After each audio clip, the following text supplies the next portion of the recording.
Hello guys, how's everyone doing? Today I'm back with a brand new manhwa, so without wasting any time, let's jump straight into the story.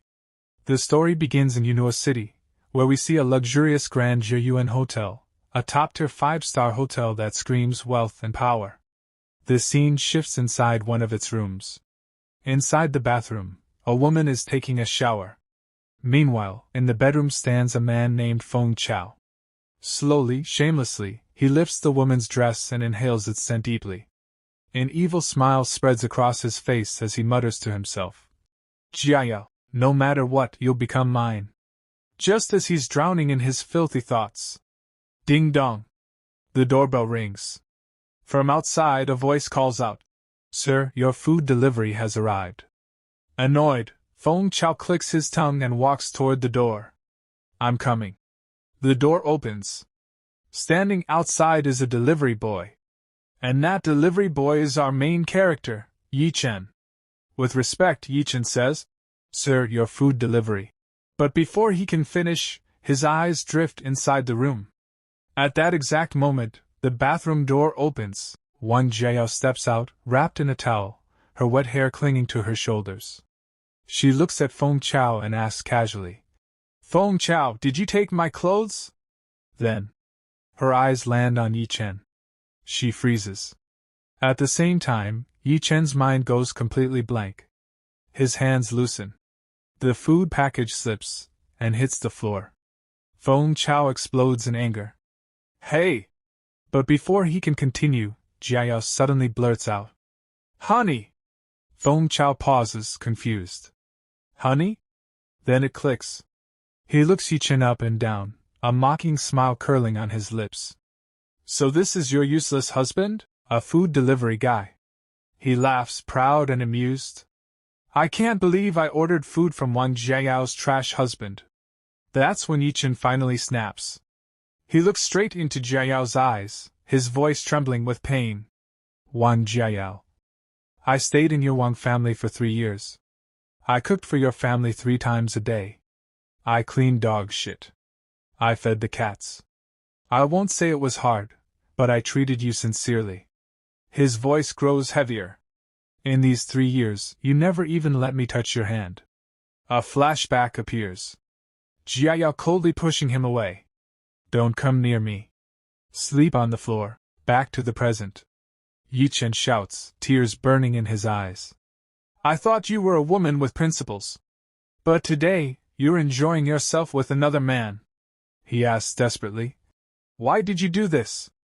Jiao doesn't feel even a hint of shame. Coldly, she replies, "Why? Because my husband is just an ordinary food delivery man." She proudly gestures toward Feng Chao. "Do you know who he is?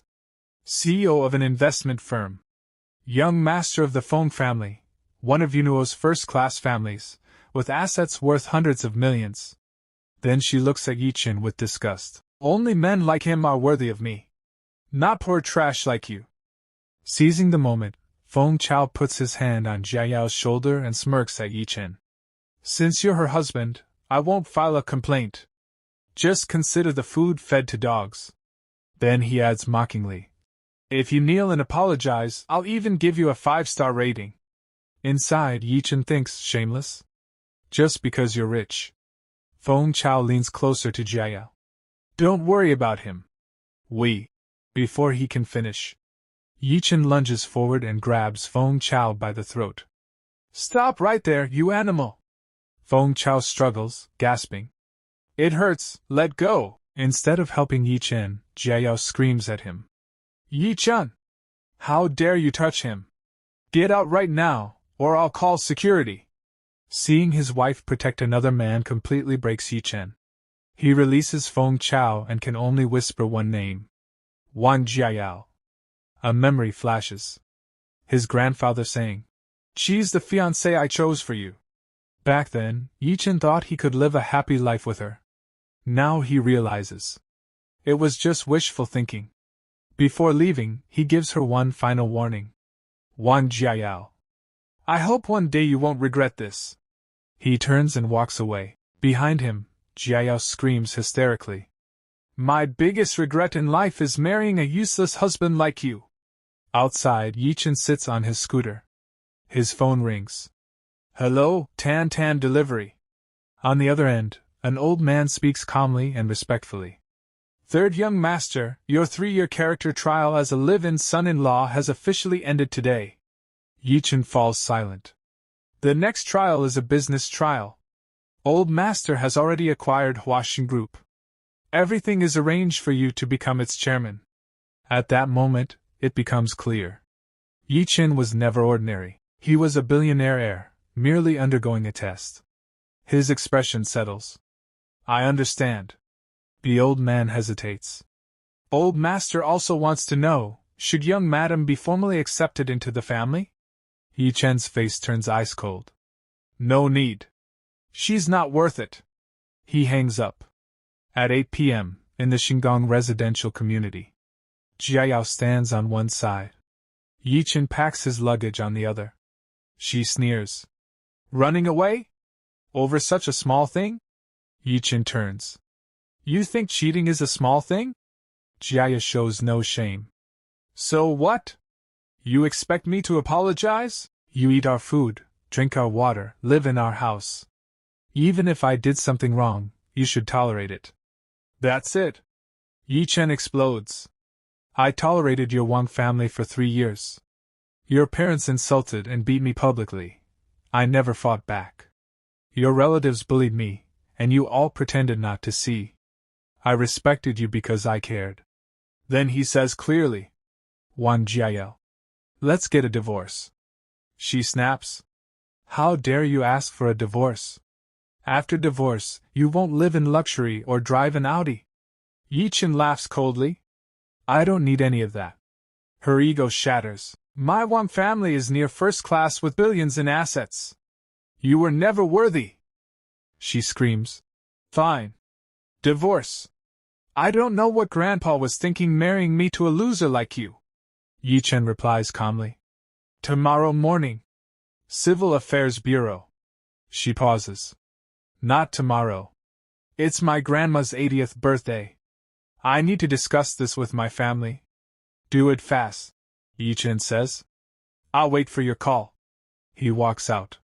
Rain pours heavily. His phone rings again. Young master, the car is waiting at the corner. He turns. A convoy of black Rolls-Royces stands silently in the rain.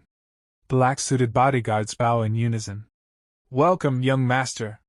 A guard offers an umbrella. No need, Ye Chen says softly. The rain helps clear my mind. At that moment, another bodyguard steps forward and gently drapes an expensive coat over Ye Chen's shoulders. The instant the coat settles on him, his entire aura changes. His presence becomes heavy, oppressive, unmistakably dominant. In a deep, commanding voice, he gives only one order. Let's go. As soon as the convoy starts moving, the people standing nearby are left completely stunned. Voices erupt from the crowd. Whoa, Rolls-Royce! Are those all Rolls-Royces? What's going on here? From an apartment window above, Jiayao hears the commotion and leans out to look down. She frowns in confusion. Why are so many Rolls-Royces leaving from here? Did some important person come? She has no idea that the so-called important person is the very man she just kicked out of her house. At the same time, we're introduced to Ye Chen's family. The world only knows about mysterious families like the Rothschilds, DuPonts, and Morgans. But the most mysterious family of all is actually his. A family with assets exceeding 100 billion. Yet they live in extreme secrecy. You won't even find their name on any rich people ranking list. Scene change. Ye Chen arrives beside a helicopter. A bodyguard gestures respectfully. Young master, this way. Here, we learn how this family trains its heirs. From the age of 3, next-generation candidates undergo strict screening and trials. By 5, they study martial arts, piano, and foreign languages simultaneously. By 18, they've already completed a 4-year American university business curriculum. But academics aren't enough. To shape character, the family elders assign special trials. This makes Ye Chen recall. 3 years ago, inside the family estate. His grandfather had ordered him. Ye Chen, I'm arranging your marriage into the Wang family, a second-class family in Yinzhou. You will live as a common man. You will not reveal your identity. And you will complete this test successfully. Back then, Ye Chen had replied calmly. Yes, Grandpa. I understand. Returning to the present. Sitting inside the helicopter, Ye Chen thinks to himself, back then, I accepted this trial willingly. But now, it's finally over. Soon after, the helicopter lands in front of a palace-like mansion. The guards bowed deeply. Young master, welcome back. And just like that, Ye Chen returns to his real home, and his real identity. Looking at the mansion, he murmurs to himself. I, Ye Chen, am back. Scene shifts to the next day, 10 a.m., at the Yunzhou Shishan Villa area. The Wang family's old madam's birthday celebration is in full swing. Happy birthday, Grandma! Mom, may you live for 200 years! Suddenly, someone in the crowd asks Jiayao. Hey, didn't that loser Ye Chen come? Jiayao hesitates before replying. He probably went to work. Hearing that, Wang Xiaojie and Wang Weiyan burst out laughing. Work? Delivering food? Wang Xiaojie snorts angrily. He's a stain on our Wang family. Once he bumped into one of my business partners. I didn't even dare tell my friends he's our relative. Hearing this, old Madame Wang explodes in anger. Call him here. Right now. That boy has no manners at all.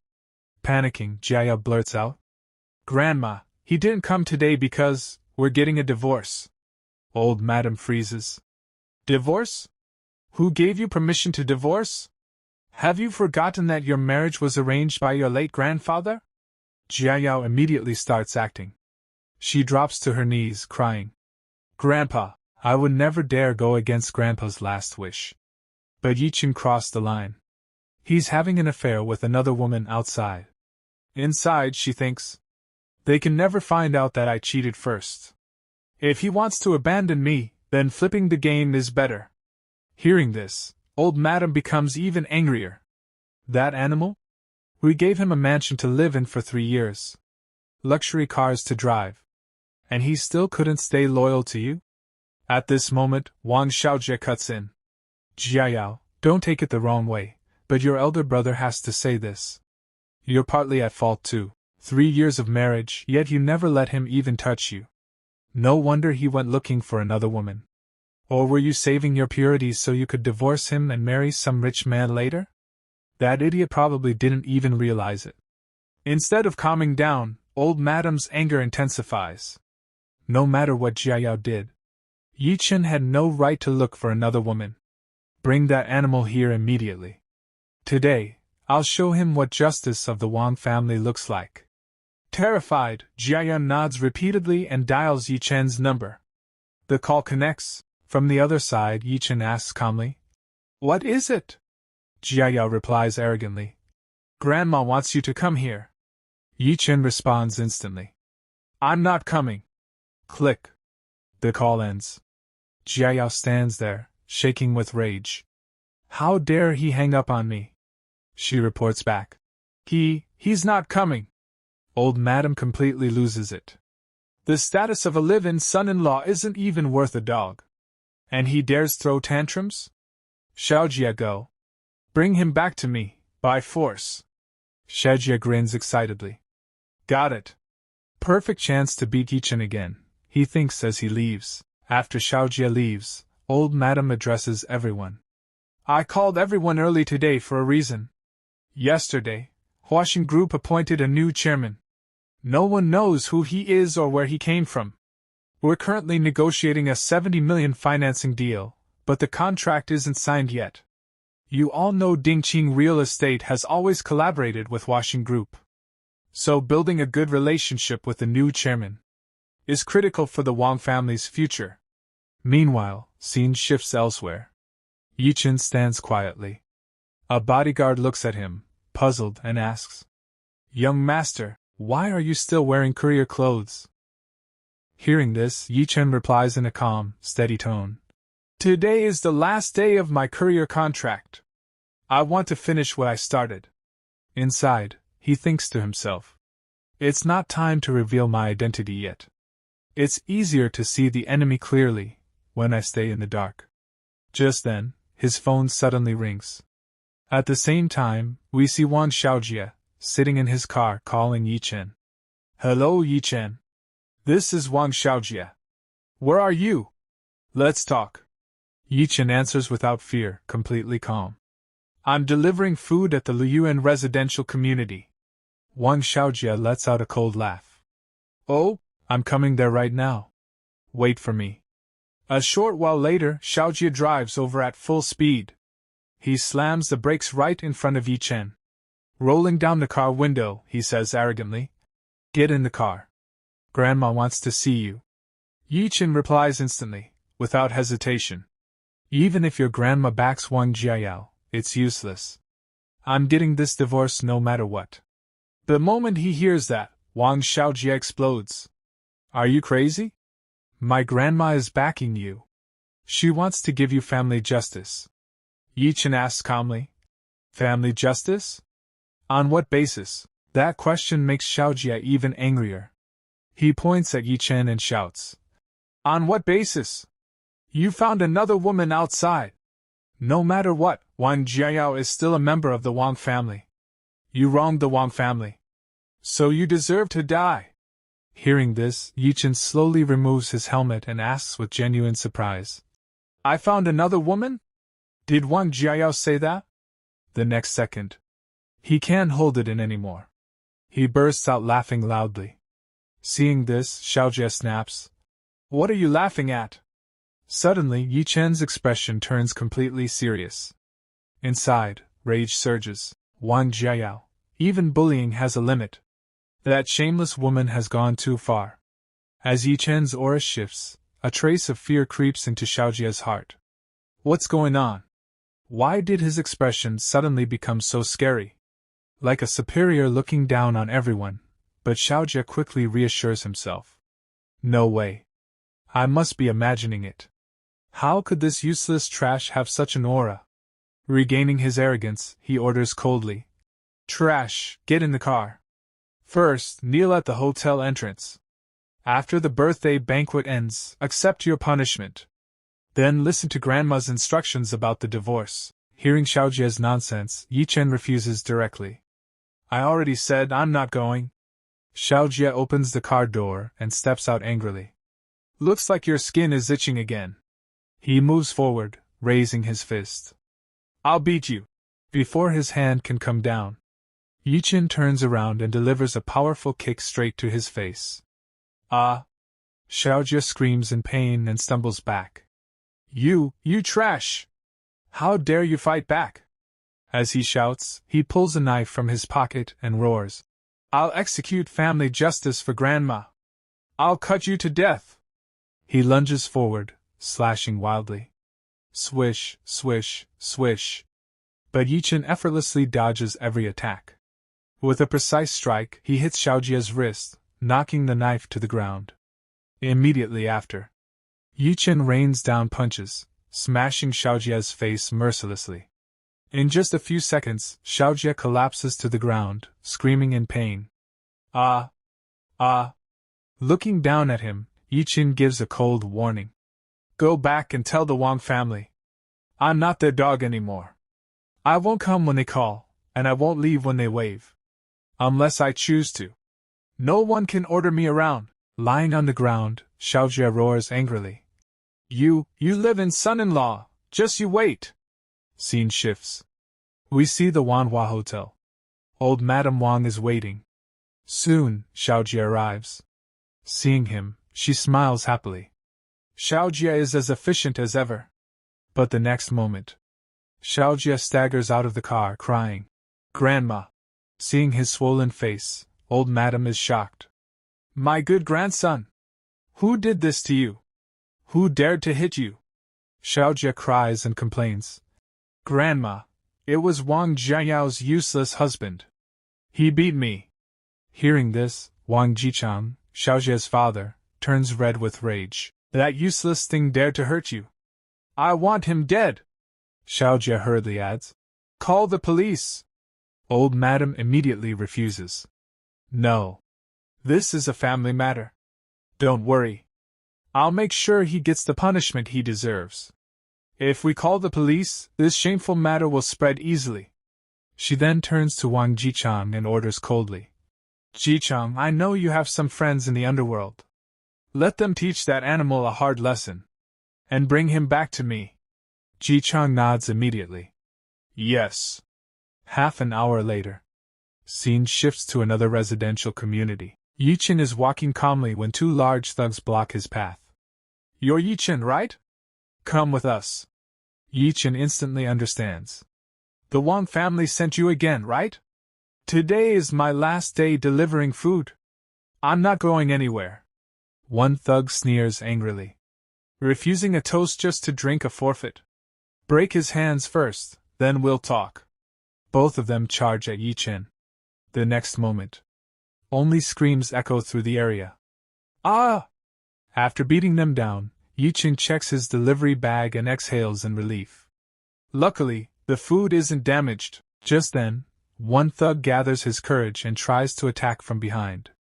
Stop! Without turning around, Ye Chen throws a powerful backhand punch.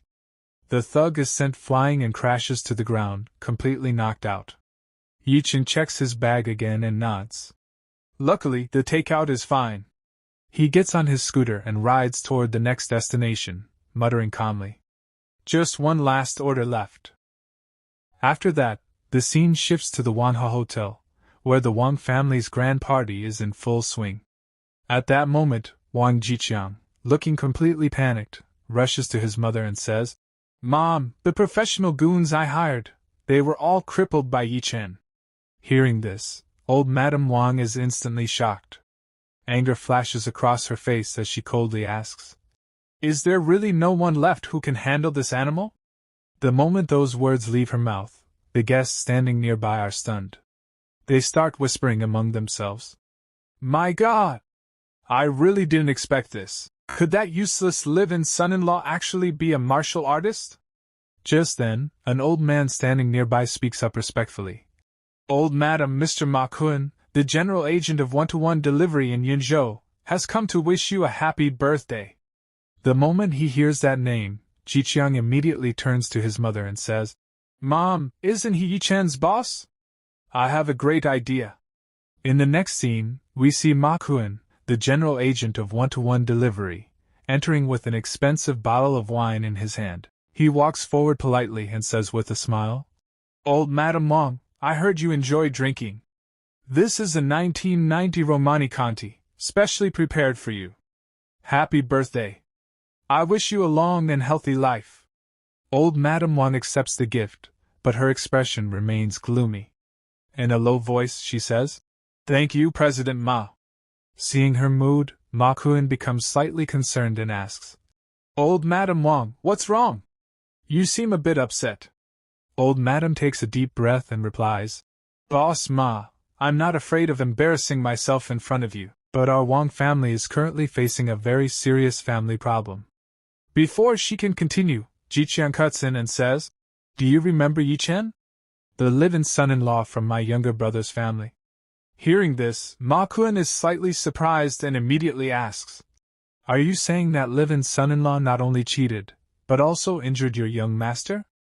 Inside, Ma Kun thinks to himself, How did that trash dare to provoke the Wang family?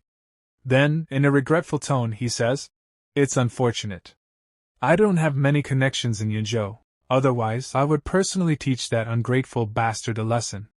The moment he says this, Jiqiang hurriedly replies, No, Boss Ma. You're too humble. You can actually help us in this matter. He then leans forward slightly and says, That bastard is your employee. He works at one-to-one delivery. Hearing this, Ma Kun is completely shocked. What? Ye Chen is an employee of one-to-one delivery? Once the truth is confirmed, a confident smile appears on his face. President Wang, leave this matter to me. Immediately after, Ma Kun takes out his phone and makes a call. Hello, little Kai. Check this employee ID and his current location. Then, with a sinister smile, he gives another order. Good. Assign him an order immediately. Location, Manhua Grand Hotel. 15 minutes later, we see Ye Chen arriving outside the hotel. On the phone, he says, Mr. Ma, your food delivery has arrived. I'm at the entrance of Manhua Hotel. From the other side, Ma Kun replies coldly, Bring it inside. Looking at the hotel, Ye Chen becomes suspicious. Inside his mind, he thinks, Manhua Grand Hotel, this is Yunzhou's top birthday banquet hotel. The entire Wang family must be here. He then politely replies on the phone, According to hotel policy, delivery drivers are not allowed inside. Please come out and collect it. Inside the hotel, Ma Kun, standing beside old Madame Wang, replies calmly, Fine. Wait at the entrance. He hangs up the phone. At that moment, standing outside, Ye Chen suddenly hears multiple footsteps approaching. He immediately understands. Damn it, this is a trap. Soon after, Ma Kun, old Madame Wang, and the entire Wang family walk out together. Ma Kun respectfully guides old Madame Wang forward. Old Madame Wang, this way. Then Ma Kun walks straight up to Ye Chen, looks down on him arrogantly, and orders, Take off your uniform and your work badge. Right now, a confused Ye Chen asks. What do you mean? Mocking his confusion, Xiao Jie bursts into loud laughter. Idiot! Do you know who this is? This is your top boss, Ma Kun, the general agent of one-to-one delivery. Ma Kun then threatens coldly. If you don't believe me, I can have the manager call you right now. At that exact moment, Ye Chen's phone rings. He answers it, and the manager screams from the other side. How did you offend President Mao? You're already fired. Hearing this, Ye Chen's anger and disappointment explode together. Inside his mind, he thinks, I wanted to end my delivery career peacefully, but this bastard ruined everything. Ma Kun then shouts, Hurry up! Take off your clothes! You're fired! Strip, take everything off! Angrily, Ye Chen removes his jacket. Seeing this, Xiao Jie starts recording a video while laughing loudly. Ha! You look just like a dog! Then Ji Chang steps forward and mocks him. Trash! Where did all your arrogance go now? You dared to hit my son, didn't you? Ignoring them all, Ye Chen calmly says, Boss Ma, I heard that your agency contract with Tunwan Delivery expires this year. Hearing this, Ma Kun is both shocked and furious. How does he know that? But on the surface, he maintains his attitude and says, What does that have to do with you? Then Ye Chen declares, There's no need for you to go to the capital to discuss renewal. You won't be an agent anymore. The moment he hears this, Ma Kun explodes with rage. What do you think you are? You say I can't be an agent, and suddenly I'm not one? Do you know how tight my relationship with the CEO of Tunwan Delivery is? At that moment, old Madame Wang interferes, screaming angrily. Ye Chen! Kneel down! She announces in front of all the guests. Today, in front of everyone, I will execute family justice on you. First, you cheated and wronged Jiayao. Then, you injured my grandson. But Ye Chen refuses outright and replies coldly. Old thing, keep dreaming. Why should I kneel? Seeing his insolence, old Madame Wang reminds him of the past. 3 years ago, when you married into the Wang family, you personally made a promise. I ask you now, does that promise still count? If you ever harmed the Wang family, you would accept the Wang family's justice. Without fear, Ye Chen straightens his chest and says, Every word spoken by me, Ye Chen, naturally counts. The moment she hears this, old Madame Wang immediately orders, Bring the Wang family's joint dragon ruler. Understood. Jiang replies instantly. In the next moment, a shining golden dragon ruler is brought out. It's explained that even a single strike to the face with this weapon causes 3 days of intense pain. A few more strikes, and the face would be completely ruined. Filled with anger, old Madame Wang orders, Hit him 20 times. Holding the ruler, Jiqiang replies, Yes. Just then, Wang Jivan, Jiayao's father, steps forward and says, Mom, this was my fault. I failed to discipline my son-in-law properly. Please let me teach him a lesson personally. But at that exact moment, Jiao rushes in, snatches the ruler from her father's hand, and says, "Let me do it! He is my husband! Let me hit him!" The atmosphere was completely heated. Jiao, burning with rage, gripped the joint dragon ruler in her hand, clearly intending to teach Ye Chen a lesson. But watching this scene, Ye Chen appeared to be in an entirely different mood. A sarcastic smile slowly formed on his face as he directly attacked Jiao's hypocrisy. Mockingly, he said, "First you cheated. Then you framed me for cheating. Wasn't all that enough? Now you even want to slap me in the face?" He didn't stop there. Instead, he raised his sarcasm to another level. In a bitter tone, he said, "Wow, what a good wife. I really married a good wife, one so rare she only appears once in centuries." Hearing this harsh truth, Jiao's anger flares up. She turns her face away in fury. But the very next second, to satisfy her ego and to show her power in front of everyone present, she loudly declares, "He is my husband. If anyone is going to hit him, that right belongs to me alone." While justifying her actions, she thinks to herself, "After all, Ye Chen is my man. How can I let others hit him? If someone else does it, it would indirectly be a slap to my own face." Just as Jiao is busy convincing herself, the situation suddenly changes. Out of nowhere, Xiao Jie, who had been standing nearby, lunges forward. Without any warning, he violently snatches the dragon ruler from Jiao's hand. His anger is completely out of control now. Turning red with rage, he roars at Ye Chen. "Ye Chen, you bastard dog!" The moment the weapon enters his hand, Xiao Jie's confidence skyrockets. He charges toward Ye Chen with all his strength, threatening him. "How dare you hit me? Today, I'll completely ruin your face." He swings the ruler through the air and attacks Ye Chen. But before the ruler can land, a twist happens. Like lightning, Ye Chen grabs his wrist midair. Before Xiao Jie can even understand what's happening or react, Ye Chen counterattacks. Smack! A fierce slap lands squarely on Xiao Jie's face. The slap is so powerful that Xiao Jie screams in pain. Seeing this scene, all the guests are completely shocked. No one can believe that the Wang family's live-in son-in-law actually dared to hit the Wang family's own grandson. Whispers erupt everywhere. "Oh my God! What just happened?" Seeing her grandson getting beaten, old Madame Wang's anger reaches its peak. She screams, "Do you even realize how many bureau chiefs and directors are present here? They can have you arrested on the spot and thrown into prison." Despite such a massive threat, Ye Chen remains completely relaxed. Calmly, he replies, "I believe all the guests here saw it clearly. It was Wang Xiaojie who attacked me first, with a weapon. I was simply acting in self-defense." At that moment, a guest steps forward from the crowd, deliberately complicating the situation. "But didn't you just say you were willing to accept the Wang family's justice? Now that punishment has arrived, you suddenly back out?" He judges Ye Chen and questions him. "Do you really think being this unreliable suits a man?" Others quickly echo his words. "That's right. He doesn't stand by his word." Hearing this, Ye Chen interrupts them and states his condition. "I am willing to accept the Wang family's justice, but only if I have actually done something wrong." The moment she hears this, old Madame Wang explodes with rage. "You looked for women behind Jiao's back. And you beat my grandson.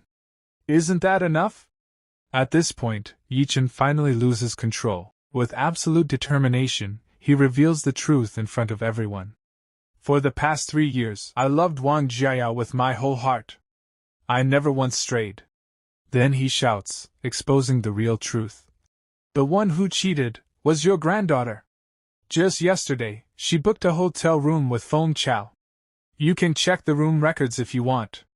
The moment that name is spoken, chaos erupts in the crowd. "Feng Chao? The second young master of the Feng family?" Someone else adds, "I heard long ago that the Wang family was looking for a Feng family man as Jiao's next match, so it was true." Gossip spreads rapidly. The Wang family and Feng family really are a perfect match. But shouldn't Jiao have gotten a divorce first? Cheating while married isn't right, is it? Some even mockingly laugh. Looks like Yunzhou's so-called #1 beauty isn't as pure as the legends say. Seeing her reputation collapse, Jiayao panics and immediately tries to cover it up. Don't listen to his nonsense, she says urgently. I only met Feng Chao yesterday to discuss business. She continues desperately. You all know Dingqing Real Estate is raising capital recently. I went to discuss financing with young Master Feng. Ye Chen immediately counters and asks coldly, did you need to rent a hotel room just to discuss business? Did you need to wear a bathrobe just to talk? Pointing at the crowd, he says, do you think everyone here is an idiot? As the atmosphere continues to heat up, people suddenly shout toward the entrance. Hey, young Master Feng is here. Another man laughs. Perfect timing. Speak of the devil, and he appears. Feng Chao arrives and asks, what's going on here? The moment Jiayao sees him, she rushes over, acting pitiful. Young Master Feng, our live-in son-in-law is forcing false accusations on me, claiming I had an affair with you. Please tell everyone, yesterday I really came to you only for business discussions. Hearing this, Feng Chao boils with anger inside. This soft rice-eating trash actually exposed my matter with Wang Jiayao in front of so many people. But on the surface, he remains calm and addresses the crowd. Please don't listen to this useless man's nonsense. Jiayao and I are innocent, he explains confidently. She only came to deliver a document yesterday. Then, full of arrogance, he turns to Ye Chen and challenges him. You claim I had an affair with Jiayao. Do you have any video or photo evidence? Inside, Feng Chao is delighted. All evidence has already been erased. And Ye Chen didn't take any photos or recordings yesterday.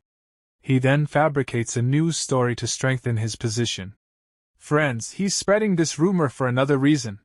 Maybe you don't know, but the Wang family's live-in son-in-law works part-time as a food delivery driver. He continues lying. Yesterday, I ordered food, and coincidentally, he was the delivery boy. Who knew his attitude would be so terrible? He threw my food on the ground. That's why I gave him a 1-star bad rating. That's the real reason he's angry. To prove his words, Feng Chao immediately points at Ma Kuan. And coincidentally, Boss Ma, the agent of Tunwan Delivery, is also here. Boss Ma, please check his delivery records from yesterday. Ma Kuan takes out his phone, checks, and confirms. Young Master Feng is correct. He did receive a 1-star bad rating yesterday. The reason, extremely poor attitude.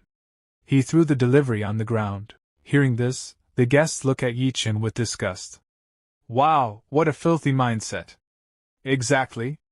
People from the bottom are all like sewer rats. So this was just revenge for a bad rating. How low class. Listening to everything, Ye Chen looks straight at Jiayao and asks, why did I throw that delivery on the ground? Won't you help explain that? But Jiayao immediately shifts the blame onto him. That happened because you're not hardworking. Your tolerance is too weak. Hearing this, Ye Chen bursts into loud laughter. Wow. Not hardworking? Weak tolerance? Inside, he feels bitter. What expectations do I still have from such a selfish woman? He then turns serious and asks everyone. You say I looked for women outside. Do you have any evidence? Old Madame Wang looks sharply at Jiayao. Terrified, Jiayao shakes her head in denial. With no evidence, old Madame Wang changes the topic. Fine. Since there's no proof, we'll end this matter here. But you beating my grandson, this won't end so easily. Ye Chen responds calmly. He attacked me with a knife at the entrance of Luyun residential community. There are cameras, and the security can testify. I was simply defending myself within the law. He then directly challenges her. If you want to pursue this further, let's call the police. If I go in, I guarantee he won't escape either. Hearing this, old Madame Wang trembles with fury. So after eating the Wang family's food for 3 years, you've become quite capable, haven't you? She sneers. After hitting my grandson, is your next step hitting me? Ye Chen replies calmly. Old Madame Wang, I have always respected you. I promise. As long as Wang Xiaojia doesn't provoke me in the future, I won't touch him. Then he states his final request. I only have one request. I hope you allow Wang Jiayao and me to divorce. Hearing the word divorce, old Madame Wang sneers angrily. Good. Very good. She announces loudly. Everyone here knows that 3 years ago, the Wang family accepted this live-in son-in-law. This marriage was arranged by my late husband, she continues. Although Jiayao was unhappy these past 3 years, her parents asked me many times for a divorce. I refused every time, to fulfill the last wish of an elder. The guests whisper among themselves. She then declares proudly. My granddaughter Wang Jiayao is known as Yinzhou's #1 beauty. Who is worthy of whom, I don't need to explain. Finally, she announces her decision. Today, Ye Chen hit my grandson and slandered my granddaughter and a friend of the Feng family. I have decided. I will no longer honor my late husband's last wish, she shouts. From this moment on, Ye Chen is no longer the Wang family's son-in-law. He is expelled from the Wang family immediately. The moment this is said, Ji Qiang orders the waiters. Serve drinks to everyone. The atmosphere instantly changes. Wine is served, and as expected, the guests congratulate the Wang family enthusiastically. Congratulations, old Madame Wang.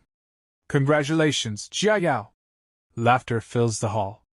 Good riddance to a useless man. Now you can finally find someone worthy of Jiayao. It's clear, they never truly considered Ye Chen part of the family. Amid the celebration, Jiayao's mother, Su Lan, steps forward and grabs attention. Thank you, everyone. Actually, I have good news to share. Proudly, she announces. Jiayao and Ye Chen have slept separately for 3 years. He has never even touched her hand. She emphasizes loudly. Jiayao is still a virgin. Hearing this, Jiayao turns red with embarrassment. Mom! But Ye Chen thinks calmly, this is nothing but business. He understands clearly. Jiayao is being treated like merchandise, evaluated so she can be sold to the highest bidder. They are flaunting her virginity to increase her market value. Ye Chen picks up a wine glass, but not to drink. He extends it toward Jiayao and makes one last sarcastic remark. Congratulations, Wang Jiayao. You can finally find a man who is worthy of you.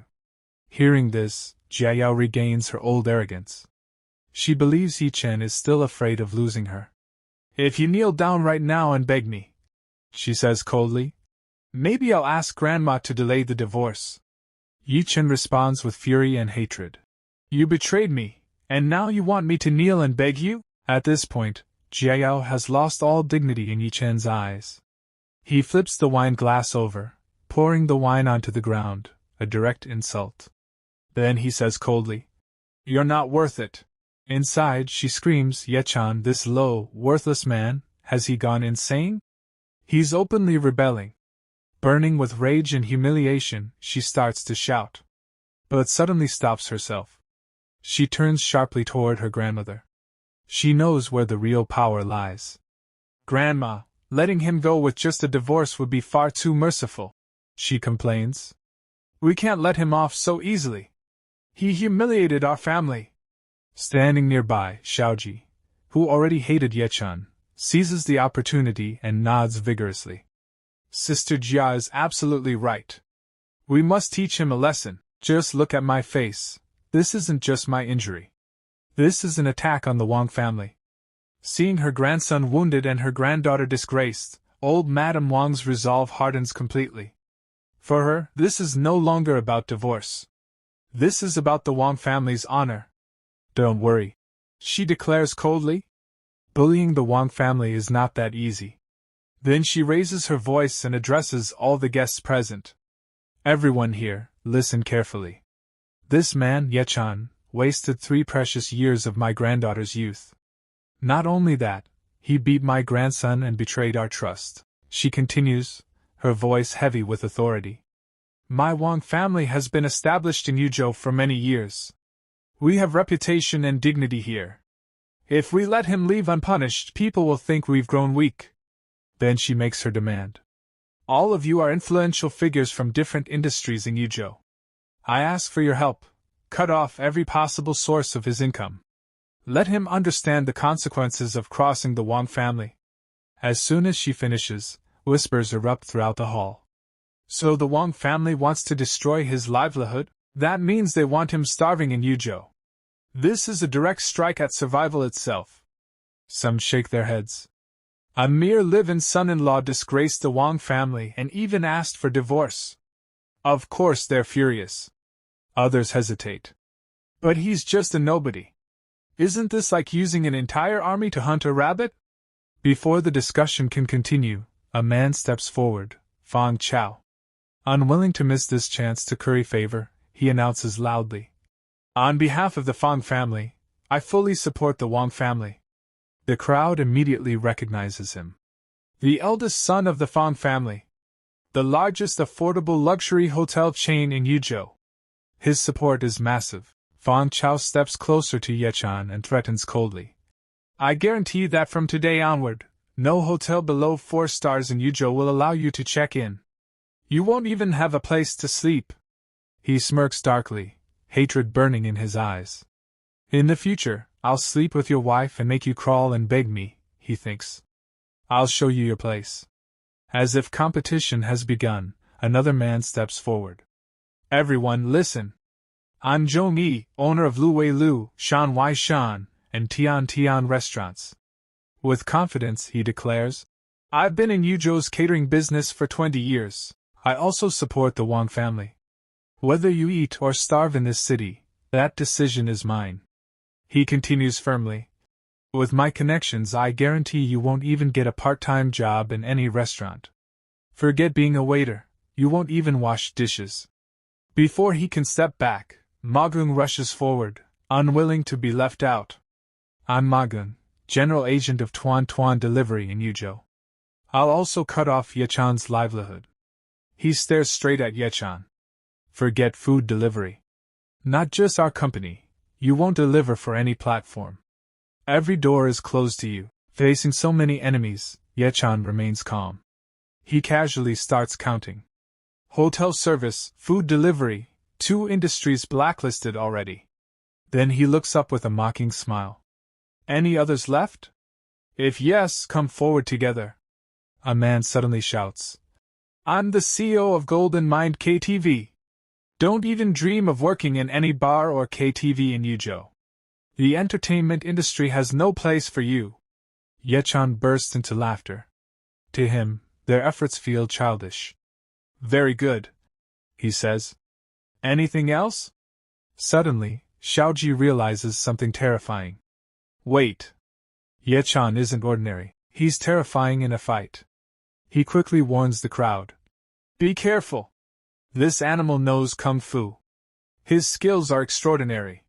He might apply to become a private bodyguard for wealthy families. We must block that path too, he shouts. Who here can influence all of Yuzhou's rich families? Silence falls over the hall. Yuzhou has countless wealthy people. No one dares claim control over all of them. Then, the scene shifts. Everyone notices a stunningly beautiful woman sitting elegantly on a sofa, completely detached from the chaos. Her presence alone sets her apart. Seeing her, Wang Jichang freezes in shock. Who is she? When did she arrive? Why didn't I notice?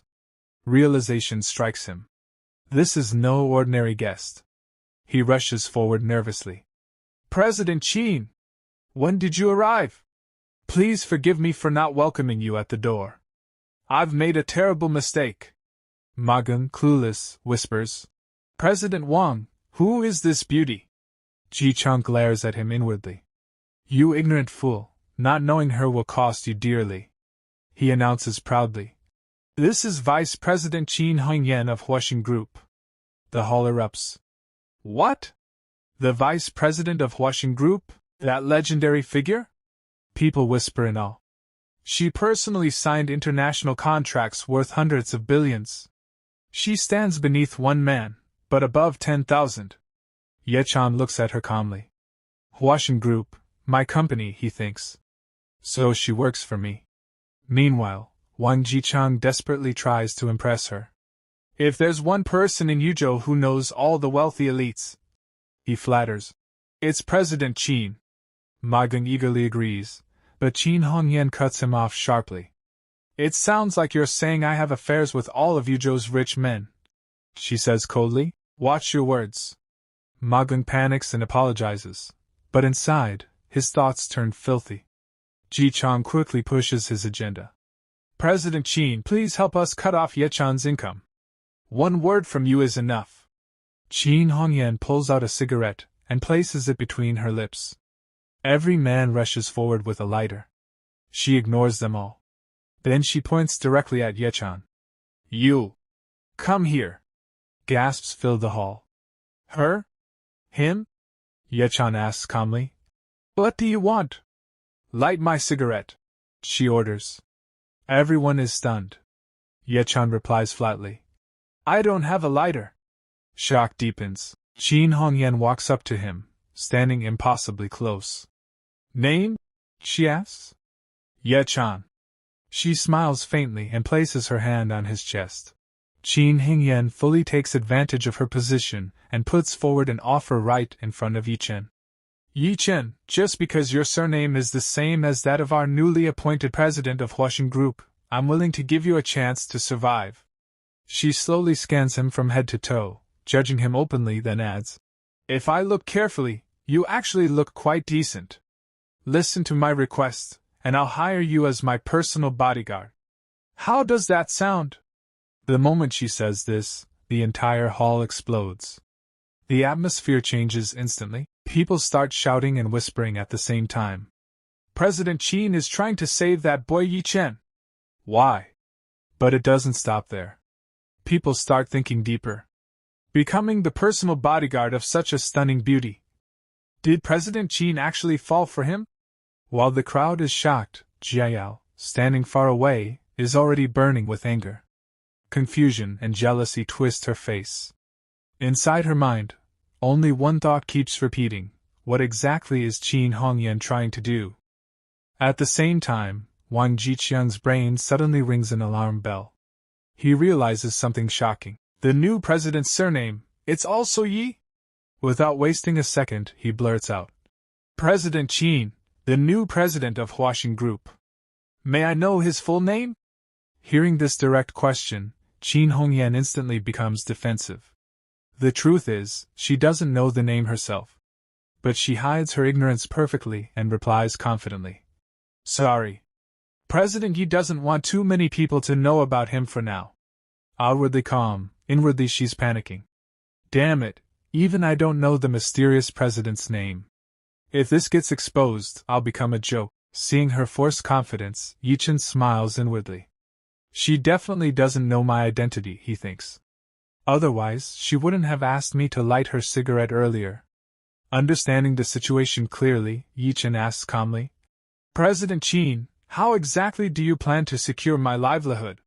Qin Hongyan answers without hesitation and sets a condition. As long as you kneel down and separately apologize to old Madam Wang Xiaojie and your wife, I'll step in and protect you. After that, I'll officially hire you as my personal bodyguard. Annual salary, 200,000. The moment this offer is announced, whispers erupt again. So President Qin is really trying to save Ye Chen? Why? Someone starts calculating excitedly. Just kneel, apologize, avoid being blacklisted, and become the bodyguard of President Qin? This bastard will definitely agree. Hearing this, Jiao's anger skyrockets. She clenches her teeth. What's wrong with this woman? Why is she targeting Ye Chen again and again? She immediately runs to her grandmother and complains. Grandma, President Qin is clearly going against us. But old Madam Wang's reaction is completely unexpected. Instead of being angry, she looks impressed and says, Humph. This woman is a high-level player. No wonder she became Huaxing's vice president at such a young age. Then she explains calmly to Jiao. Look carefully. She never easily offends anyone. And she has the ability to make any man both grateful and obsessed. At this point, everyone believes Ye Chen will accept this golden offer. But suddenly, Ye Chen's expression turns ice cold. Without hesitation, he replies, I refuse. Those two simple words stun the entire hall. Jiao's eyes widen. Qin Hongyan can't believe her ears. Anger and frustration explode as she shouts. Say that again! Inside her mind, she screams, this useless live-in son-in-law actually rejected me. In front of everyone? Suddenly, the scene flips. Ye Chen strides forward, closes the distance in an instant, and grabs Qin Hongyan's ear. Pulling it hard, he shouts. I said I refuse! Ah! Qin Hongyan screams in pain. Her ear turns red instantly, pain and humiliation flashing across her face. Seeing this, Wang Jiqiang completely loses control. He points at Ye Chen and roars. How dare you touch President Qin? Ye Chen remains relaxed and mocks calmly. I thought President Qin couldn't hear well, so I spoke closer to her ear. This blatant insult pushes Qin Hongyan past her limit. She glares at him coldly. Very good, Ye Chen. You do have guts. Inside, she's boiling. This useless son-in-law doesn't even know what's good for him. She turns toward old Madame Wang and announces loudly. Old Madame Wang, I, Qin Hongyan, Vice President of Huaxin Group, officially support the Wang family. From this moment on, I will block every single path for Ye Chen to survive in Yunzhou. As soon as this declaration is made, the guests burst into laughter. One man sneers. Ye Chen is nothing but trash. Even becoming a bodyguard was already too much for him. Another adds mockingly. In the future, you won't even have a chance to stay alive in Yunzhou. Hearing this, Jiao feels satisfied. She thinks coldly, you did this to yourself. You should have just endured everything quietly. Just when everyone thinks Ye Chen has lost completely, he suddenly asks calmly. President Qin, may I ask? Was what you just said a personal decision, or does it represent Huaxin Group? Without hesitation, Qin Hongyan answers confidently. Of course, it represents both. Ye Chen immediately traps her with logic. You're only the vice president, not the president. What right do you have to represent Huaxin Group's stance? The crowd starts whispering again. He's right. President Qin isn't the highest authority. Legally speaking, she can't decide on behalf of the president. And they don't even have a close relationship. Realizing she's cornered, Qin Hongyan panics. To protect herself and her reputation, she decides to tell a huge lie. Fine. I didn't want to say this originally. But since you want to die knowing the truth, I'll tell you. She raises her chin proudly. The newly appointed President Yi of Huaxin Group is my lover. Boom. The real President Yi, Ye Chen himself, is completely stunned. What the hell? When did I become your lover? What? Ye Chen blurts out. Qin Hongyan insists coldly. I said President Yi is my lover. Inside, Ye Chen fumes. Don't you feel ashamed calling me your lover to my face? The hall erupts again. So the mysterious President Yi is actually President Qin's boyfriend. No wonder she suddenly appeared in Yunzhou. Only someone of President Yi's level is worthy of her. A perfect match. Someone mocks Ye Chen loudly. Trash Ye Chen. The lovers represent the Huaxin Group together. Of course she can speak for him. Another warns. You dare to question President Qin's authority? You're courting death. Hearing this, Wang Jiqiang finally relaxes. He flatters immediately. President Qin, why didn't you say this earlier? If President Yi is your lover, then we're at ease. Inside, he's already celebrating. Since President Qin is President Yi's lover, that 70 million financing is basically guaranteed. Qin Hongyan pretends to be shy and adds to her lie. My boyfriend is very serious about work. He always keeps business and personal life separate. She then turns to the crowd and requests. So I hope everyone here can help keep this matter a secret. Watching her act, Ye Chen almost laughs out loud. She showed off earlier, and now she's scared people might leak it. Seeing him smile, Qin Hongyan snaps. What are you laughing at? Ye Chen smirks and fires back. I heard President Yi is extremely rich, handsome, and talented. President Qin, you're somewhat good-looking, but are you really his type? Her ego shatters instantly. She doubles down arrogantly. President Yi fell in love with me at first sight. He even rented an entire island in Southeast Asia, arranged a grand confession ceremony, and begged me to be his girlfriend. The crowd gasps in awe, but Ye Chen, the real president, is speechless. Damn, this woman really knows how to fabricate stories. Tired of this pointless argument, he says coldly. Enough. I'm done arguing with you. He turns to Jiao and declares firmly. Jiao, let's go to the Civil Affairs Bureau now. And start the divorce process. Jiao replies angrily. Fine. Let's go. But Wang Xiaojie blocks their path, sneering. Don't rush. At least stay for the birthday banquet. He mocks further. When the feast starts later, we'll even reserve a bowl for you at the door. After all, after eating, you'll be leaving Yunzhou for good. Then he turns to Ma Kun and laughs. I still haven't thanked you. That scene where you stripped Ye Chen outside. Classic. Like training a dog. Ma Kun laughs smugly. Young Master Wang, you're too polite. If I knew earlier, I'd have recorded it. Dog training videos like that are rare. Hearing their arrogance, Ye Chen makes a final decision. Enough. This ends now. He pulls out his phone and dials a special number. An old man's respectful voice answers. Third young master, Ye Chen asks calmly. That man who delivers food and insists on feeding my grandfather. What was his name again? The old man replies immediately. Are you referring to Wang Xiahong, CEO of Taunton Delivery? That's him. Ye Chen orders coldly.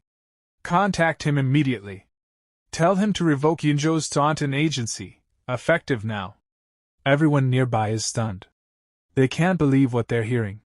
The old man continues respectfully. He's always wanted to meet the old master. He'll be honored to do this. His net worth exceeds 50 billion now. He's qualified to dine with the old master.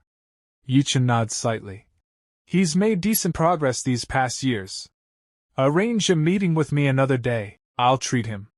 Yes, young master. As Ye Chen hangs up, dead silence fills the hall. No one knows whether that was real or a joke. Suddenly, Wang Xiaojie bursts into laughter. Ye Chen, what kind of drama is this?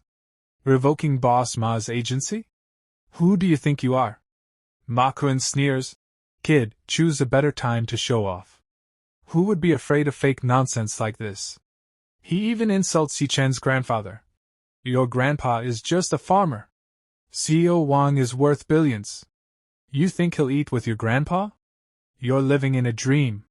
Jiao glares in disgust. If you don't have the ability, just admit it. Why put on such a disgusting act? But Qin Hongyan doesn't laugh. Her eyes stay fixed on Ye Chen. Something feels wrong. Suddenly, Ma Kun's phone rings. He looks at the screen and shouts excitedly. It's CEO Wang! He answers eagerly. CEO Wang! I was just planning to call you. To discuss contract renewal. But the voice on the other end is furious. I'm calling to inform you. Your Yunzhou agency qualification has been revoked immediately. Boom. Ma Kun's world collapses. His legs go weak as shock freezes him in place. The moment he hears those words, the ground seems to vanish beneath Ma Kun's feet. It feels like his entire world has been flipped upside down. My agency, cancelled? Panic slams into him. Cold sweat pours down his back as his eyes dart around the room. No. This can't be happening. Not here. Not now. So many people are watching. And worse, Qin Hongyan is here. If the truth comes out, the consequences will be disastrous. He'd be worse off than Chen, the same Chen who was thrown out of this birthday party like a stray dog. Terrified of losing the last shred of his dignity, Ma Kun forces a fake smile onto his face and raises his voice so everyone can hear. Thank you, CEO Wu. That's exactly what I was saying. Given our friendship, we should definitely continue working together. I've even prepared the renewal fee for you. A full 8 million. But CEO Wu's reply is ice cold. Sorry, Boss Ma. The company has decided to send someone from the head office to handle Yuzhou directly. We no longer need agents. Ma Kun keeps acting, desperately trying to hide his panic. No problem, no problem. When we meet, we'll drink all night. That's when CEO Wu finally explodes. Didn't you hear what I said clearly? Your agency is gone. No matter how much money you throw at it now, it's useless. By now, fear is written all over Ma Gung's face. Sweat drips down his temples.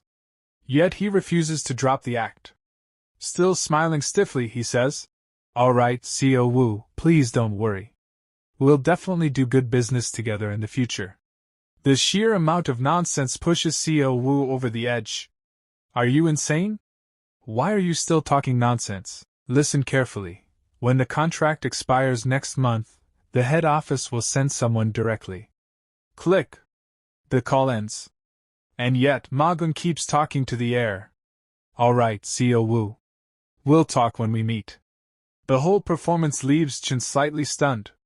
What is this clown doing? He wonders whether Butler Feng has already contacted Wang Xiam. Just then, Xiaoji, completely unaware of the truth, walks over. Boss Ma, from that call, it sounds like the renewal went smoothly. Ma Gung is already broken inside, but he keeps up the confident facade. Of course. Everything went perfectly. Delighted, Xiaoji lifts his glass. Boss Ma, let me toast you. May money rain down on you endlessly. Ma Gung raises the glass and downs it in one go. But as he drinks, tears silently stream down his face. Thank you? Young Master Wang.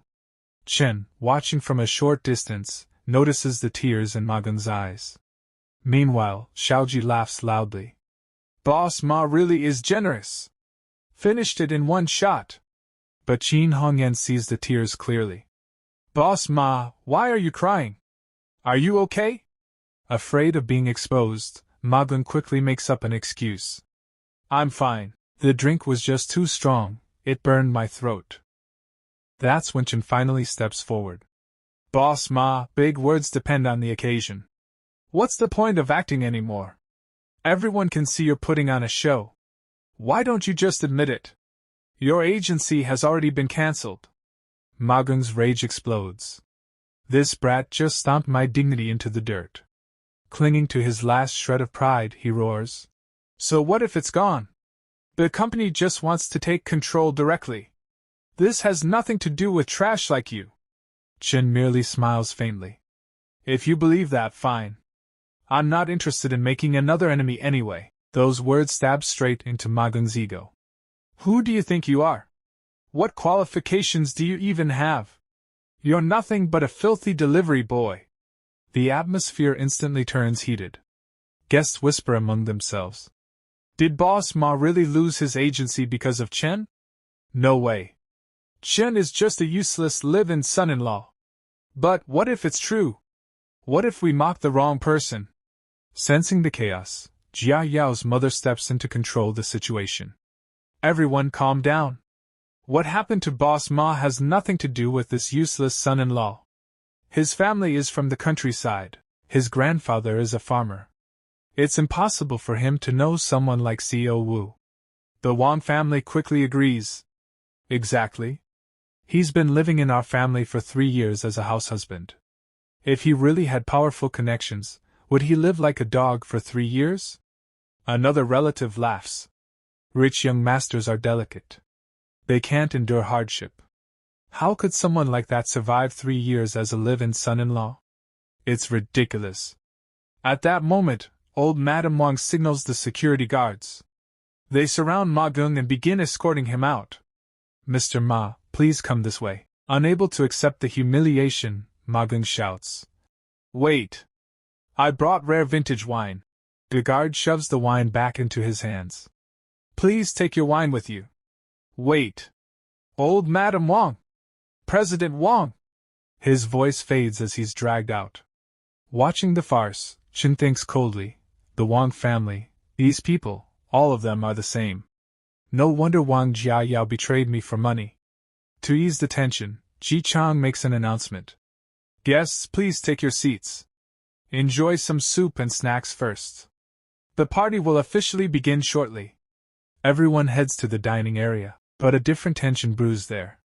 Jia Yao walks up to Chen and says coldly, After dinner, we're getting divorced. Remember, don't let it affect Grandma's 80th birthday. Chen sits down calmly, without reacting. Fine. I'll wait until you finish eating. Just as he's about to start, a small accident happens. His spoon lightly bumps into the spoon of the woman sitting across from him. She instantly screams. Ugh! How annoying! My spoon touched that useless trash's spoon! It's dirty now! Chen ignores her tantrum and looks at her soup instead. Papaya soup, for breast enhancement. He glances at her well-developed figure and casually remarks. You probably don't need papaya anyway. The woman freezes, then turns red with rage. What do you mean by that? Why wouldn't I need it? Chen cuts it off. Forget it.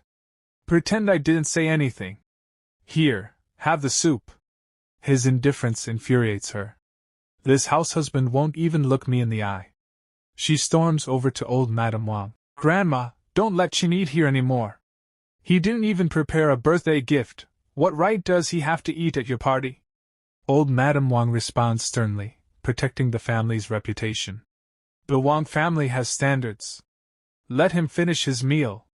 After that, he'll leave and proceed with the divorce. The woman still argues. But it's your 80th birthday, and he didn't bring a gift. Hearing that, Chen recalls the past 3 years.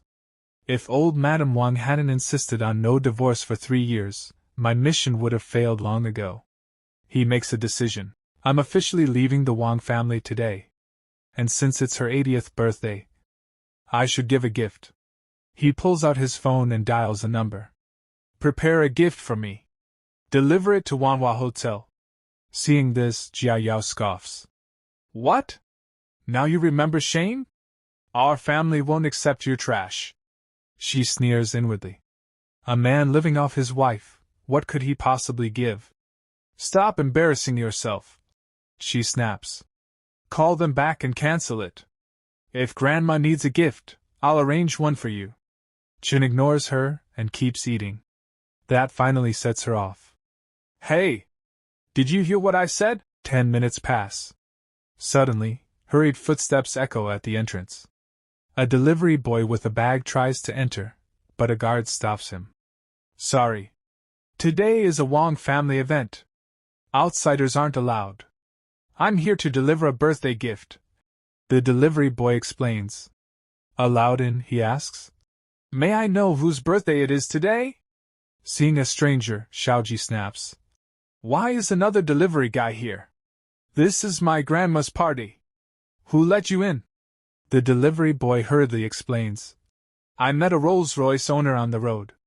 He wanted to come himself, but traffic was terrible. He gave me 500 yuan and asked me to deliver this gift to Manhua Hotel. The moment Xiaoji hears Rolls-Royce owner, his anger vanishes, replaced by greed. Oh? So this must be for my grandma. Give it to me. He grabs the box and opens it in front of everyone.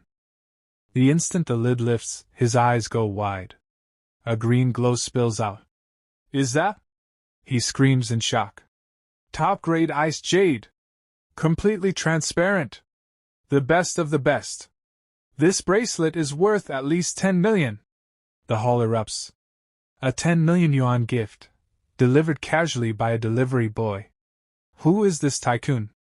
And while everyone is losing their minds, Chen, the man who ordered the gift, sits calmly and continues eating.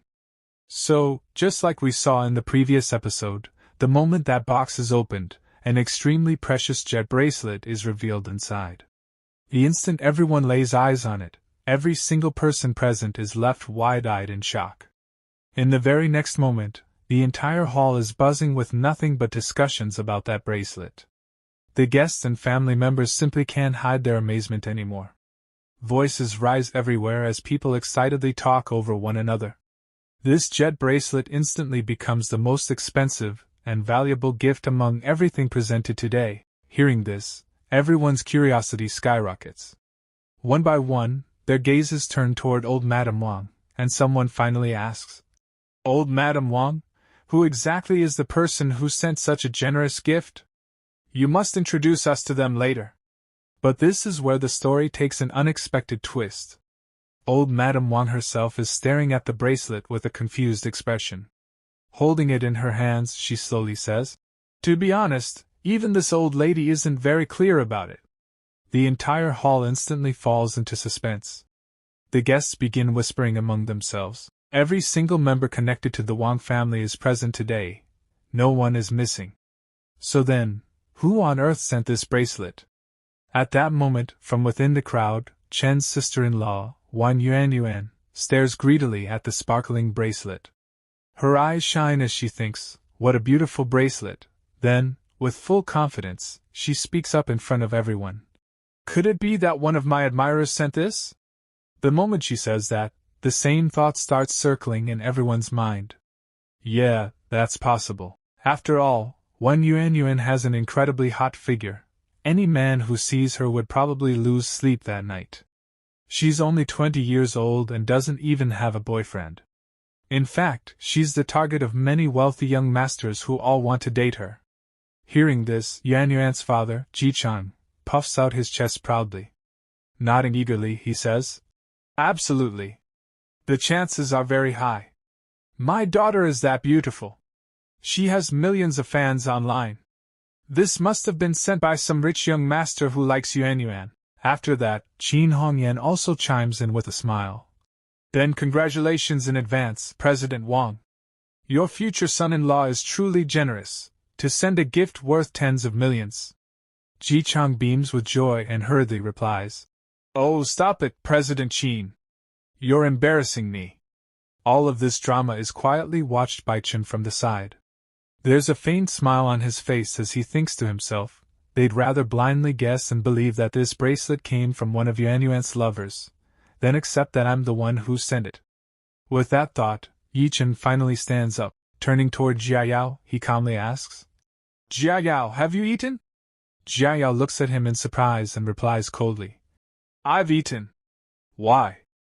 Ye Chen takes a deep breath, then finally says the words he's been holding in for so long.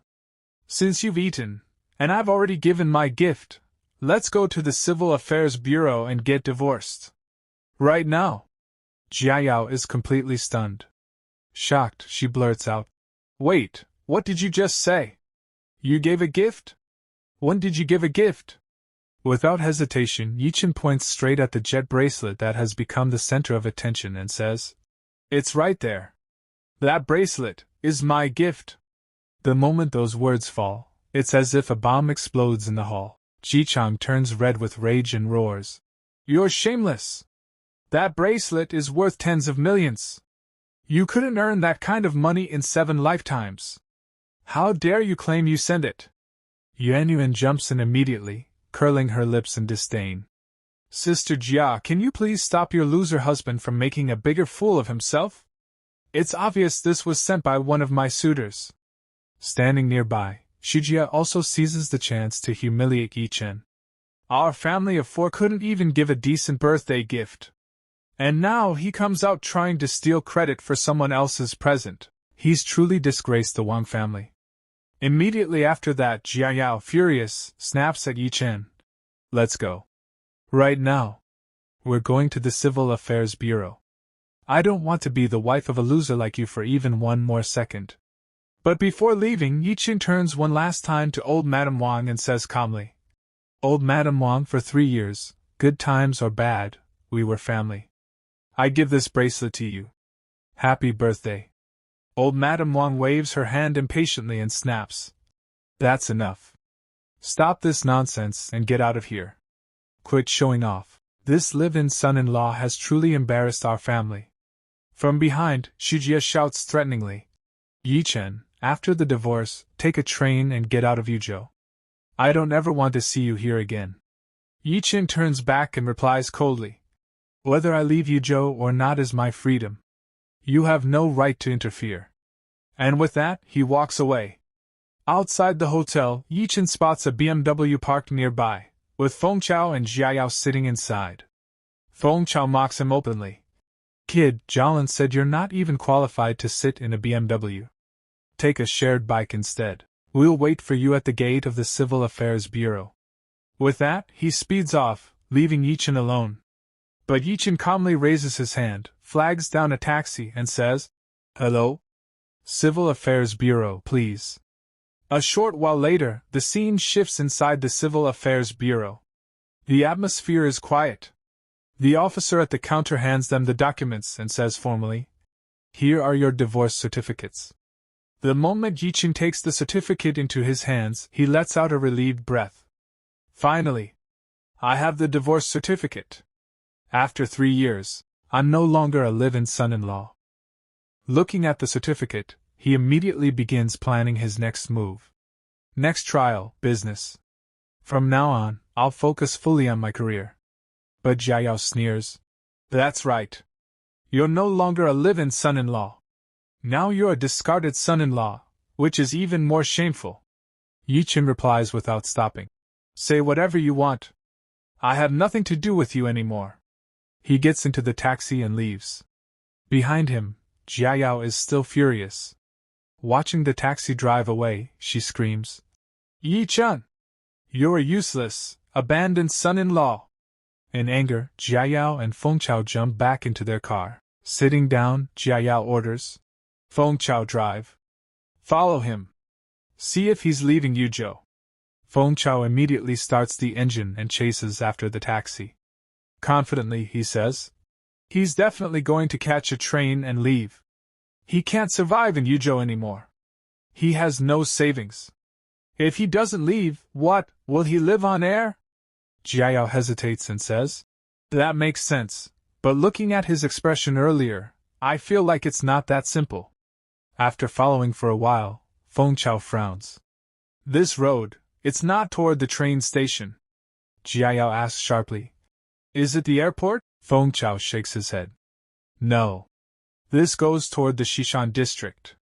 Jiao mutters, "Could it be that he doesn't plan to leave Yuzhou at all?" Fengchao laughs dismissively. "He's probably just looking for a cheap hotel. Don't worry. The Wang family controls the hotel industry here. I guarantee he won't even get a room in a 4-star hotel." 10 minutes later, the scene shifts again. They arrive outside the Westlake Four Seasons Hotel. Ye Chen steps out of his taxi. At the same time, Fengchao and Jiao arrive. Seeing him there, Fengchao scoffs. "Damn it, did this guy come here to apply for a waiter job?" Jiao snaps angrily. At the birthday banquet, young master's son already blocked his path to becoming a waiter. And he still dares to come here? He clearly doesn't care about the Wang family's influence. Fengchao pulls out his phone smugly. "He doesn't believe in my power, huh? Fine. I'll make a call." He dials and says arrogantly, "Hello, little Chang. You're still the manager at Westlake, right? I have a task for you. A guy named Ye Chen went to your hotel to apply for a job. Don't hire him." But the next second, his face goes pale. "What?" Seeing his expression, Jiao panics. "What happened?" Fengchao lowers his phone, stunned. "He said, no one went there to apply for a job." Confused, Fengchao mutters, "If Ye Chen didn't apply for a job, then why did he go inside?" Suddenly, a thought hits him. "Don't tell me, he went there to stay?" Jiao immediately denies it. "Impossible.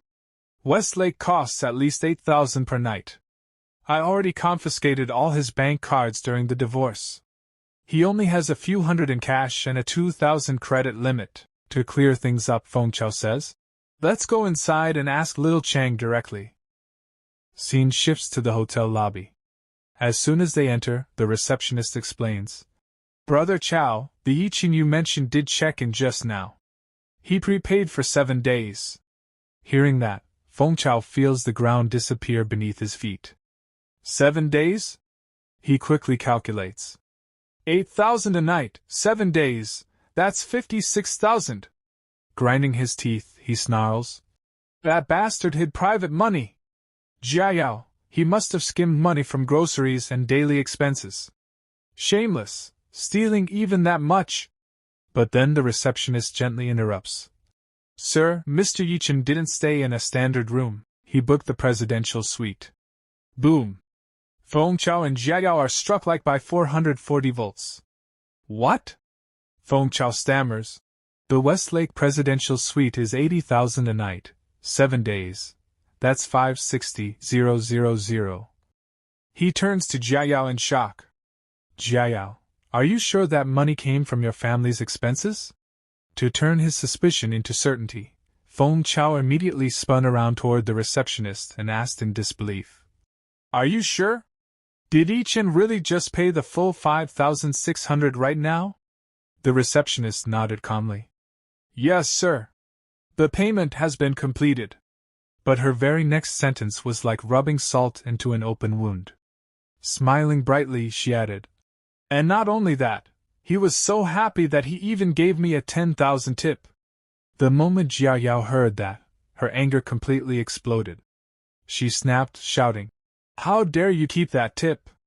That money belongs to my Wang family, do you understand? While Jia Yao was throwing a full-blown tantrum, Feng Chao quickly stepped in and tried to calm her down with logic. His expression turned serious. Jia Yao, this isn't the time to cry over a tip. The real question is, where did he get so much money from?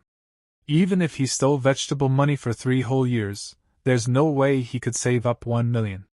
Those words made Jia Yao freeze. She went silent, then suddenly, her eyes lit up. Wait. She remembered something. He often used to go to my grandmother's house to look after her dog, and you know my grandmother. Her house is filled with old, valuable antiques. What if he secretly stole 1 or 2 antiques and sold them? The moment she said it, Feng Chao immediately agreed. That must be it. Call your family right now. Tell them to check if anything is missing.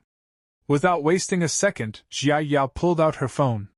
Meanwhile, over at the Manhua Hotel banquet hall, the atmosphere was completely different. It was already very late, yet President Tang and the other big guests still hadn't left. Everyone was waiting for just one thing. Who was the mysterious person who sent that outrageously expensive bracelet? They all wanted to catch a glimpse of this secret figure. At the same time, Qin Hongyan was growing restless. She kept glancing toward the entrance, her brows tightening. So much time has passed, why hasn't the gift sender shown up yet? Even with traffic, he should have arrived by now. A troubling thought suddenly crossed her mind. Could it be that bracelet was actually sent by Ye Chen? Just then, Jia Yao's mother's phone rang inside the hall. Seeing daughter on the screen, she picked up casually. Hello, dear, how did everything go? The divorce with that loser is done, right? But Jia Yao's voice on the other end was filled with panic and fury. Mom, go to Grandma's house right now. Check if any of her old calligraphy or paintings are missing. Then she screamed, accusing. That bastard Ye Chen definitely stole our family's things and sold them for money. Hearing this, her mother nearly lost her balance. What? That loser stole your grandmother's antiques? Her loud voice didn't go unnoticed. Qin Hongyan heard every word. She took a deep breath, as if all her curiosity had finally been answered. Exhaling cigarette smoke slowly, she thought to herself, damn. I thought that guy was some big shot. Turns out he's just a petty thief. Her interest vanished instantly. She stood up and said calmly, Old Madam Wang, President Wang, I have some urgent matters at the company. I'll be taking my leave. Old Madam Wang immediately stood as well, speaking respectfully. President Qin, the financing matter is now in your hands. Qin Hongyan nodded lightly. Don't worry. And with that, she left. The moment she was gone, the rest of the guests understood.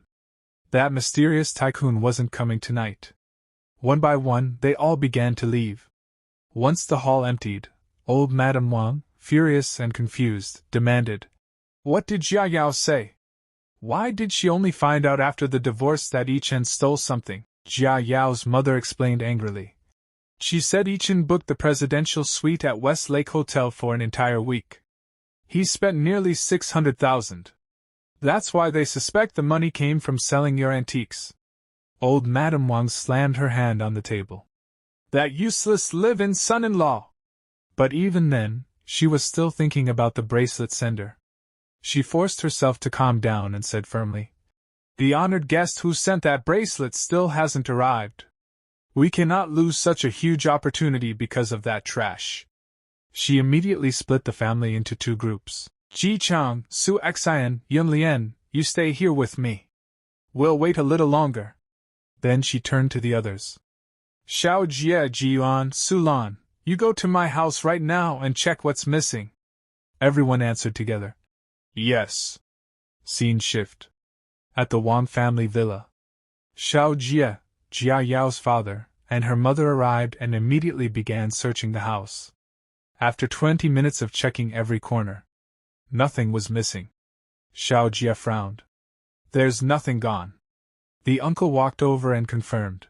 Same here. Everything's intact. Did you find anything? Xiao Jie fell into deep thought. The calligraphy room is fine. This room too. That means nothing was stolen. The truth was clear. Ye Chen hadn't stolen anything. But Xiao Jie's hatred overpowered logic. He didn't want to clear Ye Chen's name. So he lied. Oh. I haven't finished checking yet. You should search again, just in case something was missed. The uncle nodded. All right. The moment the uncle left, a filthy idea formed in Xiao Jie's mind. He walked to a shelf and picked up an extremely expensive watch. Holding it, he sneered to himself. This was Grandpa's watch. Only 48 pieces exist worldwide. Worth over 5 million. A sinister smile spread across his face. Ye Chen, from today onward, you're the thief who stole this watch. He slipped the watch into his pocket, walked out holding the empty box, and suddenly shouted. My room! A watch is missing! Jia Yao's mother exploded in rage. So that's how that loser could afford the presidential suite. Without delay, Jia Yao's father called old Madame Wang. Mom, we found it. Grandpa's Richard Mille watch is gone. On the other end, old Madame Wang trembled with terrifying fury. Bring him to me. I want to cut off his hand today. But the moment Xiao Jie heard Ye Chen's name again, his legs went weak. The memory of being beaten last time flashed in his mind. I don't want to get beaten again, he immediately started acting. My injury hurts so badly. I need to go to the hospital first. Uncle, you go ahead. I'll come later. Before anyone could stop him, he ran away. Left with no choice, Jia Yao's father called Jia Yao. Are you still at Westlake Hotel? Scene shift. Westlake Hotel. On the phone, Jia Yao froze. What? Grandpa's Richard Mille watch is missing? 5 million? I understand. She hung up. Feng Chao asked nervously. What happened? Jia Yao clenched her teeth, eyes blazing. Ye Chen really did steal from my grandmother. Just wait, I'll make him pay. She stormed toward the receptionist and shouted. What's Ye Chen's room number? Feng Chao panicked. Jia Yao, what are you planning to do? She snapped back. What do you think? I'm taking him back. He stole a 5 million watch. But Feng Chao noticed something strange. She didn't look angry. She looked excited. Why do you look so excited? He asked suspiciously. Why does it feel like Wang Jiayao actually wants to see Ye Chen? Worried about causing trouble, Feng Chao tried to stop her. I can't afford to offend the owner of this hotel. Don't make a scene. Just call the police. She shoved him away. Why are you such a coward? If you're scared, stay here. And she went up alone. Scene shift. Presidential suite corridor. Jia Yao stood outside Ye Chen's door. She banged on it furiously, screaming. Ye Chen, you thief! Open the door right now! A moment later, the door opened. Ye Chen stood there, freshly out of the shower, wearing nothing but a towel. Annoyed, he said, You woman, why won't you stop bothering me? The divorce just happened and you're already here? But the moment Jia Yao saw him like that, her anger vanished. Her face turned completely red. She stammered, Why you? Hello guys, welcome back. As we saw in the previous episode, Jia Yao stormed all the way to Ye Chen's room in a rage, and Ye Chen opened the door himself. But the moment the door opened, the scene turned completely different. Jia Yao had come to fight, yet the instant she saw Ye Chen's bare upper body, his firm physique and clearly defined abs, she froze on the spot. Her eyes widened in pure shock. Inside her mind, she couldn't help thinking, so Ye Chen actually has abs. In that very moment, embarrassment and regret hit her at the same time. She even thought to herself, if I had known earlier, I would have let him stay at home shirtless during summer. Ye Chen, however, completely ignored her reaction and asked coldly, "What exactly do you want?" Hearing his voice, Jia Yao snapped back to reality.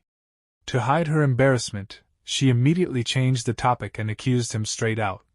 "Ye Chen, did you steal my grandma's Richard Mille watch?" Ye Chen was confused. "Which Richard Mille watch?" Jia Yao thought he was pretending, so she said angrily, "You're still acting innocent? A 5 million watch is missing from my grandma's house. It must be you. Otherwise, how could you afford to stay in a 5-star hotel's presidential suite? Even I've never stayed in a place this expensive." Listening to her nonsense, Ye Chen thought to himself, the Wang family really is something else. They take credit for all the good things, and when it comes to blame, they dump everything on me. He replied calmly, "Miss Wang, I have never taken even a needle or thread from your Wang family. Stealing a watch is out of the question. Please leave." The moment he called her Miss Wang, Jia Yao felt as if she had been struck by lightning. She stared at him in shock. "Miss Wang? He's never called me that before." Memories flooded back. How he used to call her my lady, wife, goddess, and promised to take her out to eat whenever he got his salary. This cold rejection and formality enraged her. She shouted, "Why are you in such a hurry to kick me out? Is there another woman in your room?" Ye Chen had reached his limit. He thought this woman was mentally unwell. Keeping his composure, he said, "Whether there's a woman inside or not has nothing to do with you. We're divorced. If you don't leave right now, I'll call security." Jia Yao's anger exploded. How dare Ye Chen reject me? She pulled out her phone and threatened, "I came to give you one last chance, to go home, admit your mistake, and accept Grandma's punishment so this matter could end here. But since you don't appreciate it, I'll file a police report." She dialed angrily. "Don't blame me later. For stealing 5 million, you'll get more than 15 years in prison." Ye Chen ignored her threats and shut the door. Outside, Jia Yao kept screaming, "If you kneel down and apologize right now."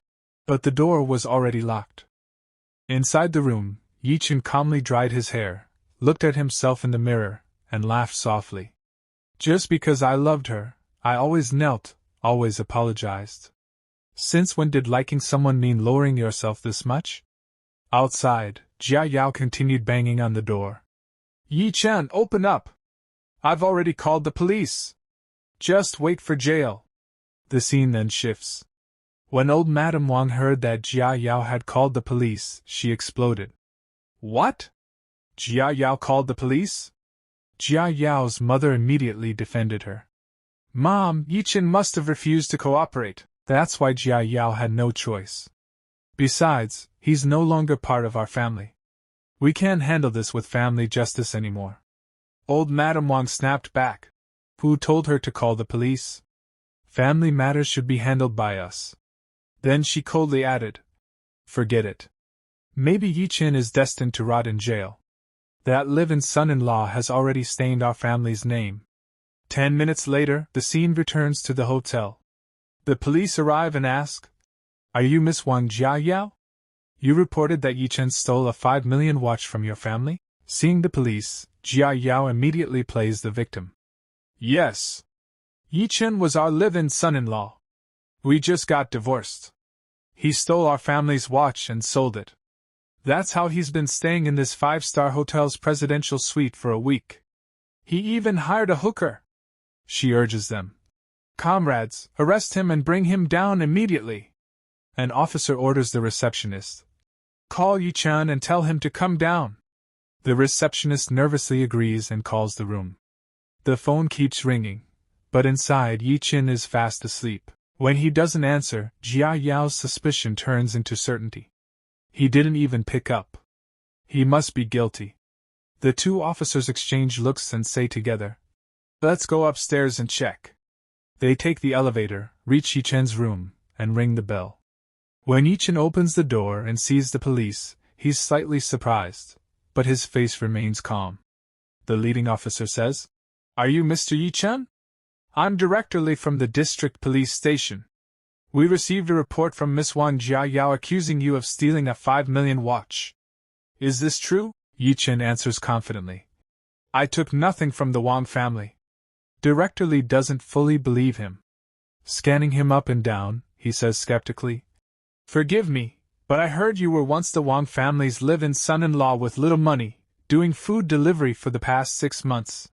You received nothing in the divorce. Yet this presidential suite costs 80,000 per night, and you booked it for a week. If you didn't steal the watch, where did the money come from?" Without hesitation, Ye Chen turns around. "Wait a moment." He returns with documents, and places them in front of Director Li. "This is the equity transfer contract of Washing Group. I am now its largest shareholder, and the newly appointed CEO.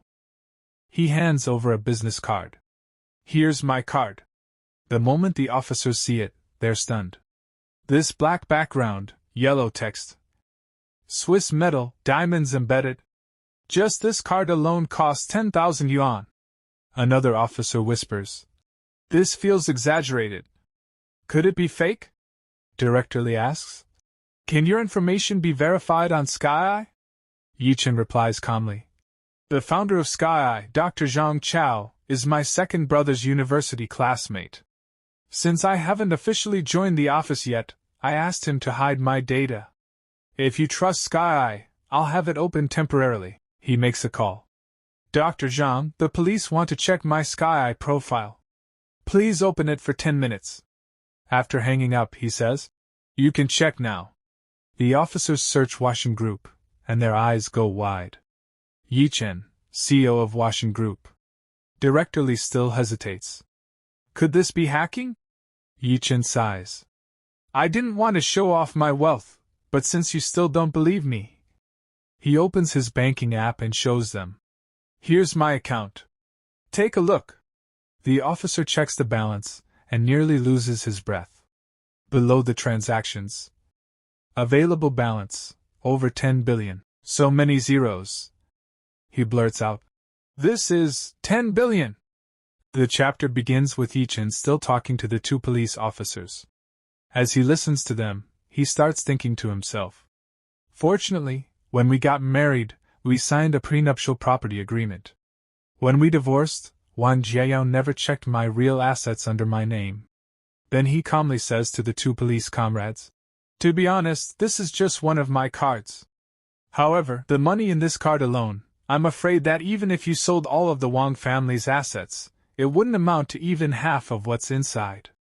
At that moment, a serious expression appears on Ye Chen's face. "Do you really think I would steal a watch worth nearly 5 million? Hearing this, the police officer also turns serious and says, "Mr. Yi, you must be a young master from some wealthy family, right? Then why would you be willing to become a live-in son-in-law of the Wang family?" In response, the protagonist answers with full attitude. "It was a family agreement. I had no choice. I hope you can keep my secret, especially don't tell the Wang family. I don't want to have any more involvement with them." After hearing Ye Chen's words, both police officers are completely shocked. The officer standing at the back thinks to himself, "The thoughts of rich people are really weird." Then the experienced officer says, "Mr. Yi, rest assured. Regarding your privacy, we will not reveal it to anyone else." The two officers turn around to leave. Before leaving, one of them says, "Sorry to disturb your rest. We should get going." Ye Chen stands at the door and replies calmly, "Not at all. Take care." 2 minutes later, in the hotel lobby, the two police officers informed Jiayao and Feng Chao. "Mr. Ye Chen said he did not take your Wang family watch. I think you should go back and check again, see if you forgot it somewhere else." Hearing this, both of them are completely stunned. Feng Chao says, "How is this even possible?" Jiayao also refuses to believe it. "How can you believe what he said? If he didn't steal our family stopwatch, then where did he get the money to stay in a 5-star hotel?" He's just a poor food delivery guy. Hearing their words, the two police officers are internally shocked. They know exactly what they saw with their own eyes, and how much money was in Ye Chen's card. 10 billion. They both think to themselves, is there really a poor person in this world worth 10 billion? Then the police officer says in a serious tone, Miss Wang Jiayao, before there is concrete evidence, we have no right to arrest Mr. Yi. If you insist on arresting him, please produce evidence, such as videos or photos of him stealing the watch, and evidence of him selling the watch and receiving money. They turn around to leave. But before going, the officer adds, additionally, let me say one more thing. Don't call your ex-husband a poor and useless person anymore. After all, you were once husband and wife. Saying such things about the other party is too hateful. Hearing this, Jiayao shouts angrily, I didn't say anything wrong about him. If he had even a little ambition, I wouldn't have divorced him. The other police officer responds calmly, it was you who divorced Mr. Yi. He almost laughs, because he knows the truth about Ye Chen, while Jiayao knows nothing. Jiayao says arrogantly, that's right. I took the initiative to divorce him. Does he already regret it? In response, the police officer gives a thumbs up and says, a husband with tens of billions in assets rejecting the CEO of Huachin Group, the one who should regret it is you. Right. He says this only in his heart. Jiayao neither hears it nor understands it. Suddenly Jiayao asks, is there a woman in his room? She is still secretly jealous. The police officer replies, Mr. Ye Chen is alone in the room. There is no one else. Hearing this, Jiayao feels a little relieved and softly says, I know, he still loves me. She is still lost in her own dreams. The police officers leave. Feng Chao frowns and says, why did they come down from upstairs and become so polite to Ye Chen? Suspicion starts to rise in his heart. Just then, Jiayao's phone rings. It's Wang Shiji calling. She's slightly surprised but answers it. Jiayao, I heard you called the police. Did they arrest him and take him to the station? Jiayao replies, no. The police said there was no evidence. They can't arrest him. On the other side, Xiaoji asks, evidence? What kind of evidence? Jiayao says, evidence of stealing the watch and proof of receiving money from selling it. Hearing this, Xiaoji thinks, that's impossible. The watch is right here on my wrist. Then a light flashes in his mind. But I can forge evidence of Ye Chen selling the watch. Laughing, he says to Jiayao, leave this matter to me. I'll go check who he sold the watch to. Don't worry, I'll definitely send him to prison. He hangs up the phone. Jiayao stares at her phone, thinking about Ye Chen. If brother Xiaoji really sends Ye Chen to prison, what will happen then? She recalls the past, how the protagonist used to take care of her and praise her. Miss, is this dress okay? It's barely acceptable. Thinking of all this, her heart softens slightly. But beside her stands Feng Chao, whose mind is full of perverted thoughts. He moves closer, places his hand on her shoulder, and says softly, honey, let's stay at West Lake for a night tonight. Jiayao immediately feels disgusted. She slaps Feng Chao hard across the face and says, you can't even sell a single Ye Chen yet you dare to sleep with me? After saying that, she leaves. Feng Chao holds his slapped cheek and thinks viciously, Ye Chen, you ruined my fun twice. When you come out, I definitely won't let you off. At that moment, Feng Chao's friend walks over, whistling. Brother Chao, this cheek is hot. Before he can finish, Feng Chao grabs him by the collar and threatens coldly. Once Ye Chen leaves the hotel, notify me immediately. His friend is frightened but nods quickly. The next day, at 6 a.m. the protagonist walks out of his room. This time, as soon as the two receptionists see him, they are completely shocked. Ye Chen is wearing a full black suit, looking exactly like a business tycoon.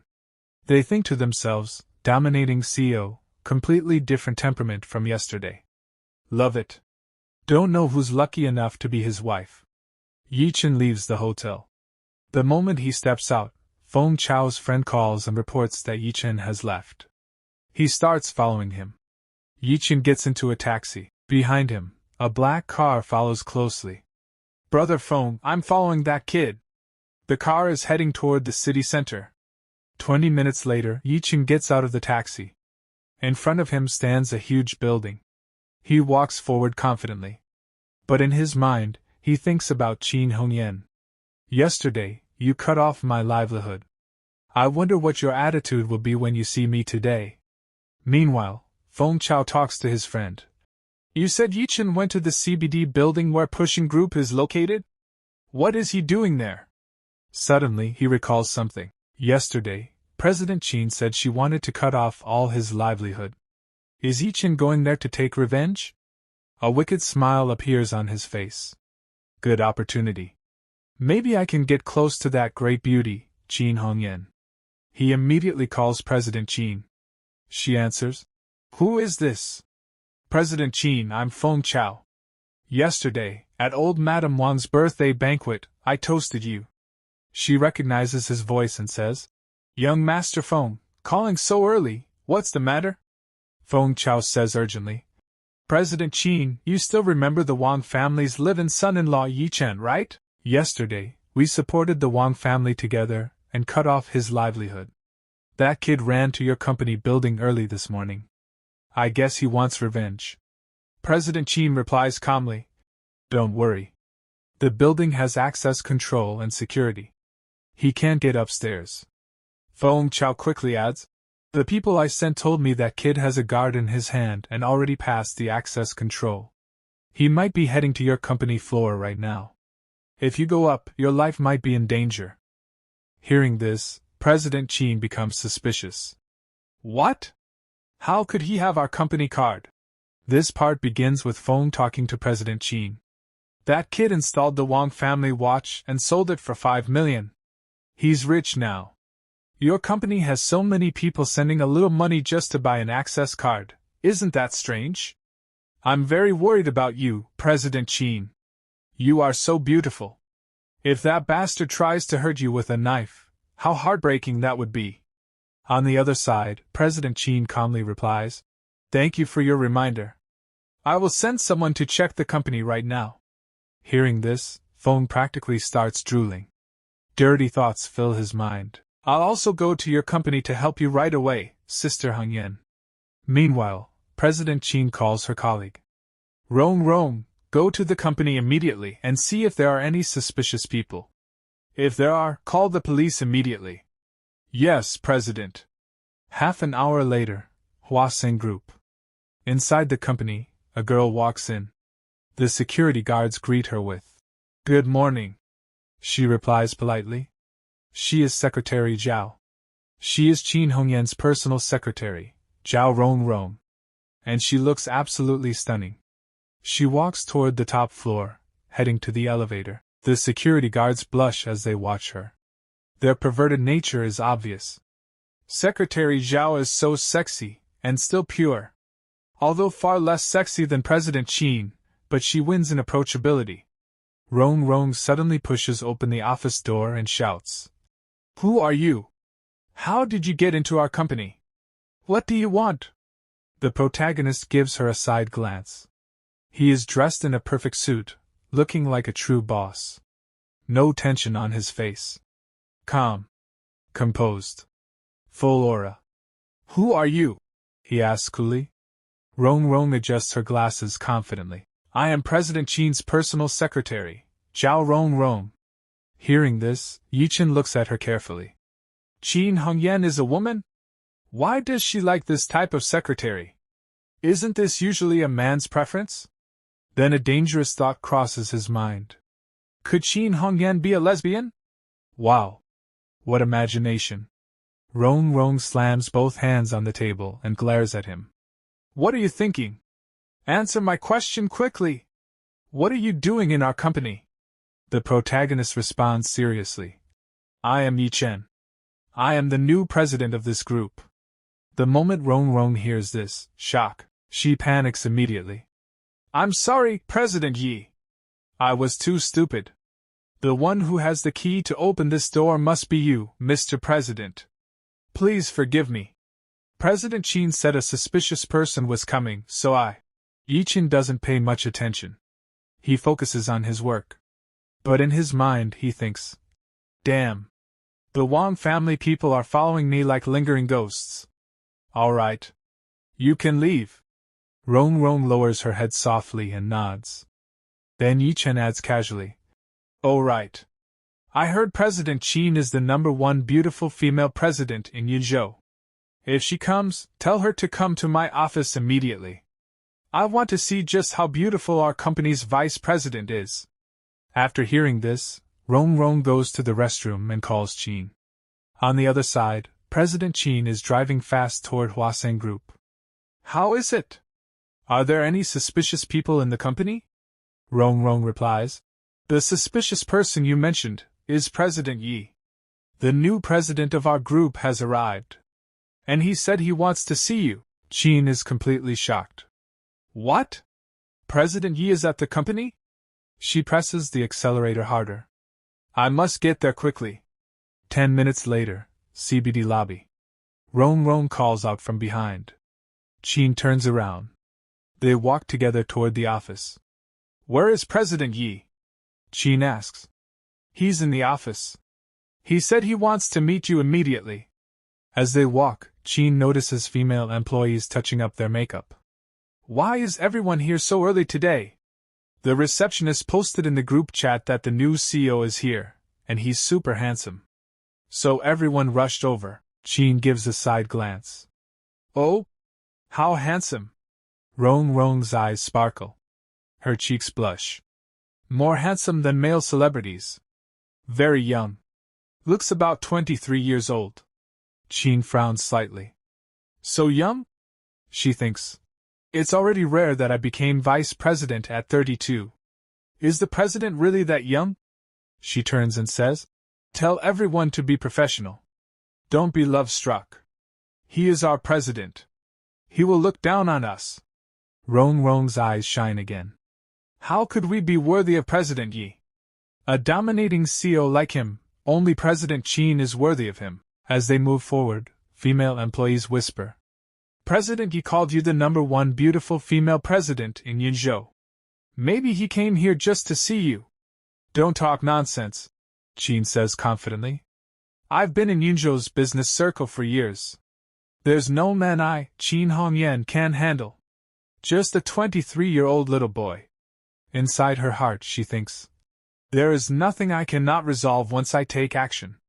Employees recall how a previous billionaire CEO once couldn't be controlled, but after Qin stepped in for just 2 minutes, he behaved like a servant. Now, Qin even applies lipstick. The employees whisper excitedly. "Later, leave the door slightly open. We want to see how you tame this new president again. Make him kneel and put on your shoes. We want to see that classic scene again." Qin finishes her makeup and walks toward the office, confident. But she has no idea. The calm before the storm is over. A huge explosion is about to happen. She reaches the office door. "Come in." She opens it. A young man is sitting in a chair facing the window. His back is toward her. She hasn't seen his face yet. "President Yi, I am the company's vice president, Qin Hongyan." Even from the side profile, his jawline looks like a Korean star. Handsome. Familiar. Deja vu? He slowly turns around. Outside the door, employees peek inside. "I wonder if President Yi will get a nosebleed seeing President Qin's beauty. Maybe he'll kneel immediately and call her queen." They laugh quietly. But the moment Qin sees his face. Shock. It's Ye Chen. Pure handsome. Cold aura. She recognizes him instantly. It's Ye Chen. Her mind goes blank. Her knees give out. She drops to her knees. Speechless. Completely stunned. Outside, the employees are frozen in shock. Why did President Qin kneel instead? Rong Rong is also shocked. The office door is open. "Hello guys, how are you all? Welcome back to another explosive episode." As we saw in the last episode, the moment Qin Hongyan walked in and saw Ye Chen, she was so terrified that she immediately dropped to her knees. Watching this shocking scene, her secretary Rong Rong was completely stunned. Hiding at a distance, she thought to herself. How is this possible? It shouldn't be President Yi bowing to President Qin, but President Qin kneeling in front of President Yi. Before she could process it, Ye Chen's gaze suddenly shifted toward her. Afraid of being caught, she and the other girls screamed and ran away. As soon as they left, an awkward silence filled the office. On the floor, Qin Hongyan sat stiffly, her heart pounding wildly in her chest. Breaking the tense silence, Ye Chen looked at her and said with a faint smirk, President Qin, why did you kneel the moment you saw me? I can't accept such a grand gesture. His sarcastic tone made her feel even more embarrassed. Inside her head, she fumed. If you can't accept it, then why haven't you helped me up yet? This is so humiliating, and this position is beyond awkward. In frustration, she cursed the Wang family in her mind. If not for them, she wouldn't have offended her own boss like this. Finally, gathering her courage, she apologized sincerely. President Yi, I was wrong. Please forgive me for what I said yesterday. Ye Chen leaned slightly closer, lowering his voice near her face. Oh, now I remember. Yesterday, didn't you say we were lovers? Before Qin Hongyan could even react, Ye Chen suddenly stepped forward and pulled her tightly into his arms. Her eyes widened in shock.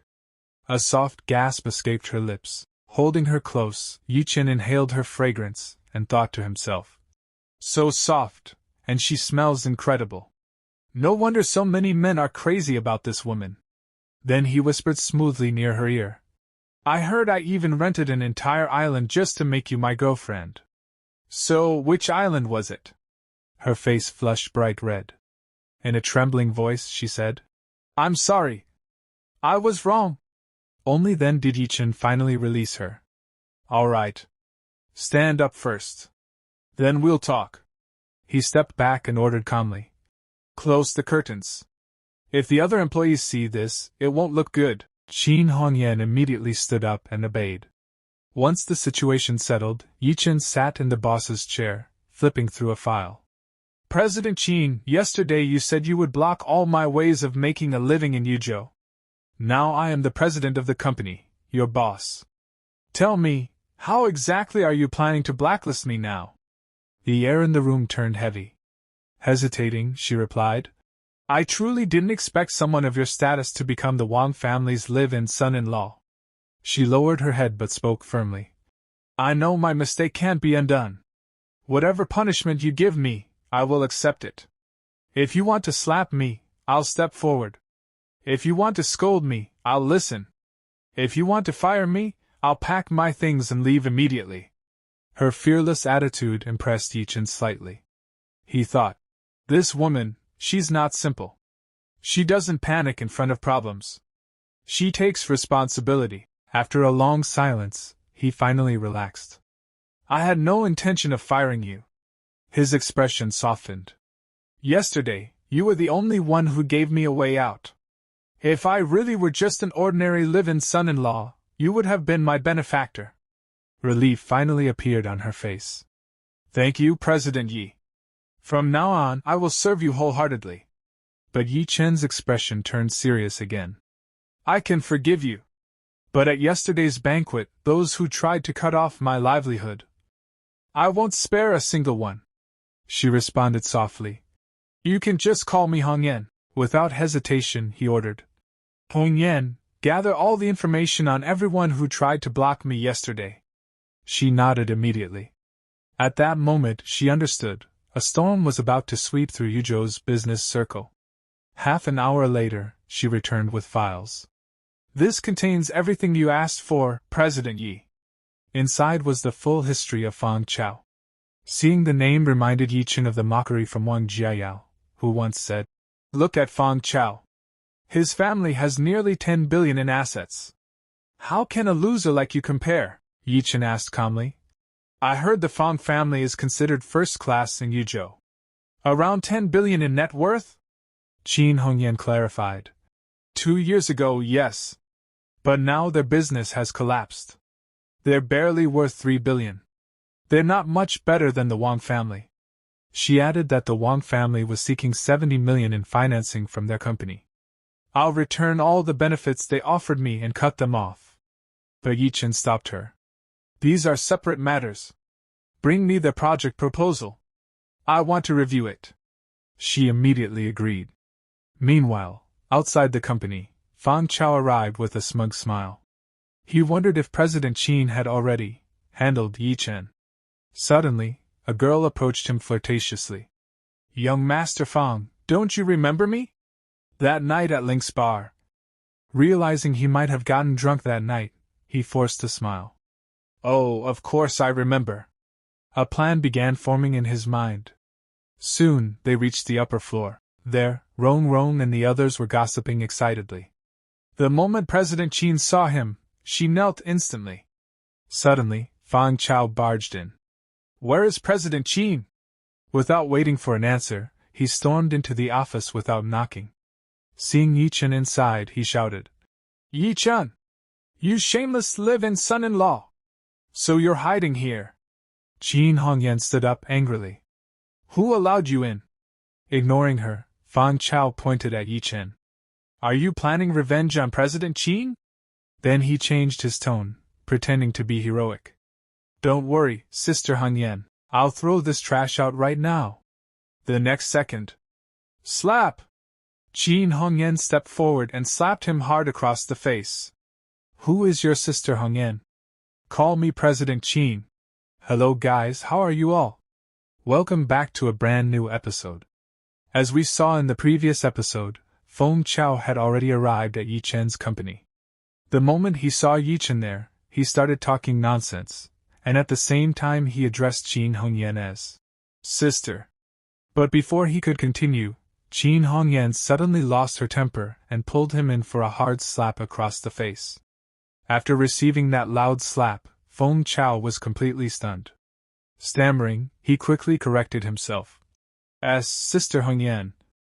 I mean President Qin. His mind was in total chaos. He kept wondering what exactly was going on here. What shocked him the most was that Qin Hongyan and her subordinates showed absolutely no surprise at seeing Ye Chen there. In the middle of this confusion, Feng Chao's brain came up with a ridiculous misunderstanding. He convinced himself that Ye Chen had come here to become a bodyguard. Pointing at Ye Chen, he suddenly shouted that he finally understood everything. He loudly declared that Ye Chen hadn't come to take revenge on President Qin. Instead, he had come to beg and become her bodyguard. Hearing all this nonsense, Ye Chen simply stood there quietly. In his heart, he wondered what kind of brain this fool Feng Chao had. What kind of absurd rubbish was he spouting? But Feng Chao's imagination was running wild. He recalled that earlier someone had mentioned kneeling. So in his twisted logic, Ye Chen must have knelt before Qin Hongyan, apologized to her, and begged to become her bodyguard.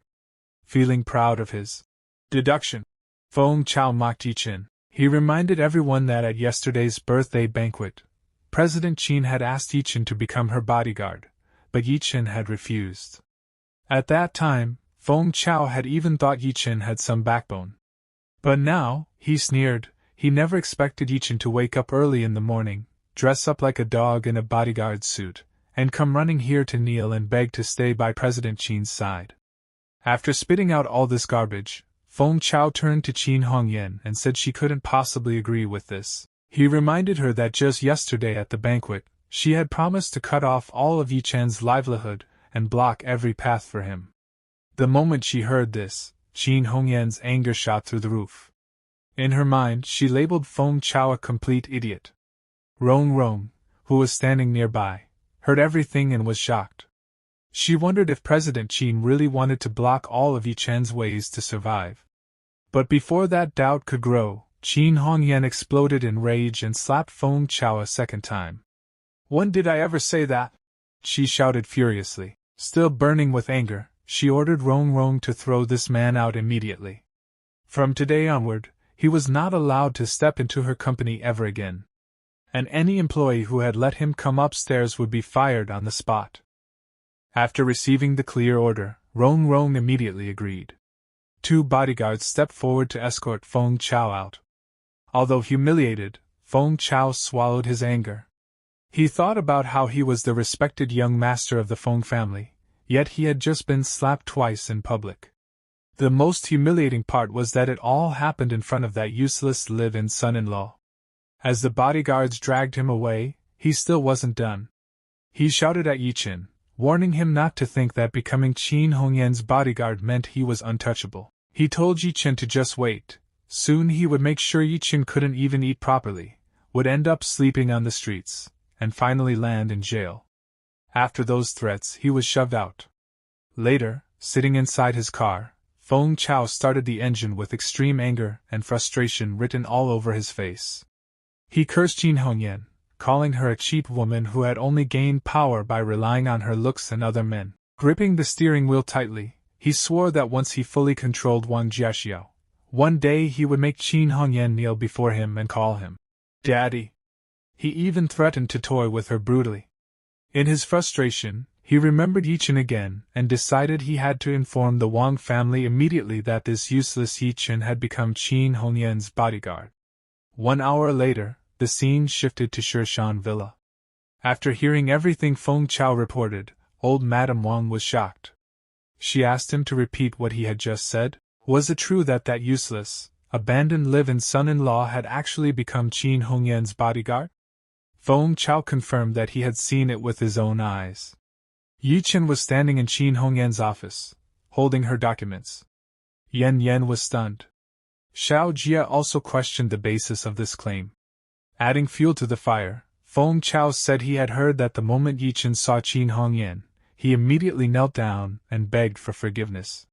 He speculated that maybe Qin Hongyan had developed a liking for Ye Chen at the banquet and had a soft heart, which was why she accepted him. Hearing this, Jieqi's anger skyrocketed. She screamed that Ye Chen was truly shameless for kneeling before another woman. Jealousy and rage consumed her. She thought about how many chances she had given him to kneel and admit his mistakes. If he had knelt and begged her, she would have forgiven him. She wouldn't have divorced him. She wouldn't have called the police. But in 3 years of marriage he had never knelt before her. And now he had knelt before another woman.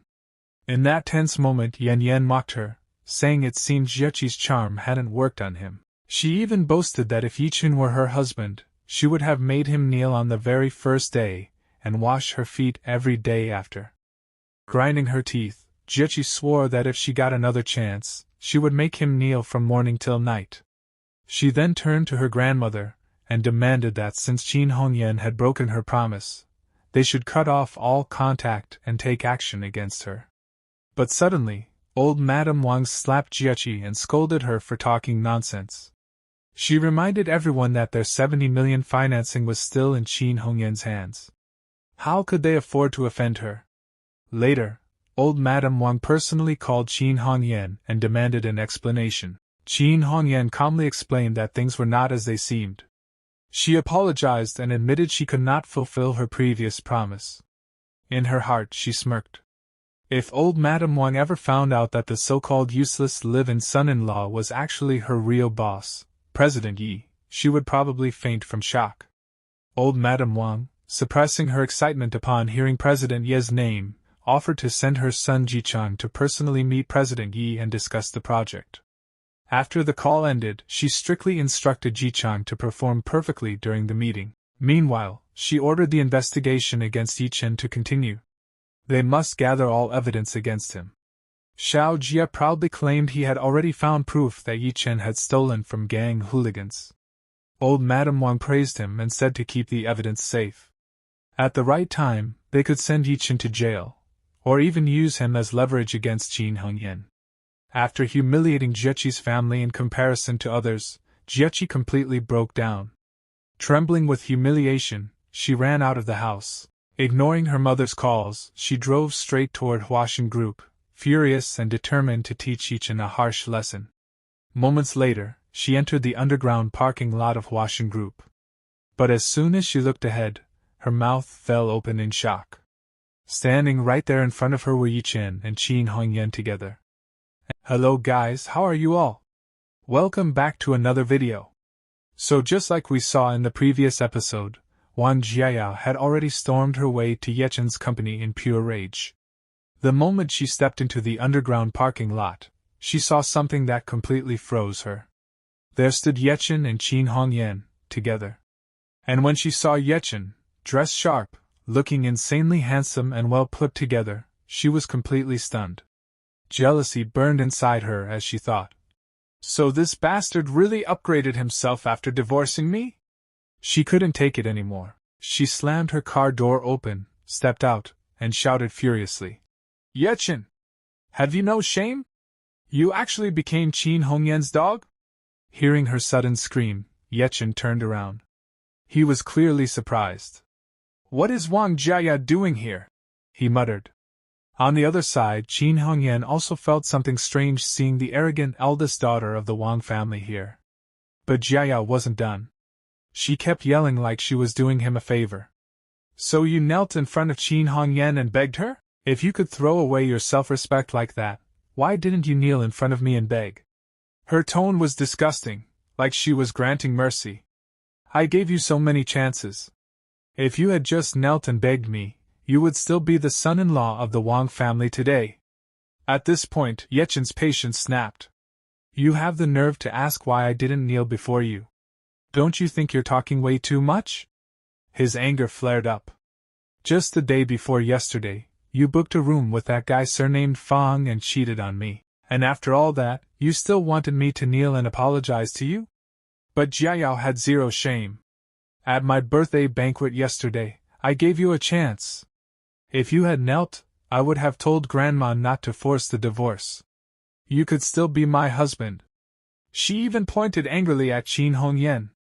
At Westlake Hotel, if you had knelt and begged, I wouldn't have called the police. In both situations you just had to kneel. So why kneel for her and not for me? I was your wife. Her logic was insane. Ye Chen replied coldly. Kneeling before your wife isn't shameful, but kneeling before a cheating wife is. For the past 3 years, I really spoiled you too much. That line hit hard. But Jiayao exploded. You spoiled me? It's obvious I spoiled you. I shouldn't have treated you so well. That's why you've become so uncontrollable. The family even blames me for not keeping you under control. Her arrogance hit peak level. You're just a live-in son-in-law. If I had known earlier, I would have made you kneel every day and pour out the water you used to wash my feet. And then... slap! The sound echoed across the entire parking lot. Jiayao screamed and held her cheek. The one who slapped her? Qin Hongyan. Her face was filled with pure fury. You cheated first. And you still feel no guilt? As a woman, don't you feel any shame? Jiayao froze, trembling in anger. How dare you hit me? Qin Hongyan shot back. If I hit you, I hit you. Do I need to pick a special day for it? Jiayao screamed again. You stole my man and now you hit me? Seeing things escalate, Ye Chen stepped forward and gently held Qin Hongyan's shoulder. Forget it. Then he turned to Jiayao and said clearly. You should leave. I'm not your man anymore. That line destroyed her pride. Inside, Jiayao thought obsessively. Even if this Wang family's dog isn't mine anymore, I won't let anyone else have him so easily. Her twisted obsession kicked in.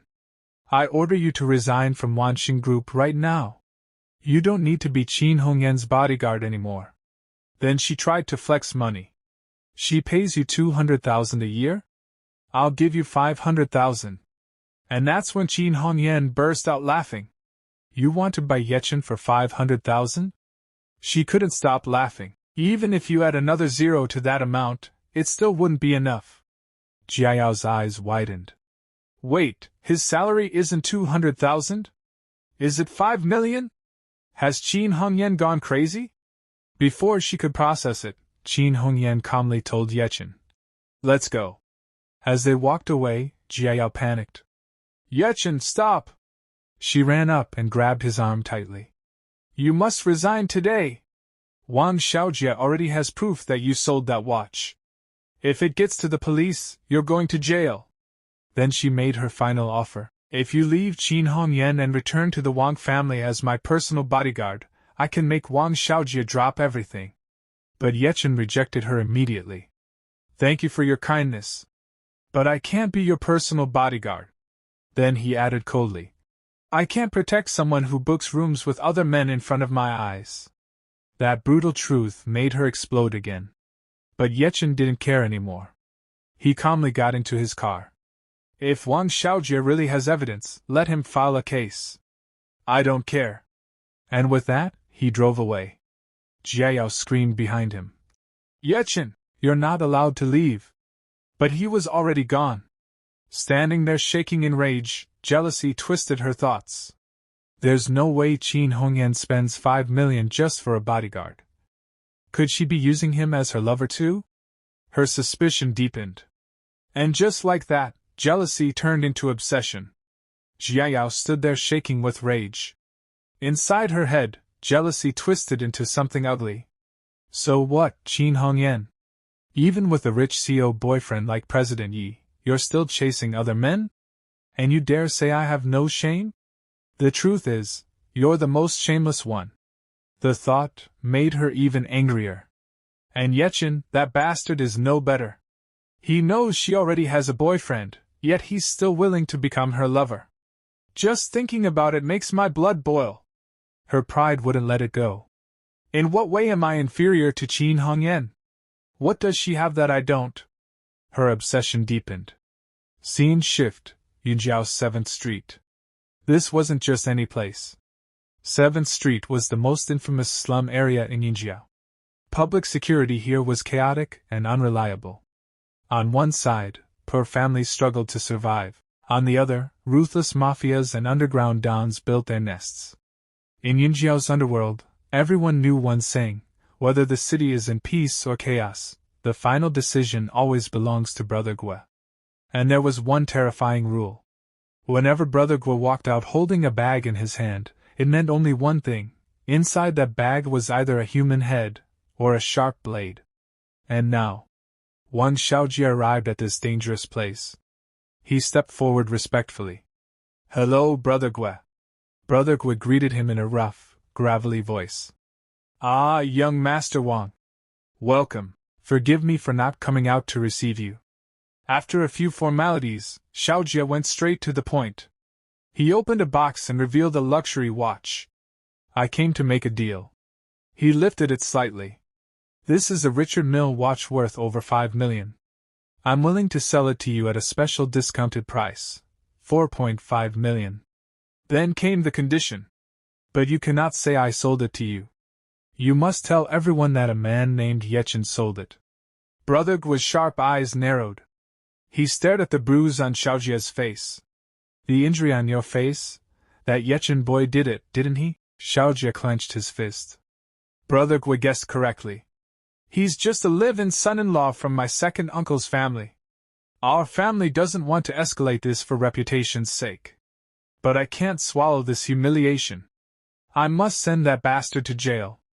Despite his confidence, Brother Gue calmly refused. I can't help you. He exhaled smoke slowly. Master Lu strictly warned me, never interfere in other people's family matters. What if we help you, and later you reconcile?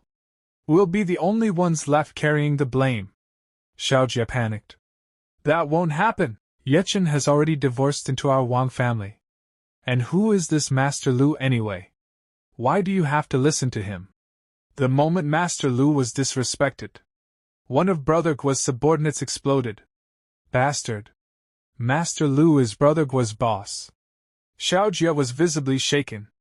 Brother Gue spoke calmly. Master Lu is my guide. Without him, I wouldn't even exist in the underworld. His words are like a king's decree to me. Find someone else for this job. Xiaojie's desperation grew. I'll sell it for 4 million. No reaction. 3 million. You can resell it and easily make 2 million profit. That number made Brother Gue's steps stop. His face slowly turned. A dangerous red greed flickered in his eyes. He smirked. Master Lu also said, in the underworld, never go against money. He chuckled darkly. The sky is big. The earth is big.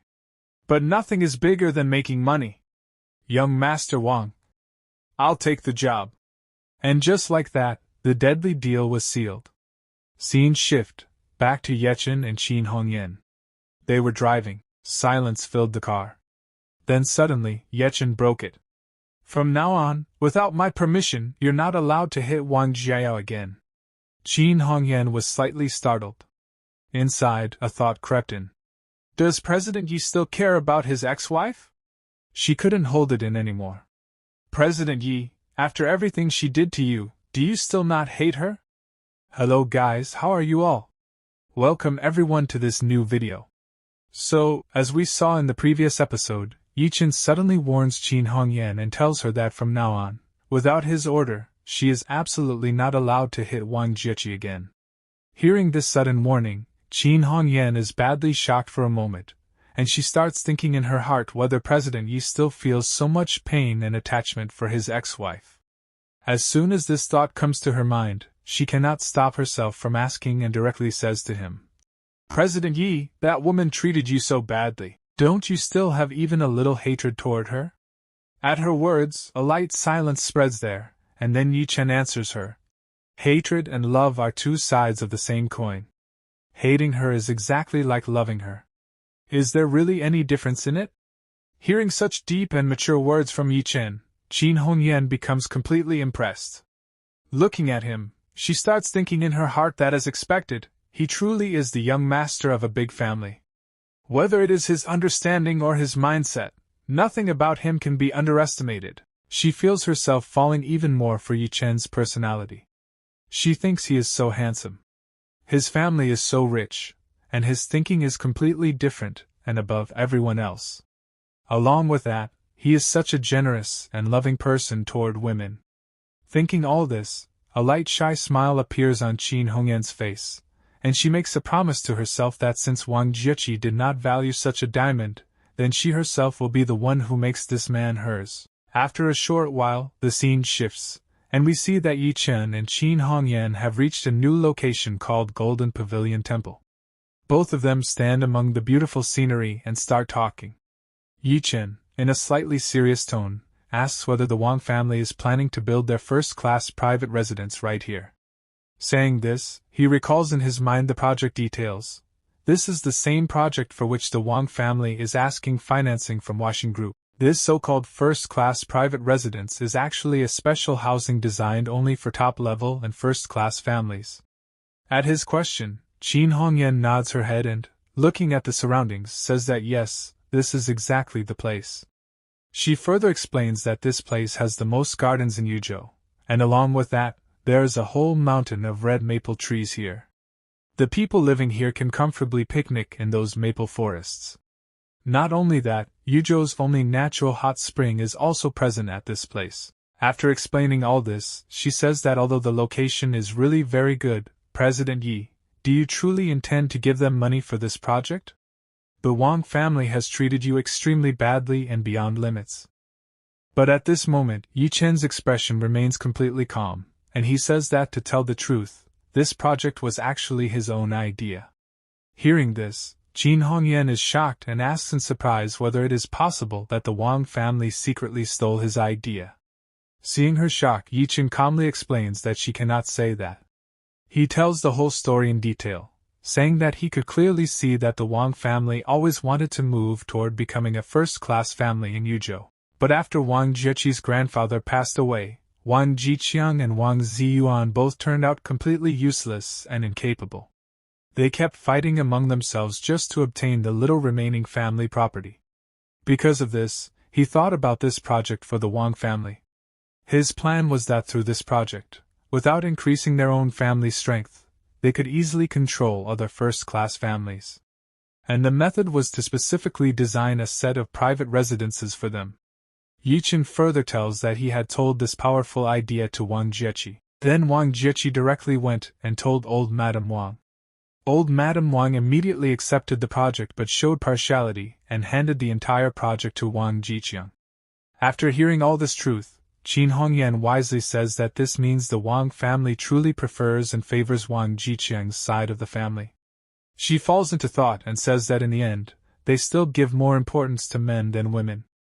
Deep down, they believe that Wang Jiechi does not have any right to expand or claim authority over the Wang family business. After realizing all this, Jin Hengyan says in a soft tone that only on this one matter, she truly feels a lot of sympathy for Wang Jiechi. At her reaction, Ye Chen looks slightly gloomy and nods, saying yes, Wang Jiechi has always been looked down upon by her family and never respected. Her parents also always put a lot of pressure on her. And despite all this, her family arranged a live-in son-in-law like him for her. But tension rises again when Qin Hongyan remembers old matters and, making an angry face, says that even if all that is true, it still cannot be an excuse for her betrayal. Silence spreads again. Then Ye Chen steps forward and, in a very soft and romantic way, removes a red maple leaf that had fallen on Qin Hongyan's hair. Looking into her eyes, he calmly says, "Hongyan, come with me, let's go have a drink." After this, the scene directly shifts to a bar. There, at a table, Wang Jiechi is sitting with a female friend. She looks in very bad condition and shouts in anger and frustration that she just wants to drink. Her friend's name is Song Hongyi. Calling her, Jiechi says, "Hongyi, drink with me." Seeing her friend in such a restless state, Song Hongyi asks with concern what happened to her today, why she is drinking in broad daylight, and who dared to bully her. She tells her to say the name, and she will go immediately and teach that person a lesson. Seeing this support, Wang Jiechi's anger bursts out even more. She irritably says that it is all because of that dog Qin Hongyan. She really slapped her on the face. She did not even provoke her. She was just scolding her useless and disappointing husband. So what right did she have to raise her hand on her? Then she shouts that what importance does she have to that useless Ye Chen that she interfered. Seeing Jiechi like this, Song Hongyi explains logically that before hitting a dog, one must always look at its owner.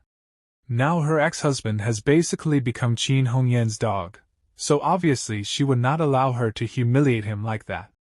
Hearing this, Jiechi says that she only cheated once in her life, and in today's era which beautiful woman has never cheated? Then she looks at Song Hongyi and shouts that she herself cheated twice. Hearing this, Song Hongyi is completely shocked. The wine in her mouth sprays out like a fountain. Controlling herself, she asks why Jiechi is suddenly mentioning her. At least she was not caught by her husband. In defense, Jiechi vents her anger on Ye Chen, saying he is just a live-in son-in-law. Even if he knew everything, why could he not silently endure it?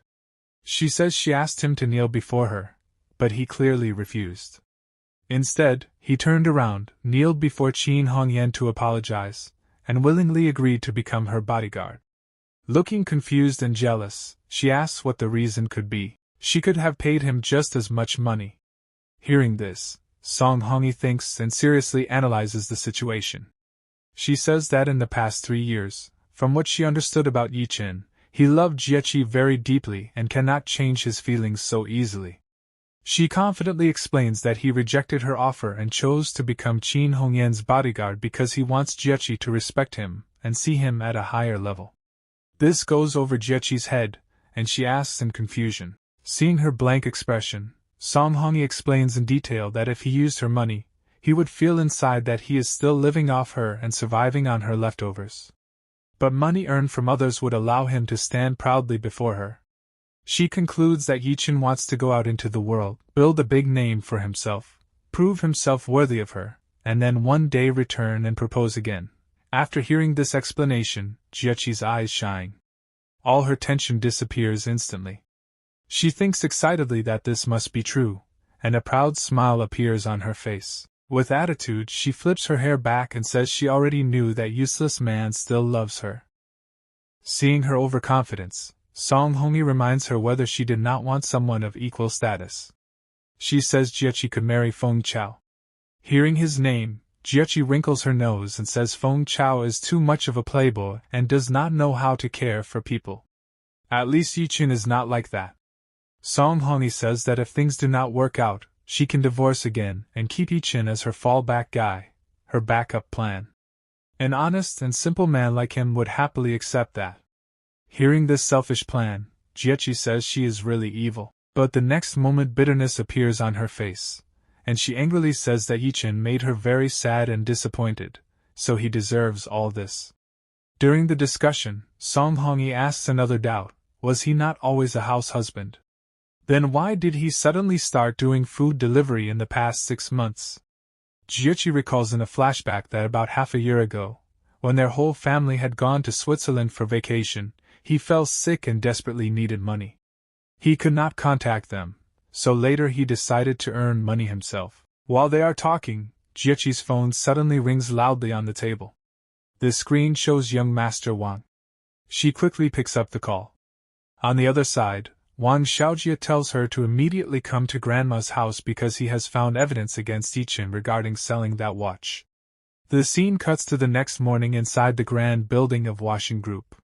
As soon as Ye Chen enters through the main gate with a boss-like aura, all the employees respectfully greet him. Suddenly his phone rings again. It is Wang Xiaojie. He tells him to quickly come to Grandma's house and says he has already invited the man who bought his watch. If he has courage, he should come and confront him face to face. Hearing this childish threat, Ye Chen remains calm on the call but thinks deeply inside. He never sold that watch. So where did this witness come from? After thinking, he says that whatever it is, he will come and settle this matter once and for all so they stop bothering him for no reason. He cuts the call without waiting for a reply. After putting down the phone, he turns to Secretary Zhu Rongrong and asks whether she knows how to drive. She says yes. Hearing that, he immediately decides and tells her to drive him to Shirshan Villa. She respectfully replies, "Yes, sir." As we saw in the previous episode, Ye Chen was heading toward Shirshan Villa together with Zhu Rongrong. And now we see Ye Chen's car speeding forward toward Shirshan Villa. During the journey, while sitting inside the car, many thoughts are running through Ye Chen's mind. He looks outside through the window and thinks to himself, returning to Shirshan Villa, and this time taking my cousin back as the president of the Huasher Group. My feelings are honestly becoming a little complicated. After traveling for about 30 minutes, their car finally arrives at Shirshan Villa. As soon as the car stops, Zhu Rongrong quickly gets out of the driver's seat and hurriedly comes over to open the door for Ye Chen. Seeing this scene, Jia Yao's mother, who is standing there, is completely stunned. Suspicious thoughts appear in her mind as she thinks, isn't this Secretary Zi whom Qin Hongyan values the most? But why is she driving the car? At the same time, old Madame Wang also notices the scene. Confused, she thinks to herself, what is she doing here? And where is Ye Chen? Just then, after the door opens, Zhu Rongrong respectfully says, President Yi, we have arrived. Hearing this, Ye Chen steps out of the car and, with a boss-like attitude, says to her, Secretary Zhu, wait here for me. Rongrong immediately nods and replies, yes, sir. However, for the rest of the Wang family members standing there, all of this is extremely hard to digest. They look at each other in disbelief, and only one thought is running through their minds. Is Zhu Rongrong really acting as Ye Chen's driver?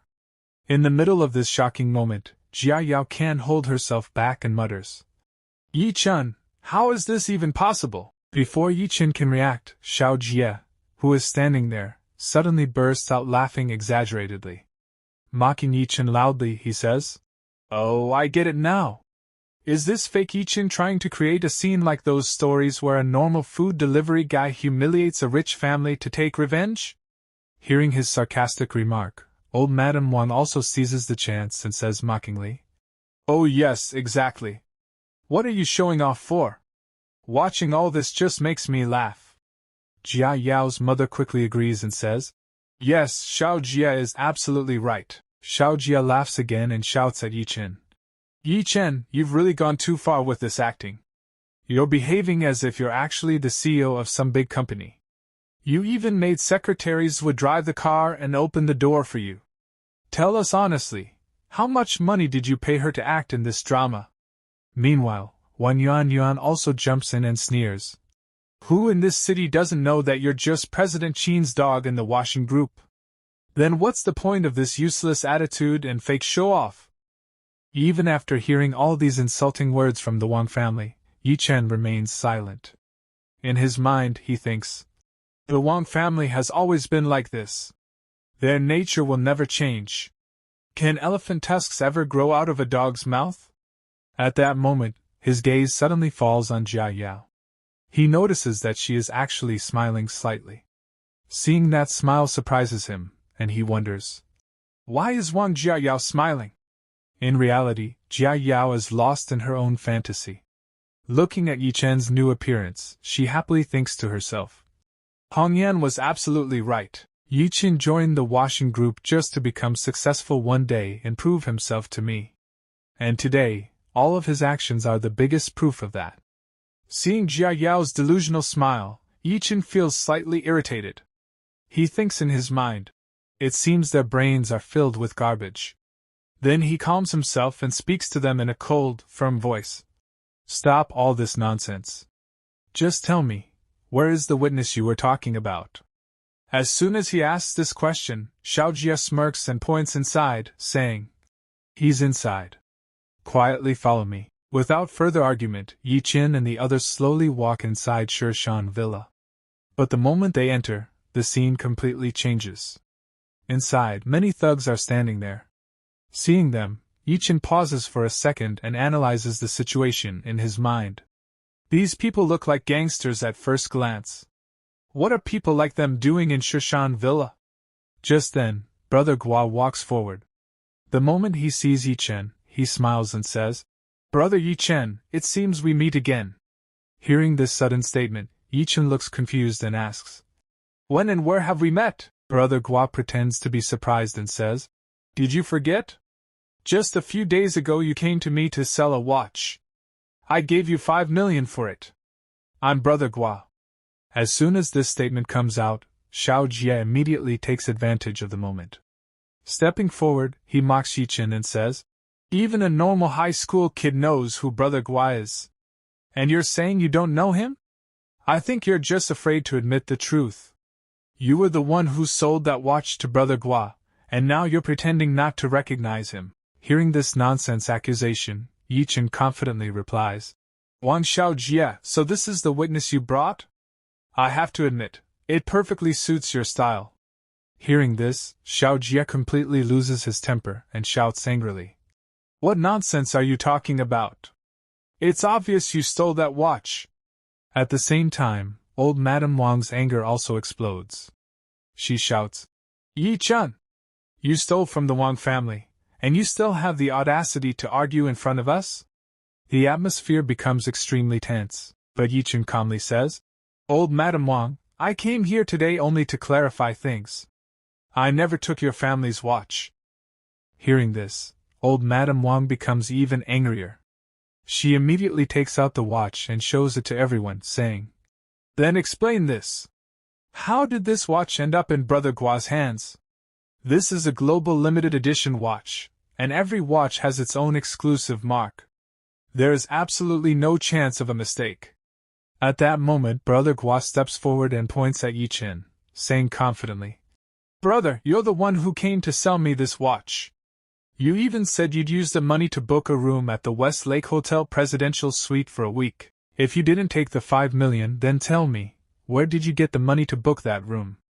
While saying this, Brother Gua is secretly very pleased with himself. A sly smile appears on his face as he thinks, we already rehearsed all these lines. Ye Chen won't be able to deny it no matter what. But after hearing this fabricated story, Ye Chen looks at all of them with a serious expression and says, at first, I wanted to deal with all of you as an ordinary person.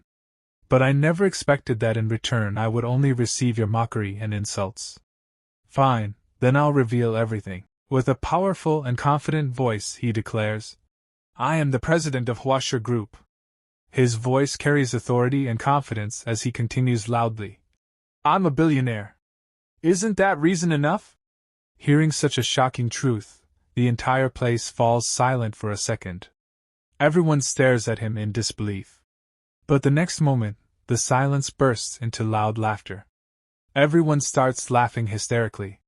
Meanwhile, Xiao Jie, struggling to stop laughing, mocks him and says, what do you think, you're Wang Duo? You literally copied the lines from the movie The Richest Man in Tomato City. I can't stop laughing. Hearing this reference, Ye Chen becomes confused, because he has no idea what they are talking about. He asks, what is The Richest Man in Tomato City? Seeing his innocent confusion, Wang Yuan steps forward with a proud smile and says sarcastically, "Why do you love pretending to be rich so much? If you were really the president of Washam Group, forget my sister marrying you. I would happily become your second wife myself. My sister and I would take turns serving you." Right after her mocking words, Brother Gua walks forward and suddenly places his hand on Ye Chen's shoulder. He says, "Brother, stop this useless drama now. Just kneel down, bow your head, and apologize to old Madam and young Master Wang. Don't worry. Old Madam already said she won't send you to jail." Seeing this, Jia Yao also steps forward and says, "Ye Chen, you were my husband for 3 years after all. Our Wang family remembers old relationships. So we won't send you to jail. Even though you already spent millions, you can pay it back later. Just kneel down now and admit your mistake. After that you can leave." Hearing her words, Ye Chen replies firmly, "I didn't do anything wrong, so I won't kneel. And even if I had done something wrong, the Wang family doesn't have the status to make me kneel." Hearing this arrogant response, old Madame Wang and Jia Yao's mother explode with anger. They shout furiously, "Call the police! Send this useless live-in son-in-law to jail for 10 years! But hearing the word police, Brother Gua immediately becomes nervous. In his mind he thinks, if this reaches the police station, everything will be exposed, so he quickly tries to control the situation and shouts at Ye Chen, "Today you will kneel, whether you want to or not!" Then he signals to the thugs behind him and orders, "Brothers, grab him and force him to kneel!" Immediately, 2 thugs rush forward and grab Ye Chen from behind. One of them angrily says, "Didn't you hear what Brother Gua said? Get down on your knees!" Despite the pressure, Ye Chen remains standing and says calmly, "I already told you, you're not qualified." Then suddenly, Ye Chen slams his elbow hard into one thug, and without wasting a second, he strikes the second thug with another elbow. Both thugs scream in pain and fall to the ground. Seeing his men defeated like this, Brother Gua is shocked, fear and anger appearing on his face. He shouts to the rest, "So he knows a little fighting! Brothers, attack him together!" Just as the remaining thugs are about to rush forward, suddenly, old Madame Wang's pet dog runs into the middle of them, barking loudly. The sudden appearance startles the thugs, and they step back nervously. "Whoa! A dog! Where did this dog come from?" Instead of being afraid, the small dog runs straight in front of Ye Chen, barking at the thugs as if trying to protect him. Seeing this, Ye Chen calls out the dog's name, "Hua Hua." He steps forward, gently picks up the dog, and holds it to his chest. Looking at the dog, he says softly, "You little troublemaker, weren't you barking at me yesterday?" Old memories flood his mind as he thinks. Even though Hua Hua is old Madame Wang's favorite dog, for the past few years I was the one cleaning its poop and feeding it. Today, when I was in trouble, this little guy actually came to protect me. Then Ye Chen turns back toward the Wang family and says sarcastically, "Even a dog knows who treats it well. That's much better than certain people who are worse than pigs and dogs." As we saw in the previous episode, old Madame Wang's dog, Hua, stepped forward and stood in front of all those thugs to protect Ye Chen. Seeing this, Ye Chen gently picks the dog up and, with a smile, says, "You little troublemaker, weren't you barking at me just yesterday?" Then he looks toward the people standing there and says, "Even though this little Hua is old Madame Wang's favorite dog, for the past few years it was actually me who cleaned up after him and fed him. And today, when I was in trouble, Hua was the one who cared about me." After saying this, Ye Chen throws a bitter taunt at everyone present. "Even a dog knows who treats it well. That's far better than some people here who are worse than pigs and dogs." As soon as they hear these harsh words, the atmosphere instantly becomes even more tense. The family members' faces turn red with anger. At that moment, old Madame Wang angrily shouts, "Yun Yun! Bring Hua back to me!" Hearing her grandmother's voice, Yun Yun immediately responds and walks forward. She snatches the dog from Ye Chen and brings it back. Old Madame Wang then glares at Ye Chen and gives him a final warning. "Ye Chen, I will give you one last chance. Kneel down right now and admit your mistake so you can save yourself from physical pain." At that moment, the thugs begin surrounding him. But Ye Chen simply takes off his coat and replies calmly, "Then I'll repeat what I said before, you people are not worthy." Hearing this, the thugs go crazy with anger. They rush toward him with weapons in their hands, shouting, "Die!" Seeing them charging at him, Ye Chen prepares himself for the fight. Soon after, he starts beating them down while thinking to himself, "For years ago, 1 year before my marriage into the Wang family, the family arranged a battlefield trial for me and sent me to Syria for a whole year." He continues thinking, "Compared to ordinary people, these guys might be considered professionals. But for someone like me, who survived on the battlefield and spent an entire year surrounded by blood and corpses, this is nothing more than child's play." In the blink of an eye, Ye Chen brutally beats all of them down and throws them to the ground. The thugs lie there groaning in pain. But the fight isn't over yet. Suddenly, a tall and bulky thug shouts angrily from behind and grabs Ye Chen tightly with all his strength. Seeing this, another thug standing in front becomes excited and shouts, "Hold him tight! I'm going to cut the tendon in his arm." Brother Gua then angrily says to Ye Chen, "Brat, you dared to hurt my men. Today I'll cripple you."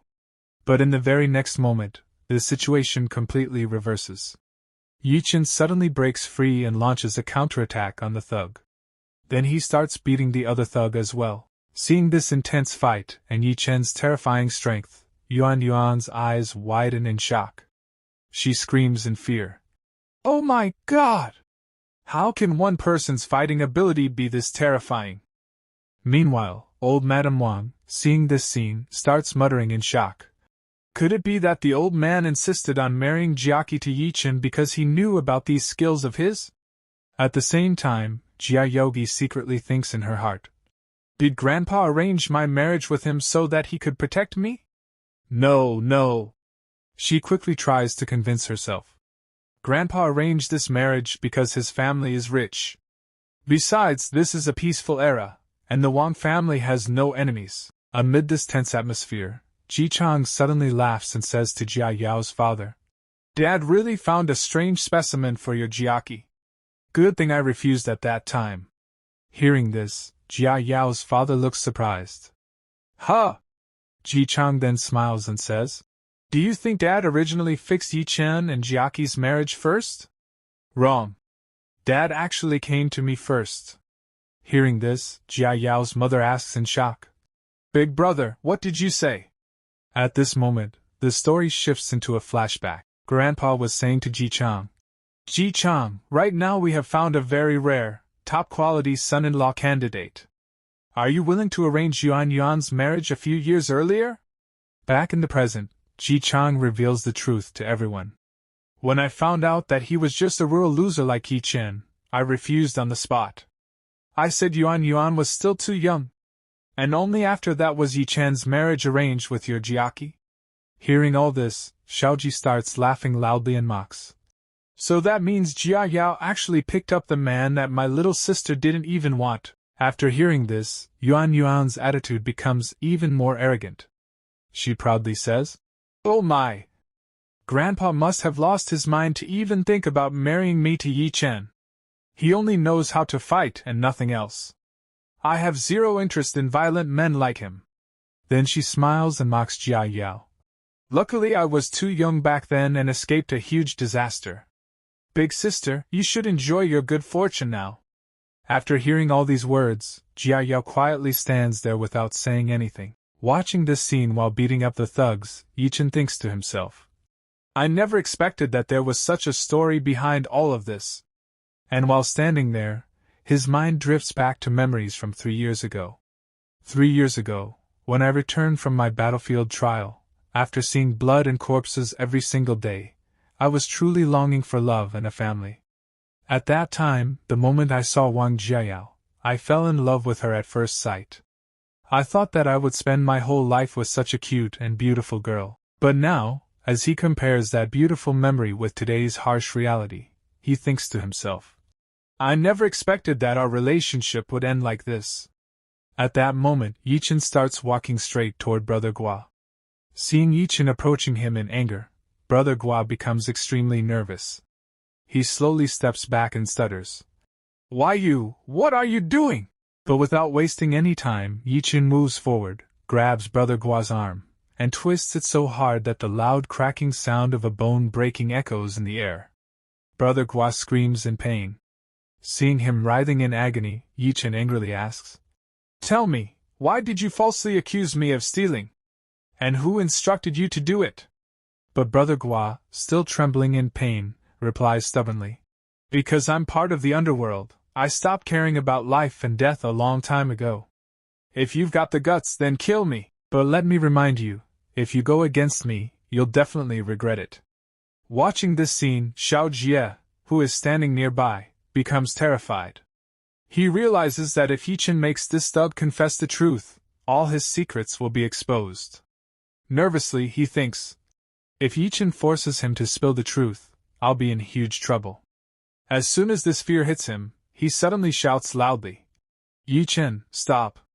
Do you really want to kill someone in front of Grandma?" Hearing Xiao Jie's voice, Ye Chen stops. He turns toward the Wang family and says in a serious tone, "I'll say this one more time. I have never stolen anything from the Wang family. If you have any evidence, you can call the police right now and have me arrested. But don't ever say again that not calling the police is for my own good, or that you can't bear to see me go to jail." After saying this, Ye Chen begins walking toward the exit. Suddenly, Hua the dog runs over and grabs Ye Chen's leg. Ye Chen bends down and gently picks up the dog. Looking at Hua, he smiles and thinks to himself, "Hua, in my eyes, the only thing in the Wang family worth stealing is you." Then he softly says to the dog, "I won't be living here anymore, so don't be picky about your food." After that, he places the dog back on the ground. And with that, Ye Chen finally leaves the Wang family's house. As soon as he walks out the door, Xiao Jie nervously asks Ji Chang, "Dad, are we really just going to let him leave like that?" Hearing this, Ji Chang takes a deep breath and helplessly replies, "No one here can defeat him. We'll have to use other methods to deal with him later." A short while later, the thugs lying on the ground slowly start getting up while groaning in pain. Seeing them stand, Xiao Jie thinks nervously, "Today we seriously offended Brother Gua. We'll have to appease him properly." He cautiously walks forward and asks, "Brother Gua, are you all right?" But the moment Brother Gua hears his voice, he becomes furious. He suddenly grabs Xiao Jie by the collar and shouts in his face, "You brat!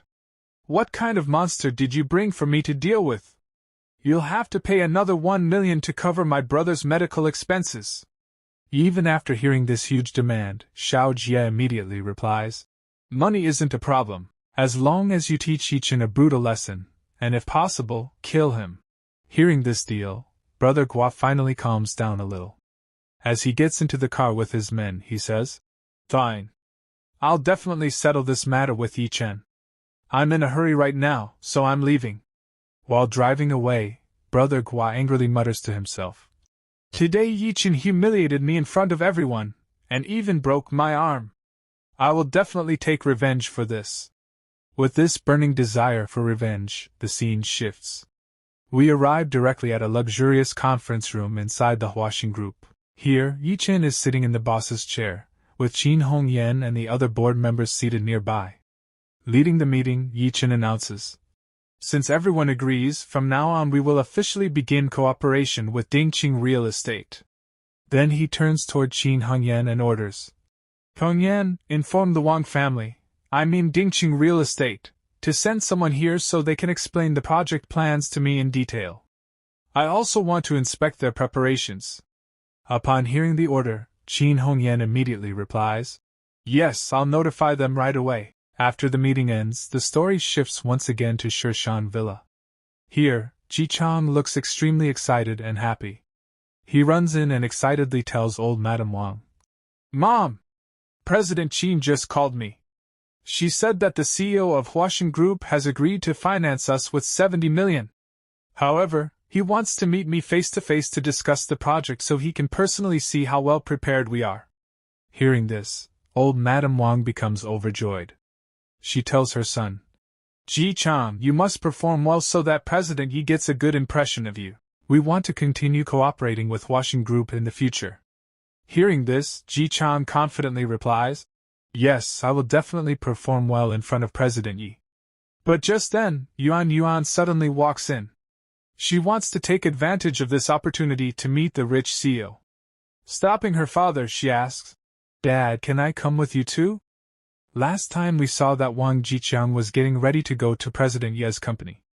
Just then, Yuan suddenly arrived there and started insisting that she go with him as well. Seeing this, Jiqiang was a little surprised and asked her, "Are you going there too?" Hearing this, Yuan replied with great confidence, "I heard that he is handsome and young, not like the other CEOs." As soon as she said this, Jiechi, who was standing there, could not hold herself back anymore and immediately interrupted her, saying, Yuan, no matter how handsome President Yi is, he already belongs to someone else. Did you forget that President Qin and President Yi are lovers?" After hearing Jiechi say this, a proud expression appeared on Yuan's face, and she said arrogantly, "What does that have to do with you? They are only lovers, they are not married. And besides, I am younger than Qin Hongyan and my figure is better than hers, so why can't I snatch President Yi away from her?" Seeing Yuan's overconfidence, her brother Xiao Jie, who was standing there, immediately stepped forward and supported his sister. "That's absolutely right. I support my sister." During this argument, old Madame Wang also sided with Yuan's thinking and said, Yuan's thinking is absolutely correct. In this world, capable men are very rare.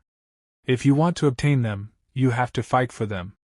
Yuan, this time you will go to Huashan Group with your father to meet President Yi. The moment Yuan heard such permission from her grandmother, she jumped with happiness, and quickly thanked her, saying, "Ah, really? Thank you, Grandma. May Grandma live a long life."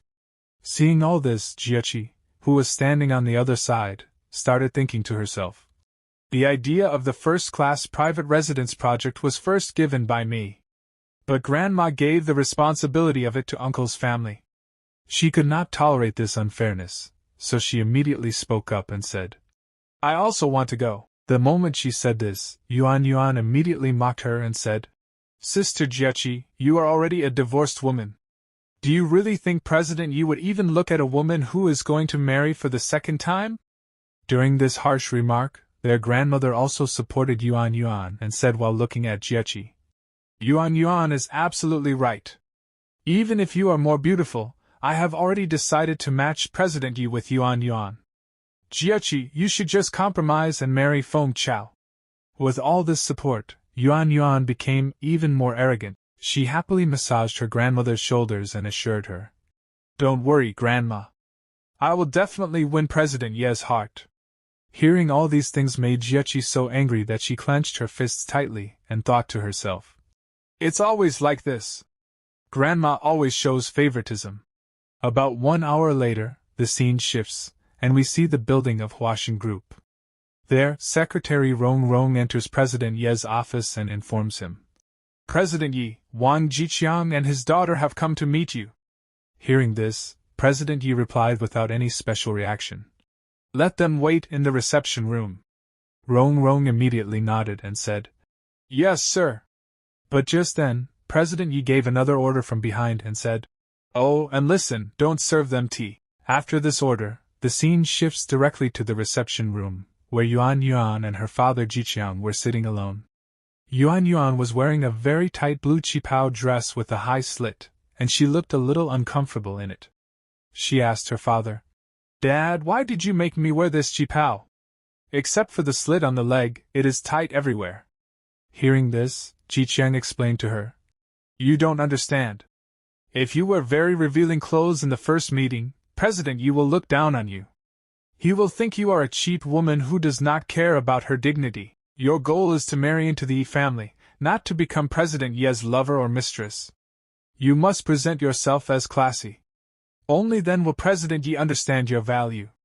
After understanding her father's long strategy, a smile appeared on Yuan's lips and she said, "Thank you, Dad.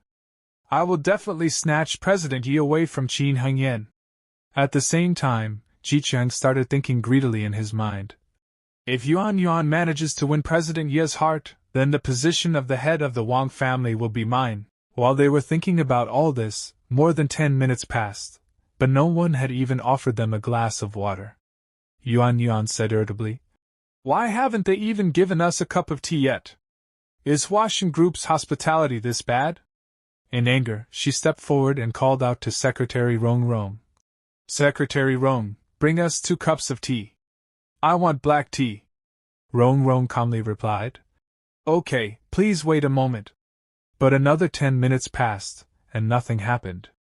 After waiting for so long, Yuan's anger reached the sky and she shouted loudly, "I'm really getting angry! That secretary still hasn't brought the tea." Seeing her behavior, Ye Chen quickly calmed her down and said, "Once you become President Ye's wife, you can fire her directly.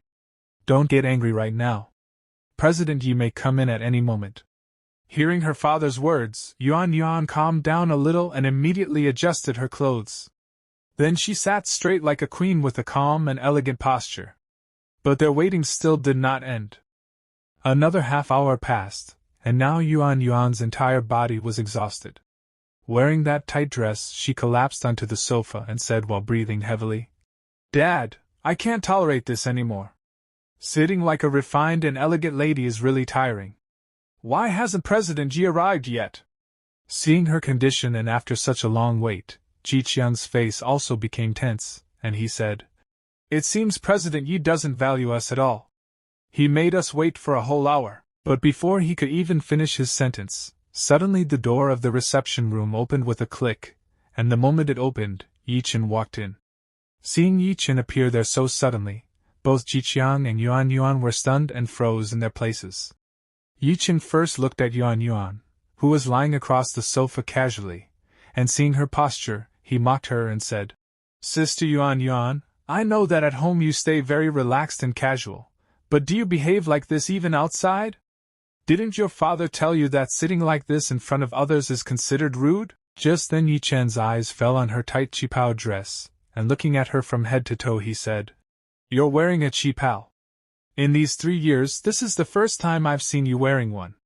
I didn't expect that there was still a little bit of Jiannan elegance left in you." Hearing Ye Chen's sudden appearance and his comments, Yuan quickly sat straight and said angrily, "Ye Chen, I didn't wear this qipao for you, so stop having any misunderstandings about me.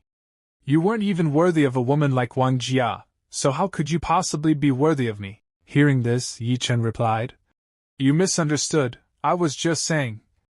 But before he could finish speaking, Ji Qiang interrupted and said, "You are just a mere bodyguard. What are you doing here upstairs? Where is President Yi?" Hearing all these words from the father and daughter, Ye Chen took a deep breath in his mind and thought, "These two still cannot believe that I am the real manager of Huaxin Group."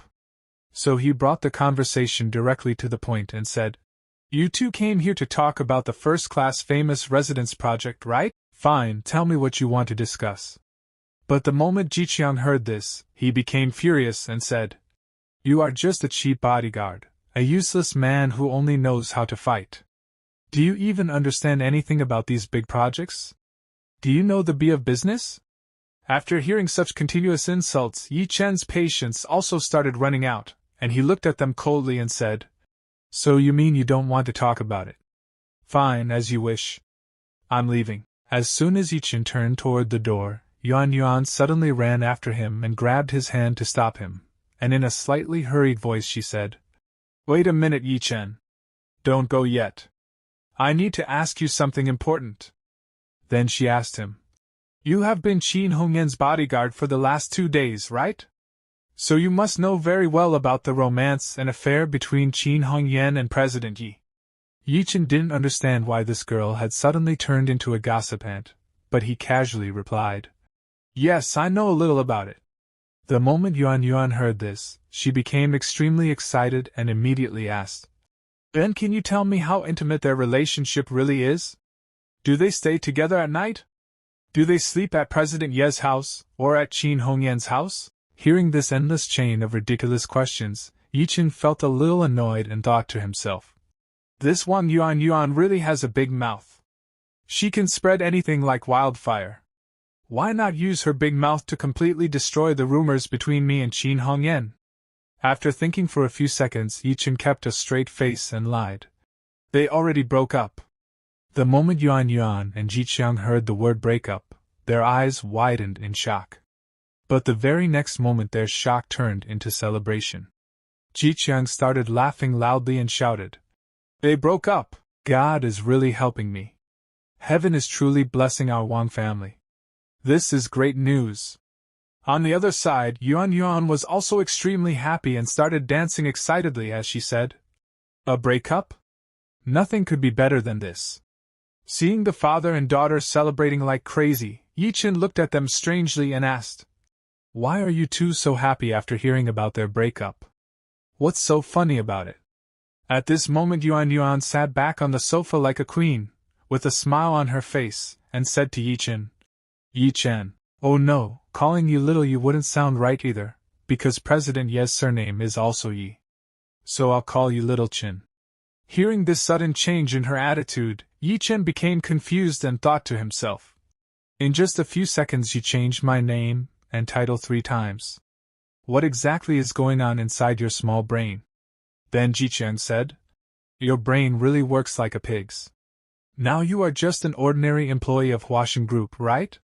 That means President Yi is your boss. You should know that President Ye's future wife is going to be your ex-sister-in-law, my daughter Wan Yuan Yuan. Our family wants to form a powerful alliance with Huashan Group through Yuan Yuan's marriage. If this plan succeeds, even a brat like you will become a distant relative of our family." Hearing these unrealistic fantasies, sweat appeared on Ye Chen's forehead. He looked at Yuan Yuan and asked, "I'm asking you seriously, Sister Yuan Yuan. Are you really so arrogant and overconfident that you think President Yi will fall for you the moment he sees you?" Hearing this, Yuan Yuan proudly replied, "As long as the other person is a man, it is impossible for him to ignore my charm and beauty. I have always kept myself pure, and I have never even had a boyfriend before. I just need to take the initiative and show a little of my magic, and President Yi will definitely become crazy about me. And yes, there's one more thing. I have always suspected that the person who gifted that $1 million jet bracelet at Grandma's birthday party was none other than President Yi himself. Maybe President Yi has been my biggest admirer for a long time." After hearing all these ridiculous fantasies from her, it is going to be very interesting to see what new drama will happen next. So as we saw in the last part, Ye Chen had come to meet the members of the Wang family, but they were not ready to meet him. In this chapter, as Ye Chen is leaving, he thinks to himself that this Wan Yuan Yuan is way too confident in herself. Then he tells them that there is no need to investigate. The bracelet was actually given by the president of Huashan Group, President Yi. As soon as Ye Chen says this, Yuan Yuan jumps in excitement and proudly says, "Really? Really? Did President Yi actually give it?" Then she looks at her dad and says, "Dad, did you hear that? President Yi really likes me. I told you my guess was absolutely correct." Hearing this, Wang Jiaqian starts laughing loudly. Then he says to Yuan Yuan, "I never thought that my son-in-law would actually be the president of Huashan Group." She also happily says, "I need to tell Grandma about this immediately. She will definitely be very happy." Meanwhile, seeing their disgusting smiles, Ye Chen thinks, "What a disgusting family.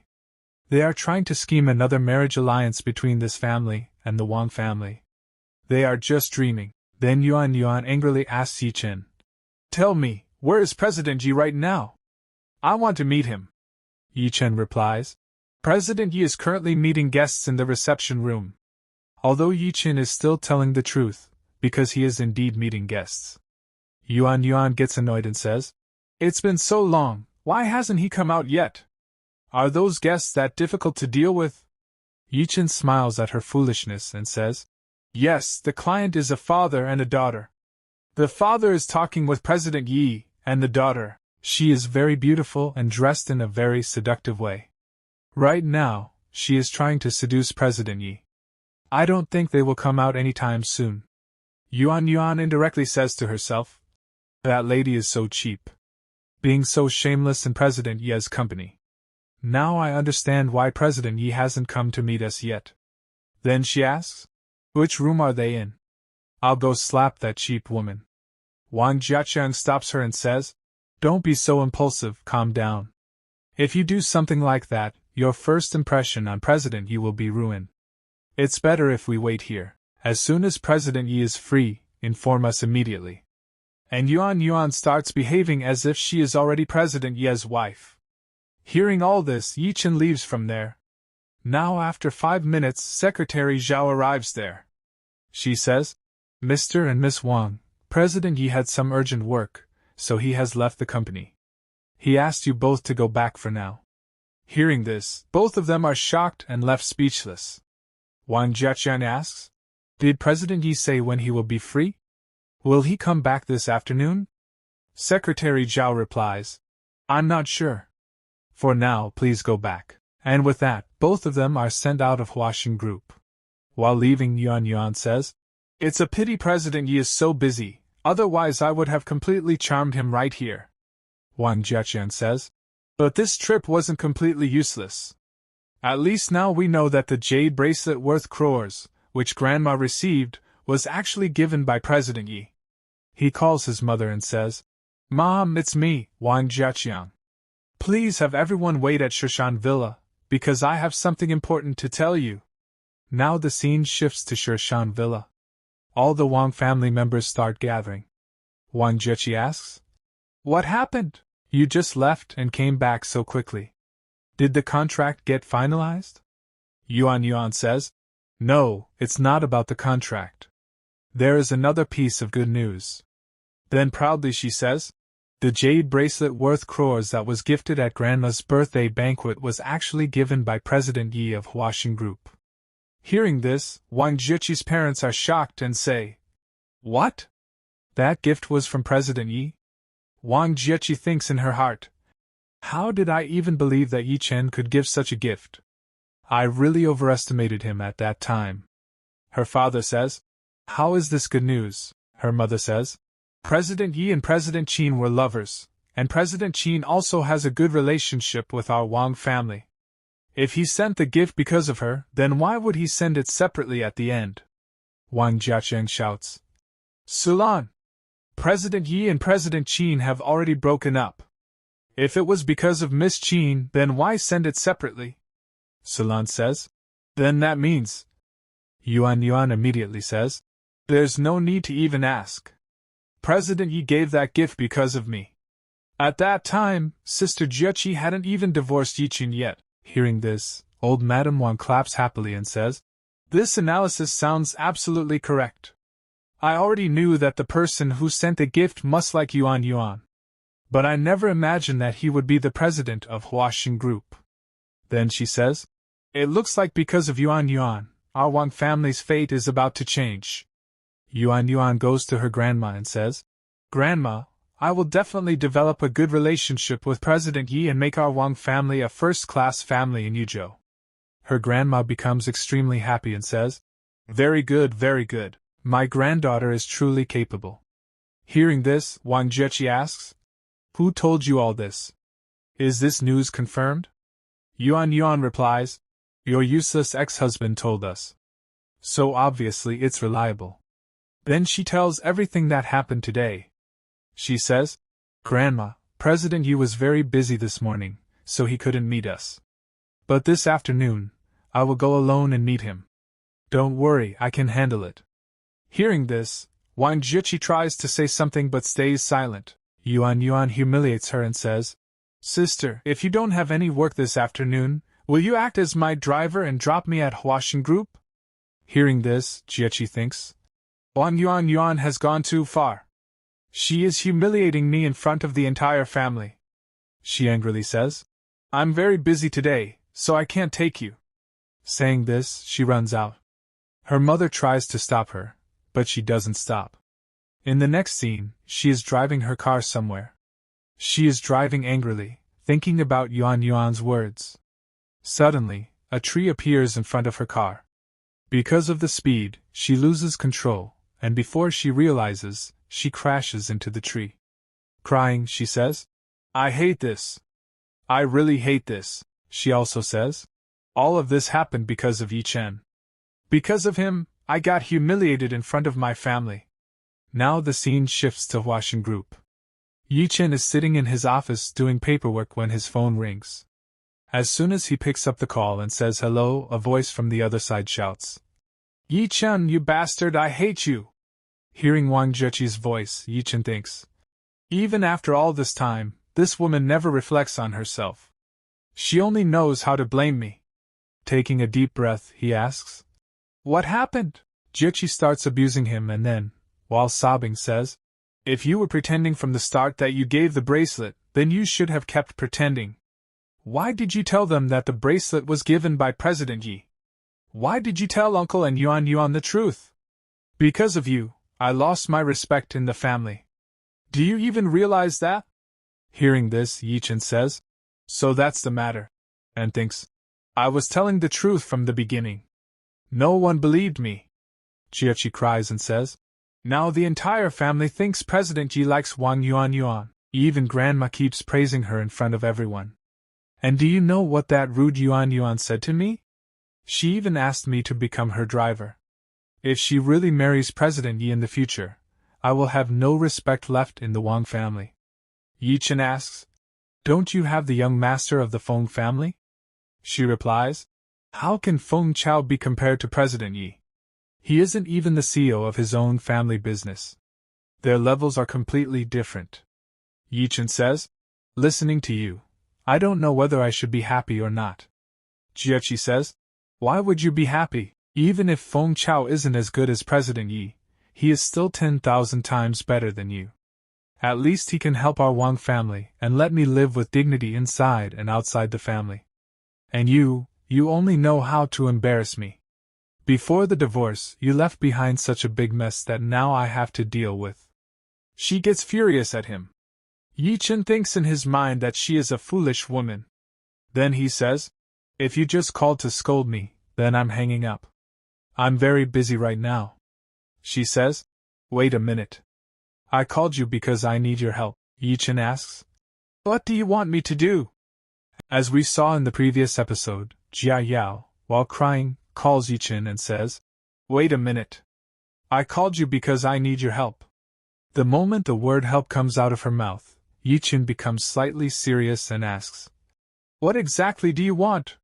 Hearing this, Jia Yao comes straight to the point and says, "I absolutely do not want things between Wang Yuan and your President Yi to progress so smoothly." Her words sound a bit strange to Ye Chen, so he asks in confusion, "What do you mean by all this?" Jia Yao replies, "This afternoon, Wang Yuan will come to your company again. These days, she really likes drinking black tea. Just give her a cup of black tea and mix some laxative in it so that the poor girl keeps running to the washroom all day. And if you can't do that, then there's another way. When you pass by her, just pretend it was an accident and tear her weird dress. You're strong enough that she won't suspect you even a little." Hearing such a bizarre plan, Ye Chen stays silent for a moment, then says, "Fine, I'll help you with this. Anyway, I didn't want to see Wang Yuan's face in the first place. But there's no need for all this unnecessary trouble. I'll directly make President Yi refuse to meet her." Hearing this, Jia Yao feels like he's just boasting, and angrily says, "Stop talking nonsense. You're just an ordinary bodyguard. You'll refuse President Yi, and he'll actually listen to you?" Ye Chen remains completely confident in his words and, with full attitude, says, "Believe it or not, that's up to you." Saying just that, he directly hangs up the phone. On the other side, the moment the call disconnects, Jia Yao becomes furious and says, "He actually hung up on me. This man is way too arrogant." After this call, time moves forward, and it's already 2 p.m. in the afternoon. The scene shifts to the president's floor of the washing group, where Wang Yuan has arrived once again. As soon as she arrives, with full attitude and confidence, she says to the assistant secretary Rong Rong, "Take me to meet President Yi right now." But Rong Rong stops her right there and says, "Miss Wang, I'm sorry, but you should go back." Hearing this, Yuan is shocked and asks, "Why? Is President Yi not coming back this afternoon?" Rong Rong cleverly twists the situation and says, "No, that's not the case. Actually, President Yi said that you are a little too beautiful. If he discusses the contract with you, he's afraid his attention will be completely on you and he might forget about work.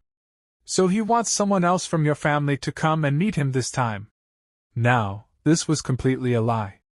But hearing this, Yuan becomes overjoyed and shyly thinks, meet someone else? Did President Yi really praise my beauty this much? Rong adds fuel to the fire and says, yes, absolutely. President Yi even follows your short video account and often watches your videos. Hearing this, Yuan becomes extremely happy and, lost in her own thoughts, says to herself, President Yi is truly obsessed with me. Then, smiling, she says to Rong, all right then, I'll send someone else for the contract. And yes, tell President Yi from my side that whenever he's free, he can ask me out for coffee or a movie. Rong nods and says, I'll definitely pass your message to him. At that moment, Yuan takes out a bribe from her bag and extends it toward Rong, saying, here, this is for you. Rong becomes slightly confused and asks, what is this for? Yuan reveals her real intention and says, in return, just send me one photo of your President Yi. But Rong pushes the bribe back and refuses clearly, saying, Miss Wang, I don't have any photo of President Yi either. But I can tell you this much, President Yi is very handsome and almost around your age. Even without getting the photo, Yuan becomes happy hearing his praise and leaves cheerfully. The moment she leaves, Rong's expression completely changes, and she mocks her from behind, whispering, what a foolish girl. Great figure, but no brain at all. After this incident, night falls, and the story shifts to a new location, the main city of Country Y. Here we see Lu Junquan, sitting comfortably while pouring expensive wine into his glass. In front of him stands Brother Gua. Seeing him, Lu Junquan asks, Sure Gua, why did you run all the way from Yuno to me?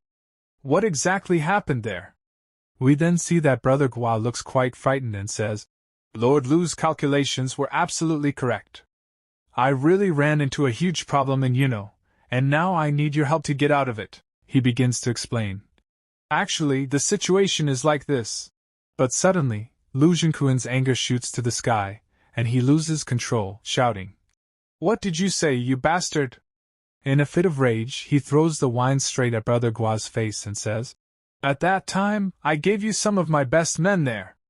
At least 70 to 80 should have survived, and now you only have 10 left, and all of them are completely crippled. Seeing his anger, Brother Gua becomes even more terrified and tremblingly says, This is all my failure. Please punish me however you want, Lord Lu. Lu Junquan takes a deep breath, calms down a bit, lights his cigar, and says, Forget it. Times have completely changed now. Fighting, killing, bloodshed, it's no longer useful. He continues explaining. People like us live in the dark world. Under this light, under this sun, there's no place left for us to survive. That's why 2 years ago, I left Yuzhou and shifted my entire focus to the small and poor regions of Southeast Asia. Hearing his deep words, Brother Gua wipes the wine from his face and says, If I had even half of Lord Lu's brain, I wouldn't be in such a miserable state today. I beg Lord Lu, please allow me to lead 100 men there so I can avenge my brothers. Seeing his condition, Lu Junquan calms down slightly and says, I was like you once. I'm also an orphan. Everything I have today, my thinking, my intelligence, my success, is all because of Master Feng's upbringing. After saying this, Lu Junquan takes out his phone and makes a call. As soon as the call connects, his entire attitude changes, and with respect he says, Master Feng, this is Lu Ji speaking. I hope I didn't disturb your rest. Hearing this, Brother Gua is shocked, thinking, Is this the legendary boss who raised Lord Lu? On the phone, Lu Junquan continues, Actually, I was planning to return to Yuno in the next 2 days for some important matters, and it's been a long time since I last met you. So I've also prepared some gifts for you. Suddenly, he hears something from the other side that makes his eyes widen in shock. What did you say? You're currently in Yenzhou? That's wonderful. I'll book my flight immediately. Master Feng, I'm coming to meet you right away. Saying this, he immediately hangs up and turns to Brother Gua, saying, Kid, your luck is really good. Master Feng is currently in Yenzhou. Hearing this, Brother Gua's face lights up with excitement, and he asks hopefully, Really? Then Lord Lu, can you introduce me to him so I can meet my Grand Master too? The moment he says this, Lu Jinquan's anger rises again, and he slaps Brother Gua hard across the face, shouting, "Do you think Master Feng is someone you can meet so easily, you useless failure? Even I need to take an appointment before meeting him." He then says, "Book a flight for me immediately. I'm going to meet Master Feng, and on the way, I'll also take a look at that boy you mentioned, Ye Chen." Hearing Ye Chen's name, Brother Gua becomes internally ecstatic and thinks, "This is perfect. I want to see that Ye Chen dead."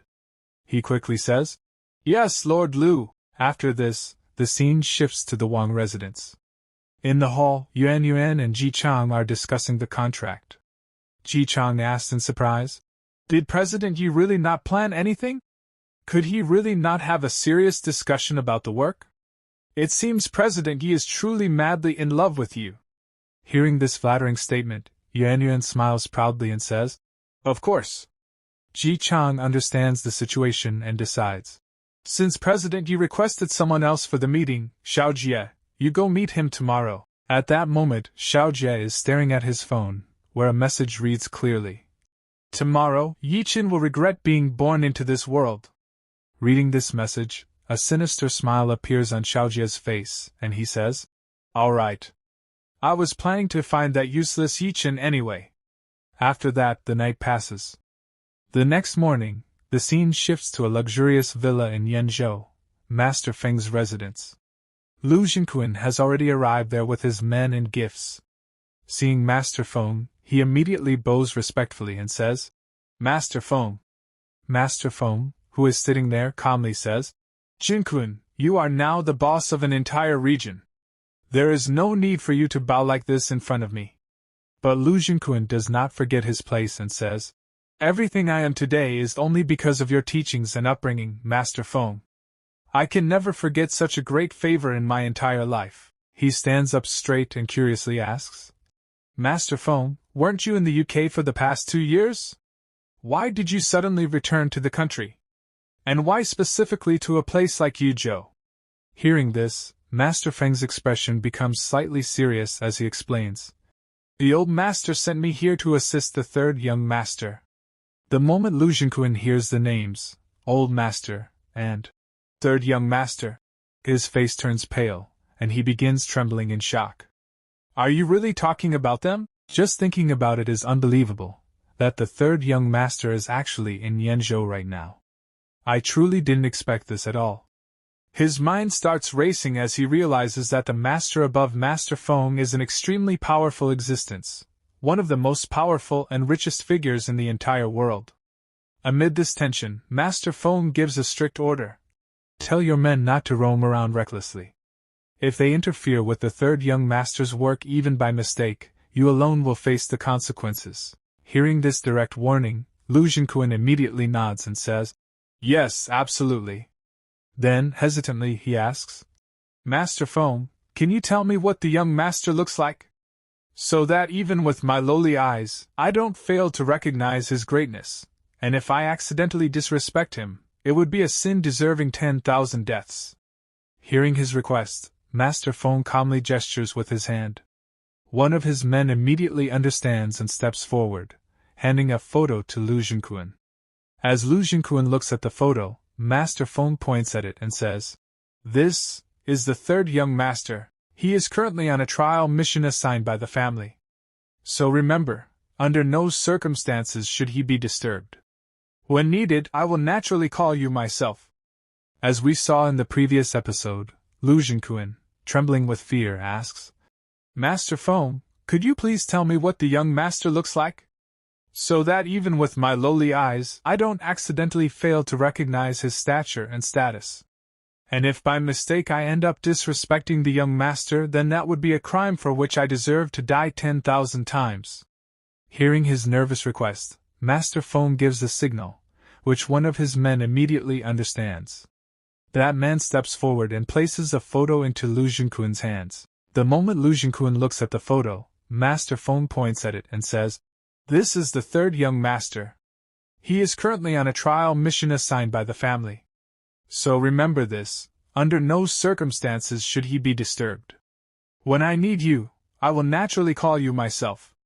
As soon as Lu Junquan sees the photo, he says with admiration, Brother, the third young master is truly so handsome. Just one glance is enough for anyone to tell that he belongs to a great and powerful family. Then, in a hopeful tone, he continues, I truly hope that someday I'll be fortunate enough to see the honorable face of the young master in person. Hearing this, Master Feng tells him, the third young master has already been in Yuzhou for 3 years, and he will stay here for another 1 or 2 years. After giving this information, Master Feng becomes slightly curious and asks, By the way, weren't you recruiting people in Southeast Asia over the past few years? Then why did you suddenly come back here? Hearing his boss's question, Lu Junquan immediately explains, I have an underling named Sigua who got into some trouble.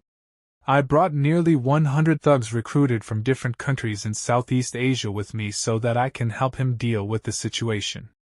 As soon as Master Feng hears this, a strict expression appears on his face, and he gives a direct warning. I don't care what you do. Just make sure that none of this affects the third young master. Feeling the seriousness in Master Feng's voice, Lu Junquan quickly nods in fear and says, Yes, absolutely. Lightening the atmosphere a bit, Master Feng says, Alright, come, play a game of chess with me. Let's see how much you've improved. After this, the scene directly shifts to the washing group company. There, in the reception room, we see Wang Xiaojie, who is fuming with anger. He grumbles irritably. What the hell is going on with the CEO of washing? He's made me wait here in the reception room for a full 2 hours. He continues muttering. What is President Yi even thinking? He clearly likes my sister, yet he treats me, his future brother-in-law, so coldly and rudely. Looking at his phone angrily, he adds, These rich tycoons and their attitudes are seriously so strange and ridiculous. Suddenly, an idea pops into his head, and he decides, No. I'll go and directly ask that guy Ye Chen. Thinking this, he immediately takes out his phone and calls Ye Chen.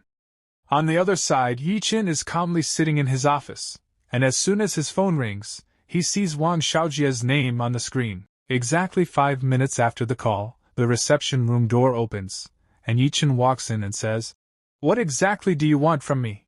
Seeing him, Wang Xiaojie steps forward and says, Hey, you brat, you're here?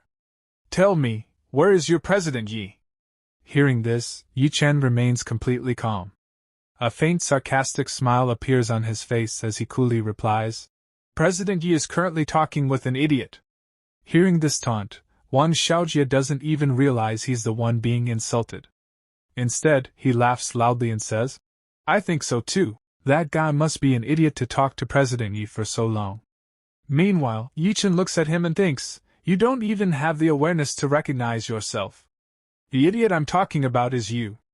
Then Wang Xiaojie looks at Ye Chen and says, Ye Chen, you say you're just a bodyguard, but you dress like some president. What exactly are you trying to show off? He doesn't stop there and continues threatening. And what you did to me in front of all those big shots in Yunzhou, I won't let that go so easily. But his threats don't affect Ye Chen even a bit. Smiling, Ye Chen throws another taunt. Didn't you try to use Sigua to trap me? But unfortunately, your brother Gu is no longer in a position to help you take revenge. At the mention of brother Gu, a sly smile appears on Wang Xiaojie's face. He confidently says, Don't be so arrogant. Brother Gu has received around 100 top-level thugs from his boss. So don't blame me for not warning you. From now on, be careful when you go home after work, and don't stay drunk, so you can at least feel it when you're beaten into a pig's face. Hearing this, Ye Chen becomes slightly serious. He thinks, lately I've been going to and from the office with Lin Hengyan. If they hurt her, that will become a real problem.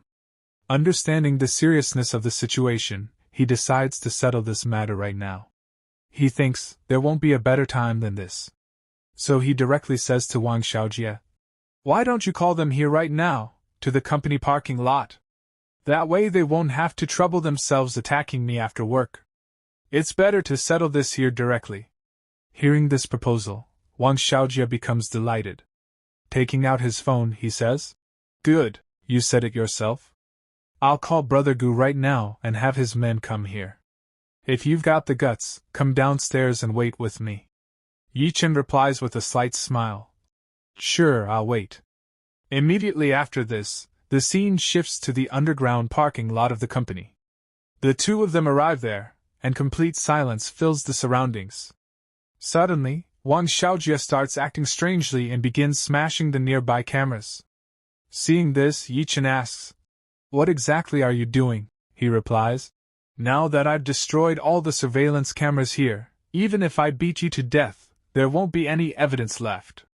Hearing this foolish logic, Ye Chen laughs. Calmly, he replies in the same tone. Is that so? Then by your logic, if I beat you to death here, there won't be any evidence of that either, right? As soon as he says this, Ye Chen's expression completely changes, and he steps forward to attack. Seeing him approach, Wang Xiaojie panics and backs away in fear, shouting, What are you going to do? But Ye Chen doesn't stop. In the very next moment, he starts raining heavy punches on him. The parking lot echoes with Wang Xiaojie's screams of pain. After taking several hits, his face turns red, and he somehow manages to shout, Ye Chen, stop right now! Seeing him call out, Ye Chen says, Wang Xiaojie, are you insane? Do you think I won't beat you up before your thugs even arrive? Saying this, Ye Chen is about to land another heavy punch when suddenly a loud voice echoes from behind them, shouting, Let him go! Hearing this voice, Ye Chen turns around and sees Brother Gu standing there. And he isn't alone. He has brought several thugs with him, the ones he got from Lu Jinquan. As soon as he arrives, he orders, All of you, move forward and grab him! Hearing this, all the thugs attack Ye Chen at once. But Ye Chen isn't someone who backs down. He starts beating them brutally. However, during the fight, Ye Chen realizes something clearly and thinks seriously. These 10 people are very different from ordinary thugs. Their fighting skills are nothing like normal street fighters.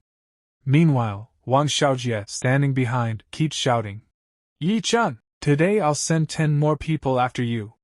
These guys will make sure you're no longer fit to be anyone's bodyguard. On the other side, Ye Chen continues to handle the trained thugs alone. Seeing this intense scene, Wang Xiaojie shouts, Stop struggling. These aren't ordinary thugs. You can't deal with them alone. Then he offers a deal. Let's do this. Just kneel down in front of me, accept me as your boss, and follow my orders from now on. If you do that, I'll spare your life. What do you say? Hearing this, Ye Chen replies coldly, You're not worthy of that. Seeing Ye Chen's courage and skills, Brother Gu is both shocked and impressed. He immediately takes out his phone and calls Lu Jinquan, saying, Lord Lu, you need to send another top-level fighter here immediately.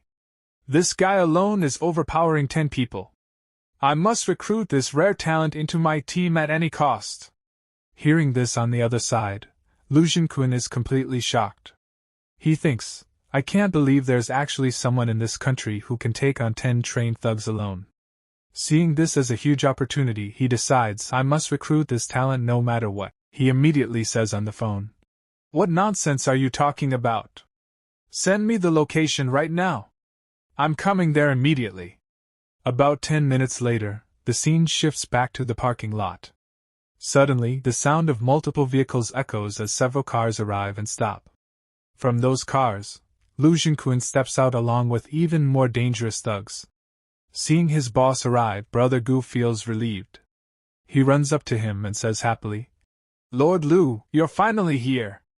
I told you earlier, 10 people aren't enough for this guy. You should just send 100 people at once. But Lu Jinquan glares at him angrily and shouts, You're all useless, complete trash. Get out of my way!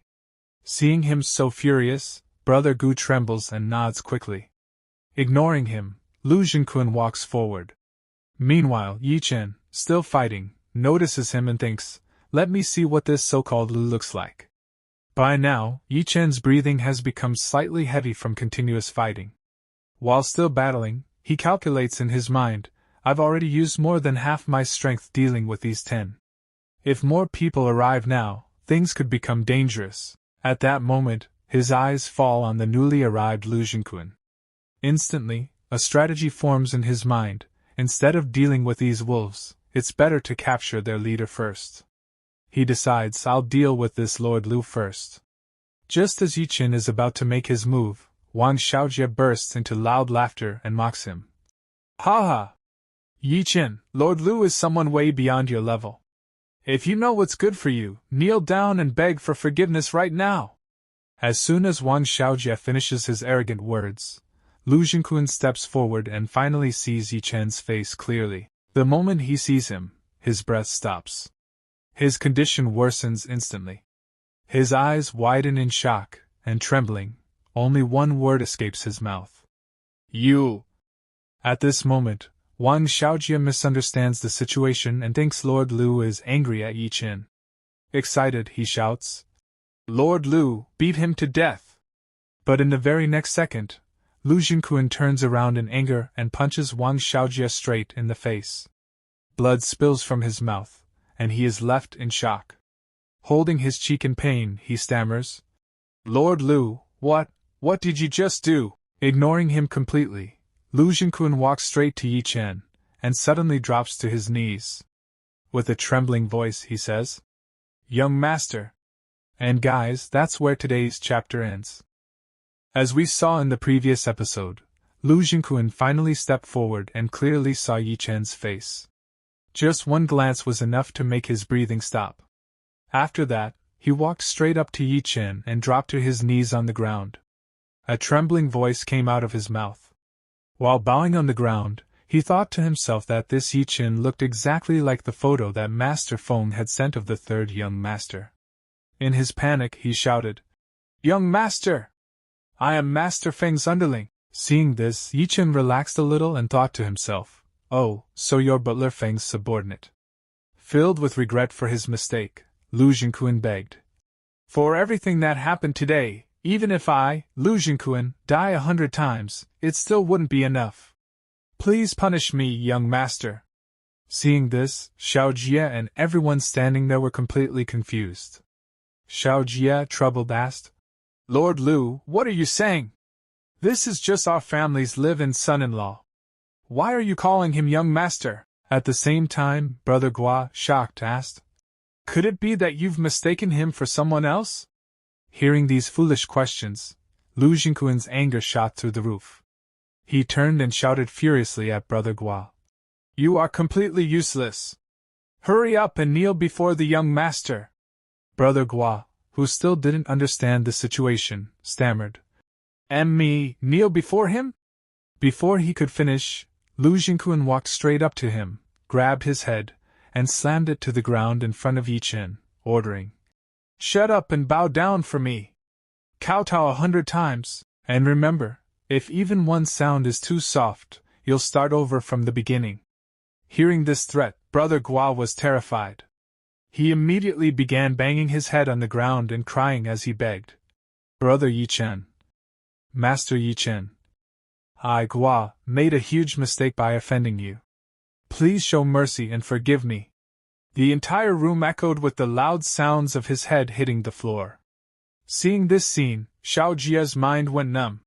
In fear and confusion, he thought, What is going on?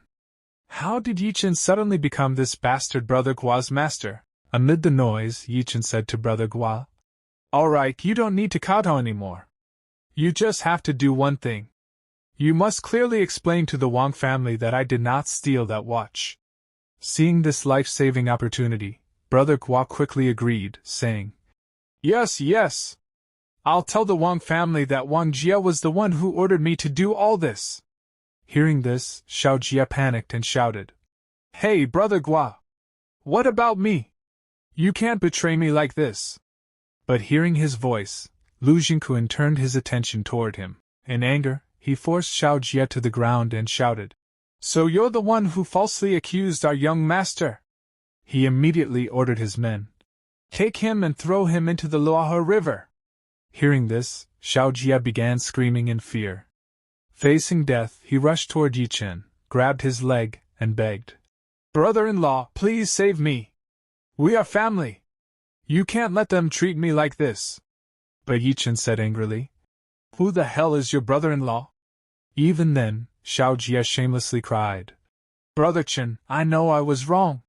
Please forgive me. I'll make a deal. I'll give you 1 yuan. And tonight I'll personally get Wang Jian drunk and send her to you. Hearing this, Ye Chen's blood boiled. He kicked Xiao Jia hard and shouted, "You're truly a beast.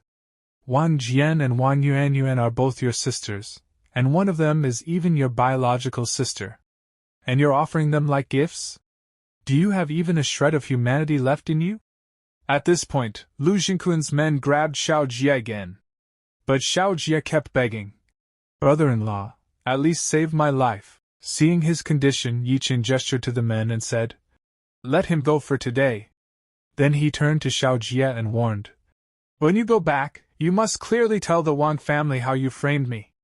Hearing this, Xiao Jia nodded frantically in fear and ran away, saying, "Yes, yes. Thank you, Brother Qin."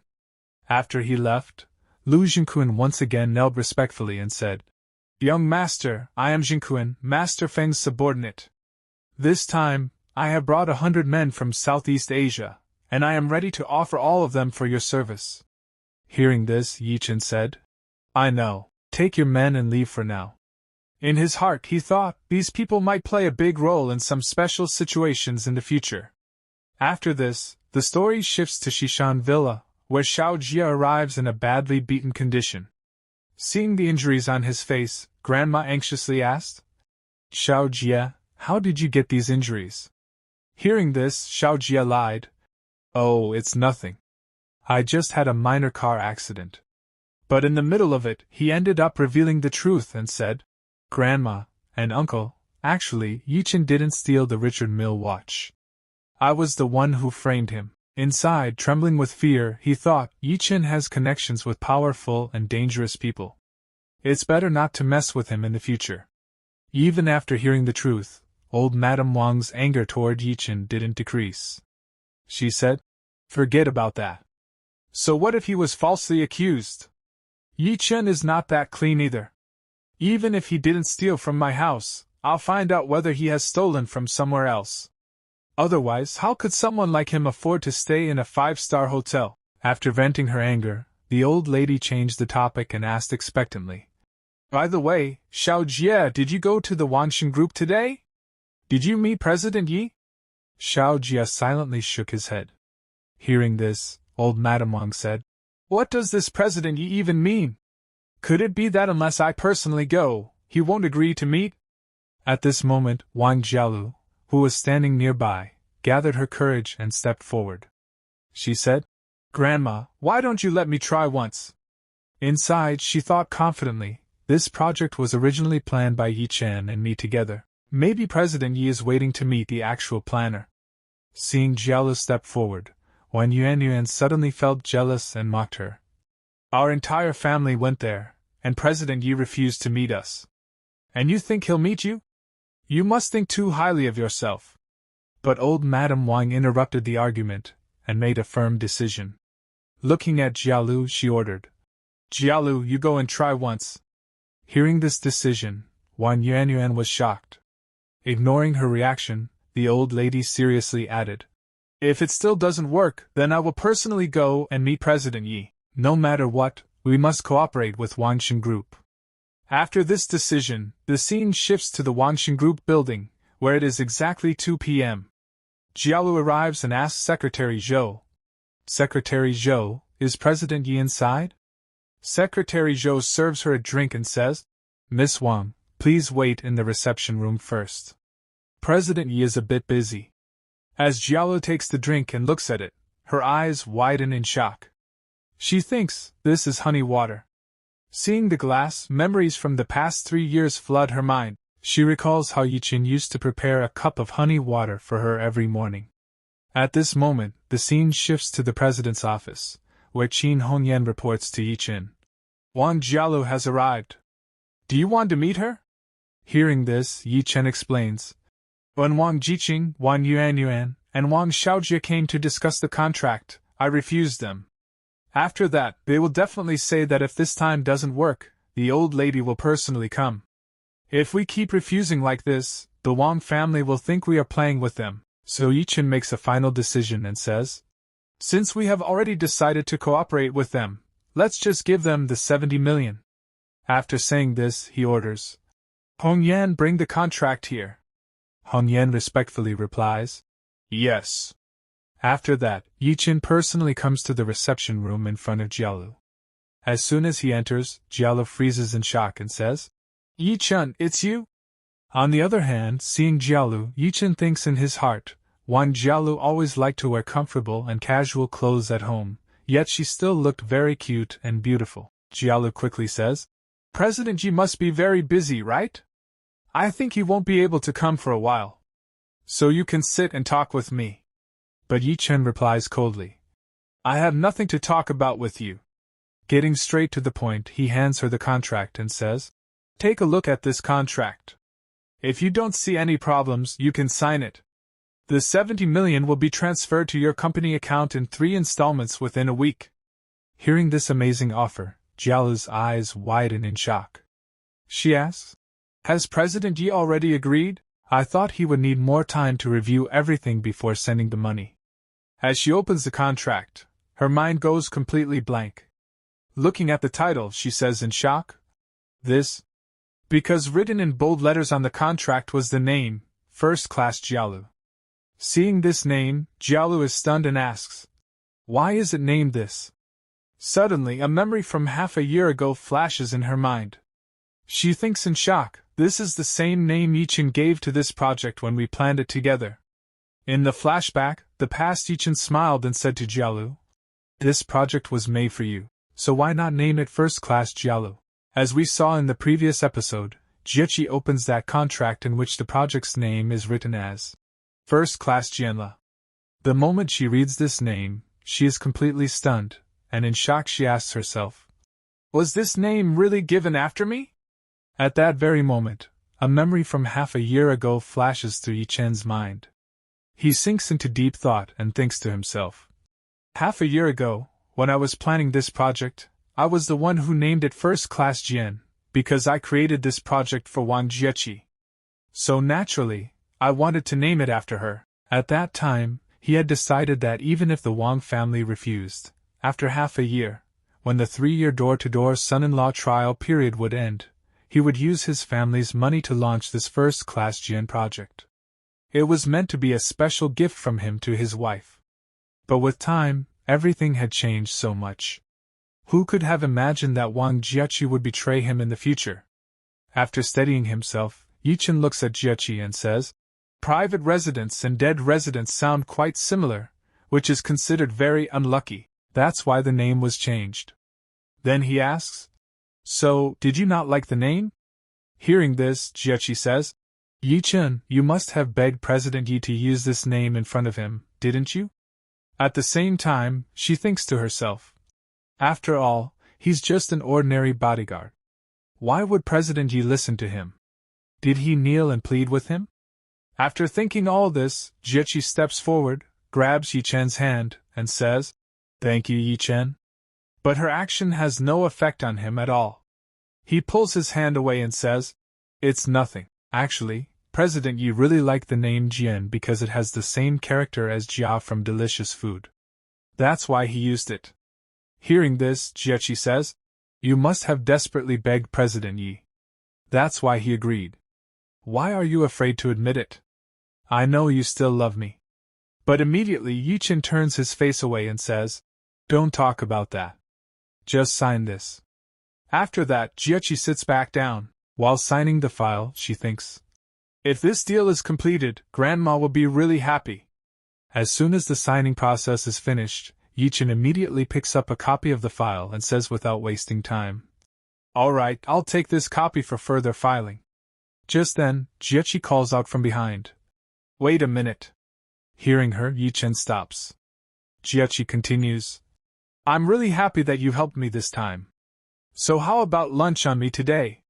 That place outside the city, the one whose food you like the most. What was its name? Little Duck Instant Noodles? Hearing this, Ye Chen replies directly, Thanks, but I'm busy. I don't have time to eat with you. And by the way, that shop outside the city isn't called Little Duck, it's called Little Chicken Instant Noodles. You've been there so many times, yet you never even remembered its name. That only proves you never truly loved me.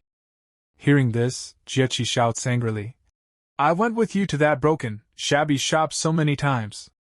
That should be enough for you. Then, to provoke him, she adds, Fine, if you don't want to go, then I'll go eat Western food with Feng Chao. As she says this, she walks forward and opens the door, but suddenly stops. Standing at the door is none other than Qin Hongyan. Seeing her, Jiechi is slightly shocked and thinks, President Qin? Qin Hongyan looks at Jiechi for a moment and simply says, Miss Wang, before walking inside. Jiechi also leaves, softly saying, President Qin. After Jiechi leaves, Qin Hongyan thinks to herself, This foolish woman was clearly trying to provoke President Yi by making an excuse to go out with that idiot. But when her gaze falls on Ye Chen, she notices that although he looks cold on the outside, it seems he still cares about his ex-wife. After observing all this, she thinks, It seems winning President Ye's heart will be a long battle. Taking control of the situation, Qin Hongyan walks up to him and says, If Wang Jiechi made you angry, you can tear up this contract and refuse to cooperate with the Wang family. But Ye Chen says, I won't break a promise I've made. Hearing this, Qin Hongyan steps a little closer and says, President Yi, I accidentally overheard your conversation just now. And you know I'm a foodie. I'm always curious about places with amazing food. That little chicken instant noodles shop outside the city you mentioned, how is the food there? Can you take me there? Ye Chen looks at her for a few seconds, and finally nods calmly, saying, All right. The moment Qin Hongyan hears this short, Yes. It feels like fireworks of joy explode in her heart, and she celebrates inwardly. Success! About an hour and a half later, the scene shifts, and we see Ye Chen and Qin Hongyan arrive at that noodle shop. It isn't in any luxurious area. Looking at the shop, Ye Chen says, This isn't a 5-star restaurant, just an ordinary place. I'm afraid you might not be used to eating here. Hearing this, Qin Hongyan replies without any arrogance, How can delicious food be divided into cheap and expensive? I even enjoy eating stinky tofu that costs. President Yi, I'm not one of those delicate little princesses who only go to high-end places.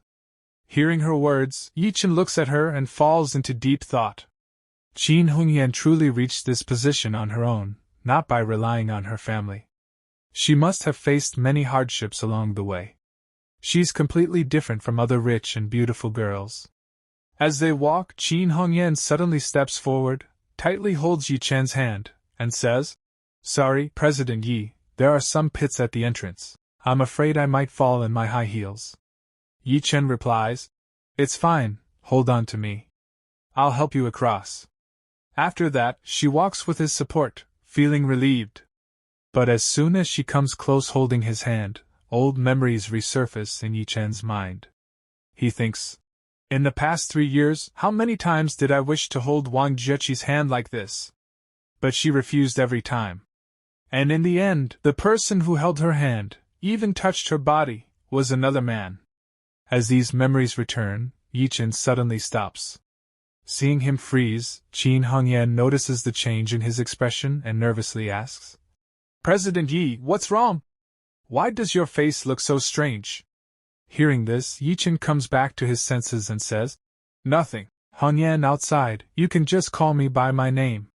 Qin Hongyan then asks, Ye Chen, what were you thinking just now? You looked very sad. Ye Chen hides his pain and says, Nothing. But inside, he thinks, Wang Jiechi must be happily eating Western food with that bastard Feng Chao right now, isn't she? And angrily, he thinks, Maybe I should ask Xingwen to break Feng Chao's third leg.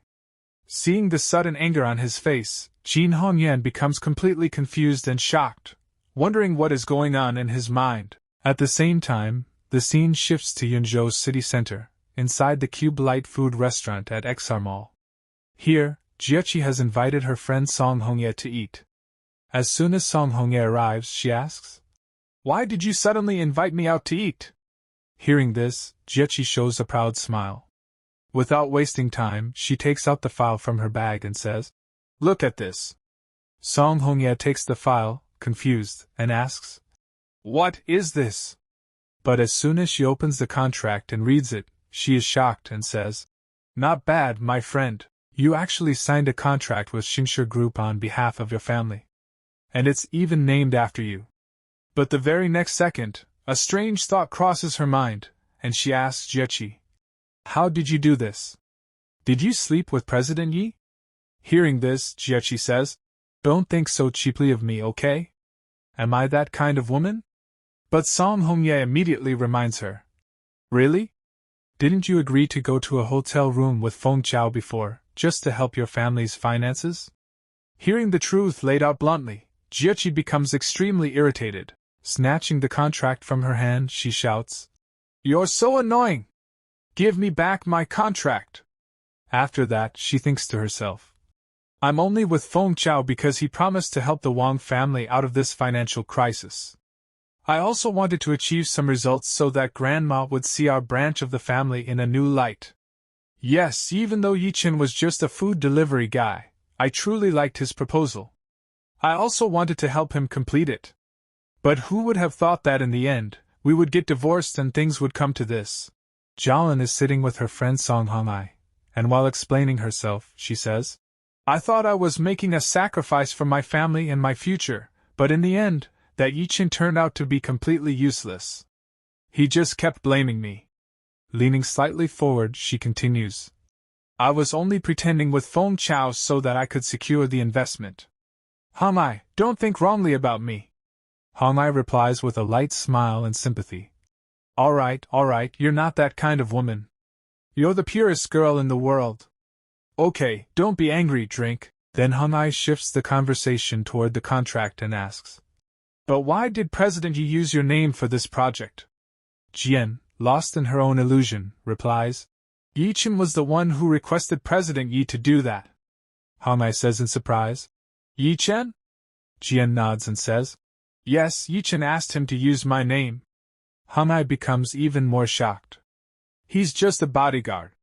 Why would President Yi listen to him? Unless he got down on his knees and begged. This only boosts Jian's arrogance further. She flicks her hair with a smile and says, "Well, I am the #1 beauty of Yuzhou after all." Hong'ai plays along and says, "Wow, amazing." Then Hong'ai presents a cunning plan. "Just follow my previous advice. First, marry Feng Chao. With the help of the Feng family, make the Wang family the first-class family of Yuzhou." Stirring her coffee, she continues, "After a few years, when the elder of the family passes away, fight for half of the property. You should at least get 500 million. Then take the remaining property from Wang Xiaji and Wang Yunyun." Hong'ai paints a golden future. By then, you won't even be 30 years old, and you'll already be the owner of hundreds of millions. In her imagination, a chibi version of Jian jumps into the arms of a handsome man. Hong'ai continues, "And if by then you get tired of Feng Chao, just divorce him. You'll walk away with a few 100 million. Then you can find a younger guy, or even remarry your ex-husband. A perfect plan." Jian smiles, lifts her teacup, and says, "Sister, help me when that time comes, okay?" The scene shifts to 7 o'clock in the evening. At the Ye Chen villa, a beautiful traditional mansion is shining under the lights. Inside, Jian angrily says to her father Jiang and her sister Yuan, "Why did you call all of us here? I already made plans to go watch a movie with my friends." Jiang calmly says, "Don't be so impatient. It's possible that Jiechi has signed the contract with Huaxin Group." Yuan mocks and says, "Dad, don't let her off so easily." At that moment, Jian walks into the room. Holding a blue file high, she proudly says, "I've signed the contract. 70 million will soon be transferred into the account." She slams the file hard onto the table. Jiang and Yuan are both stunned. Jiang stammers, "How is this possible?" Yuan also doesn't believe it. "I don't believe it." But when she looks at the contract, she sees written in big letters, "First Class Jiechi." She bursts into laughter. "First Class Jiechi? Sister Jiechi, this isn't fake, right? Did you just put your own name there? Who do you think you are? Naming our family's project after yourself? Do you really deserve it?" Jian calmly says, "Uncle, you have a good relationship with President Jean, right? Didn't he tell you anything?" Zhang's face fills with anxiety. He quickly takes out his phone, calls President Jean and asks, I just want to confirm, is this contract real? He listens carefully, and his eyes widen even more. It's truly signed, and the name has also been changed. After hanging up, he says in shock, the contract is real. At that moment, old Madame Wang enters and praises Jian. Very good, Jiechi, very good. You truly secured 70 million. Grandma will reward you well. Yuan angrily says. What exactly did you do with President Yi that he named the project after you? Jian immediately replies. What nonsense are you talking about? I haven't even met President Yi. Yuan doesn't believe her and says, Who are you trying to fool? President Yi would sign a contract without even meeting you? Wang Jiechi, let me remind you, you're a divorced woman now. You're not worthy of President Yi. He belongs to me. And if you dare compete with me for him, then don't expect me to treat you as a sister. Old Madame Wang immediately shouts angrily. Yuan! Yuan turns around angrily and walks out. She snatches the folder from Zhang's hand and pushes Jian hard. Jian stumbles and almost falls, startled.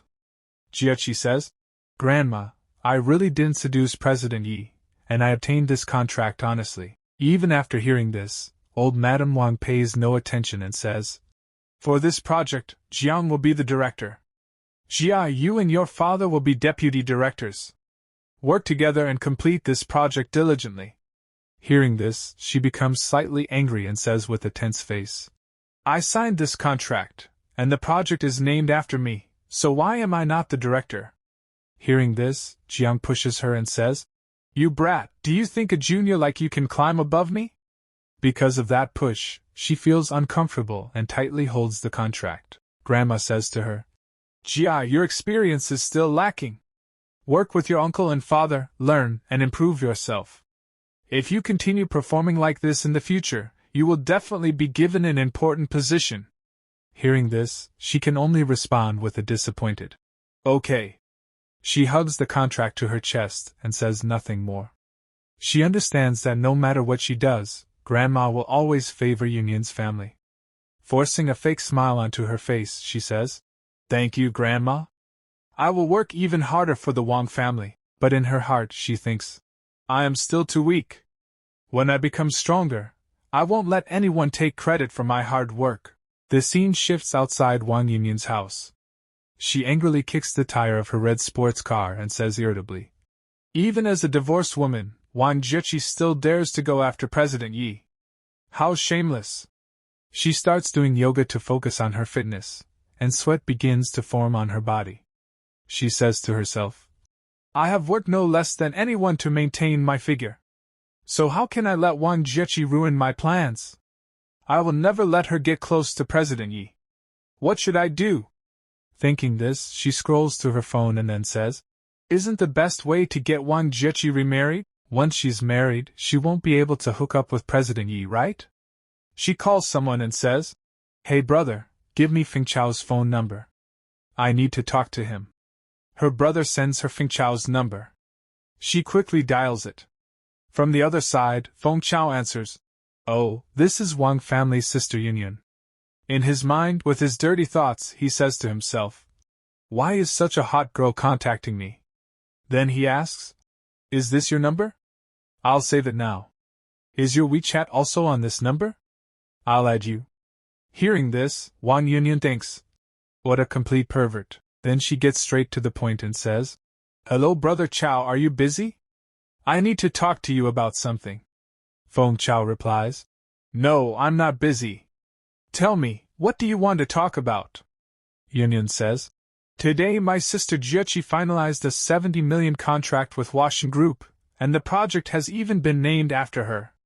The whole family is saying that President Yi of Huaxin Group has taken a liking to my sister. Hearing this, he says in shock, What? And thinks to himself, President Yi is the most powerful person in Yuzhou. Hearing the tension in his voice, she says, Brother Feng, you need to win over my sister quickly. The best option would be to propose directly. Still nervous, he says, I do like your sister, but she just got divorced. Wouldn't proposing now be too soon? Yunyan replies, Too soon for what? My sister is the #1 beauty of Yuzhou. If you delay, she'll slip out of your hands. So you shouldn't hesitate at all. Hearing this, Feng Chao thinks. Even if Wang Jiechi remarries, her marriage with Ye Chen was only in name. That day at the hotel, I wanted to take her with me, but Ye Chen ruined everything. How can I let such a great opportunity slip away? With a perverted smile, he thinks. Now that someone in the Wang family is willing to help me, I'll take this chance to completely possess Wang Jiechi. Then, coming back to his senses, he says, Sister Yunyun, now I'm counting on your help. Next, Qin Hongyan parks her car in the parking area and is stepping out when her eyes fall on Feng Chao. Seeing him, she says, Feng Chao, what are you doing here? Feng Chao replies, President Qin, you weren't answering my calls, so I had no choice but to come here and stop you myself. In his mind, he thinks, now Ye Chen has become Qin Hongyan's man. If I want to touch him, I'll have to go through her first. Qin Hongyan asks him directly, Tell me, what exactly is the matter? Looking at her figure, Feng Chao starts blushing and gulps his saliva. Then, nervously, he says, You know that on the day of the birthday banquet, I promised the Wang family that I wouldn't let Ye Chen stay in Yuzhou. Hearing this, President Qin says, So you want to talk about Ye Chen? Feng Chao replies, Yes, but now he's living in a 5-star hotel, and I know he's your bodyguard and also an official employee of the Shin Group. With an arrogant tone, he continues, Let's do this. I'll pay 10 times Ye Chen's annual salary. You just fire him. Consider it a favor from me, and I'll repay this favor in the future. Hearing this, Qin Hongyan is surprised and starts processing what Feng Chao is trying to say. Then she asks, You want me to fire him, and you'll pay 10 times his salary? Feng Chao thinks to himself, A bodyguard's salary is at most 2 lakh. 10 times, which is nothing for me. Coming out of his thoughts, he says, Yes, I'll pay his salary. Just tell me how much it is. Qin Hongyan says, I can't make this decision alone. I'll call him and ask. In her mind, she laughs. This is interesting. Looks like I need to tell Ye Chen about this. She quickly calls Ye Chen. He answers, Hello, Hongyan. Qin Hongyan says, Feng Chao is asking about you. Hearing this, Ye Chen replies, You said Feng Chao is looking for me? Smiling, Qin Hongyan tells him, Feng Chao is offering you 10 times your salary to leave the Huashan Group. What do you think about it? Hearing this, Ye Chen smiles slightly and replies directly, What is there to think about? It's 10 times the salary. Of course I'll agree. Tell him to transfer the money. As soon as the money arrives, I'll resign immediately. She cuts the call and says to Feng Chao, Ye Chen has agreed. Feng Chao feels happy inside and thinks, Just as I expected. Show money, and this poor guy will immediately bow down and run away from this place. Then he says, President Qin, send me his bank account number. Qin Hongyan, still smiling, says, I've already sent you his account number. Feng Chao takes out his phone and says, I'll transfer the money right now. By the way, what is his salary? Qin Hongyan replies calmly but firmly, 6.7 million.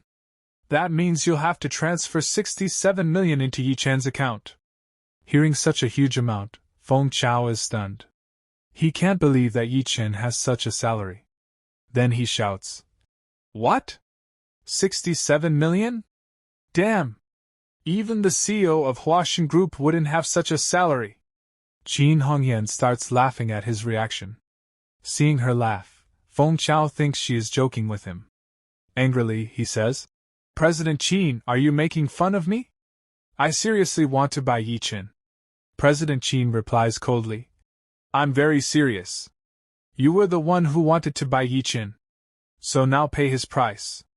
If you don't have that kind of money, then don't act so arrogant in the future. There is always someone stronger than you. So don't underestimate anyone. Seeing her behavior, Feng Chao becomes a bit scared and says while leaving, Now Ye Chen is your dog, so you're protecting him. Don't regret this later. With an arrogant smile, he adds, By the way, I'm going to propose to Wang Jiechi soon, and our wedding will happen shortly. I'll definitely invite you and your bodyguard to the wedding.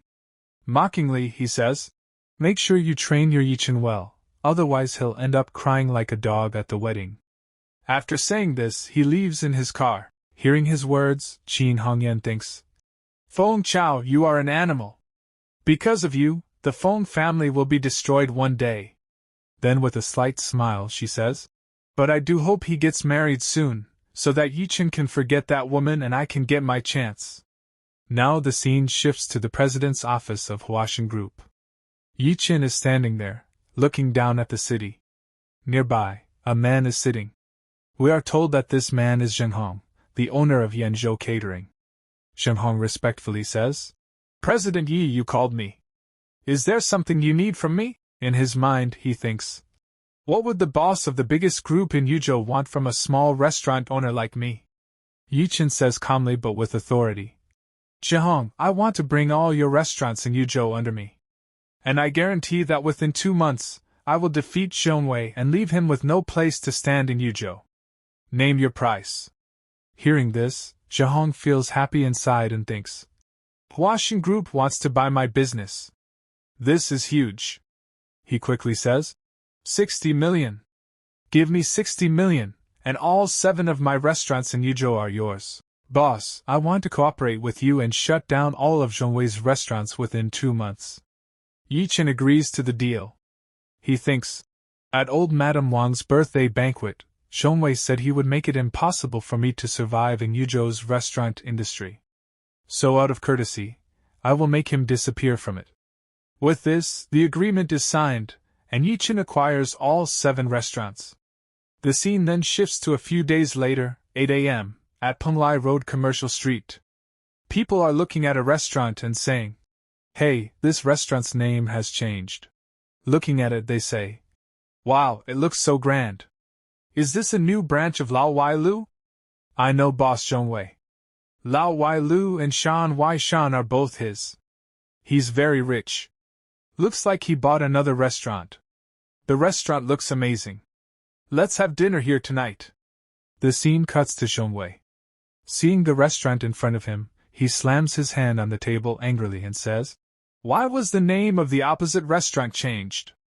Are they trying to challenge my Lao Wai Lu? At that moment, a staff member comes and says, boss, I heard that the restaurant opposite was sold a few days ago.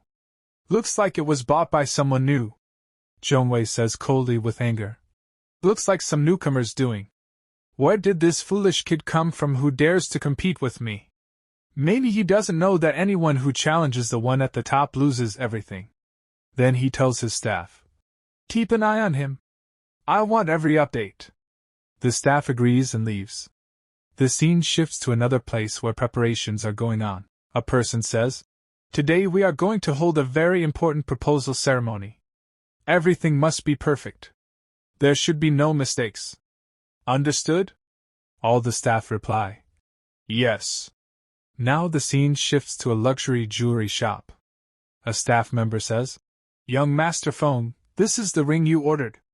Feng Chao takes the ring, smiles, and says, today I'm going to organize a grand proposal ceremony, and today I will win Wang Jiechi in one move. The scene shifts again to Feng Chao and Wang Jiechi, who are on their way somewhere. Wang Jiechi says, Feng Chao, a simple meal would be fine. I'm the deputy director of the first-class Jiechi project. I have a lot to stay busy with. Feng Chao comes closer and says, today is a very special day. I specially booked a table at Lao Wai Lu baby. Please give me this honor. And besides, Lao Wai Lu is very close to your company, right? At that moment, Jiechi notices a new restaurant and is surprised. Looking at it, she says, hey, what is that new shop across the street? Is that Yunzhong Yan, a grand restaurant? Feng Chao also looks at it in surprise and says, when did such a grand restaurant open? He thinks, it's so magnificent, and right in front of Lao Wai Lu. It must belong to Zhongwei. Then he says to Jiechi, all right then, today we'll eat at Yunzhong Yan. Next, Ye Chen is standing on top of his hotel, watching all of this. Down below, the people standing there look at Wang Jiechi and Feng Chao and smile as they say, what exactly is going on here? What is this person doing? Some staff members are releasing balloons and scattering rose petals for them. Seeing this scene, the crowd says, "This looks like a proposal scene. Is he proposing to someone here? This is so amazing." Someone else says, "I heard booking this spot." At that moment, a person, seeing Wang Jieqi's beauty, says, "Oh my god, I was just watching the performance. I didn't even realize that the girl being proposed to is this beautiful." Another person, looking at her, says, "This girl is really hot. If I could spend just one night with her, I'd be willing to give up 10 years of my life." Another person replies, "Have you drunk too much? A girl like her is only for rich family boys. People like us losers can't even dream of it." Hearing all these words, Ye Chen becomes furious and, in anger, breaks the wooden railing. Seeing him angry, Qin Hongyan calls out his name with concern. Watching Feng Chao's actions, Ye Chen thinks, "In my restaurant, without my permission, you used my place and my guests, and now you want to propose to my woman? Get lost from here." At that moment, Secretary Zhou comes to Ye Chen. Ye Chen says to her, "Manager, immediately clear out this trash on the second floor and take back the microphone." Secretary Zhou says, "Yes," and leaves. Feng Chao takes out the ring and is about to propose marriage to Wang Jieqi when suddenly a voice comes from behind. "Hello?" Seeing his grand moment being ruined, he is shocked. Watching the staff suddenly approach him, he says, "Hey, what are you all doing?" One staff member takes out a pin and starts popping the decorative balloons, and the rest of the staff begin destroying all the decorations. Seeing this, Feng Chao becomes furious. The staff starts taking away all his things. Watching them do this, he shouts, "What are you all doing? Why are you popping my balloons? These were for my proposal. And why are you cleaning up my rose petals?" The crowd mocks him and says, "This clown really wanted to make a romantic proposal, but the restaurant staff humiliated him badly and kicked him out. Looks like this proposal won't happen now." Hearing all this, Wang Jieqi thinks, "So Feng Chao was going to propose to me today." Another voice from the crowd says, "Yes, I just didn't want such a beautiful girl to marry some evil rich second-generation guy." Hearing this, Wang Jieqi thinks, "Why do I feel a sense of relief inside?" Feng Chao becomes furious with rage and shouts, "Call the owner of this restaurant! Do you even know who I am? I am Feng Chao from the Feng family. Ask anyone in Yuzhou about my status." At that moment, Ye Chen walks down the stairs and says, "Why are you shouting? If you're not here to eat, then get out. Don't disturb my customers." Seeing Ye Chen, Feng Chao angrily calls his name and says, "I'm not here for you. Move aside. I'm looking for the boss of this restaurant." At that moment, Secretary Zhou and Qin Hongyan also come and stand beside Ye Chen. Ye Chen says firmly, "I am the boss of this restaurant." Hearing this, Wang Jieqi and Feng Chao are both shocked and say, "What?" Feng Chao explodes and shouts, "You're the boss of Yunzhong Yan? Stop acting. I've already checked. Zhihong didn't just sell this one restaurant, someone bought all the restaurants in Yuzhou. I heard that person spent 60 million. How could a poor guy like you have that kind of money?" At that moment, Ye Chen calls an aunt over. She comes and addresses him as boss. Ye Chen tells her, "Hit his face with your broom, and I'll increase your salary 10 times this month." Hearing 10 times, the aunt quickly steps forward and attacks Feng Chao with her broom. The broom directly hits his face. Feng Chao angrily shouts, "You filthy cleaner! Do you want to die? Don't you know who I am?" The aunt replies, "I don't know. I just came here to clean the toilet, and I'll do whatever my boss tells me." Feng Chao says, "I was wondering who was ruining everything for me while I was proposing in this dirty place. So it was you. Did seeing me propose to Jieqi make you panic? Did you get jealous and heartbroken?" Ye Chen replies, "I have already divorced Wang Jieqi. Your proposal to her has nothing to do with me." Hearing this, Wang Jieqi feels slightly disappointed. Ye Chen continues, "But this is my restaurant, and here you have to follow my rules. Without my permission you cannot do all this." Feng Chao laughs and says, "I don't believe this restaurant is yours." Forget hosting a famous singer here. Actually, President Qin is the one handling everything behind the scenes, right? Qin Hongyan steps forward and says, "The boss is right. I do have some shares." In her mind, she thinks, there's nothing wrong with earning money by following my own boss, right? Feng Chao shows the ring to Ye Chen and says, "At most, you can only take out a few lakhs, which is barely 1% of what people here spend. Why are you so arrogant?" "But I'm different. Look at this diamond ring, 3 carats, worth more than 40 lakh. Even if you work your whole life as a bodyguard, you can never buy this for Wang Jiechi." Then he kneels down and proposes. "Jiechi, marry me." Hearing his words, Qin Hongyan thinks, Feng Chao is openly humiliating Ye Chen. But if Wang Jiechi agrees, then it will be easier for me to win Ye Chen. At the same time, Ye Chen looks at Wang Jiechi and thinks, will you accept him? Wang Jiechi thinks, Feng Chao is not playing by the rules at all, and Ye Chen is also here. Then she hesitates and says, "Feng Chao, can you give me some time to think?" Seeing this, Feng Chao thinks, as expected, how could Yuzhou's #1 beauty agree at once? Then he says, "All right, no hurry. Take your time. But first, take this diamond ring." Saying this, he gives the ring to Wang Jiechi, and she accepts it. She says, "As long as I want, many people are ready to give me jewelry and diamond rings. But what about that special person? He always boasts about his wealth and calls himself a restaurant boss and a company CEO. If he is really that rich, then why hasn't he given me a diamond ring until now? Forget it. You are just a live-in son-in-law with me. What's the point of saying all this now?"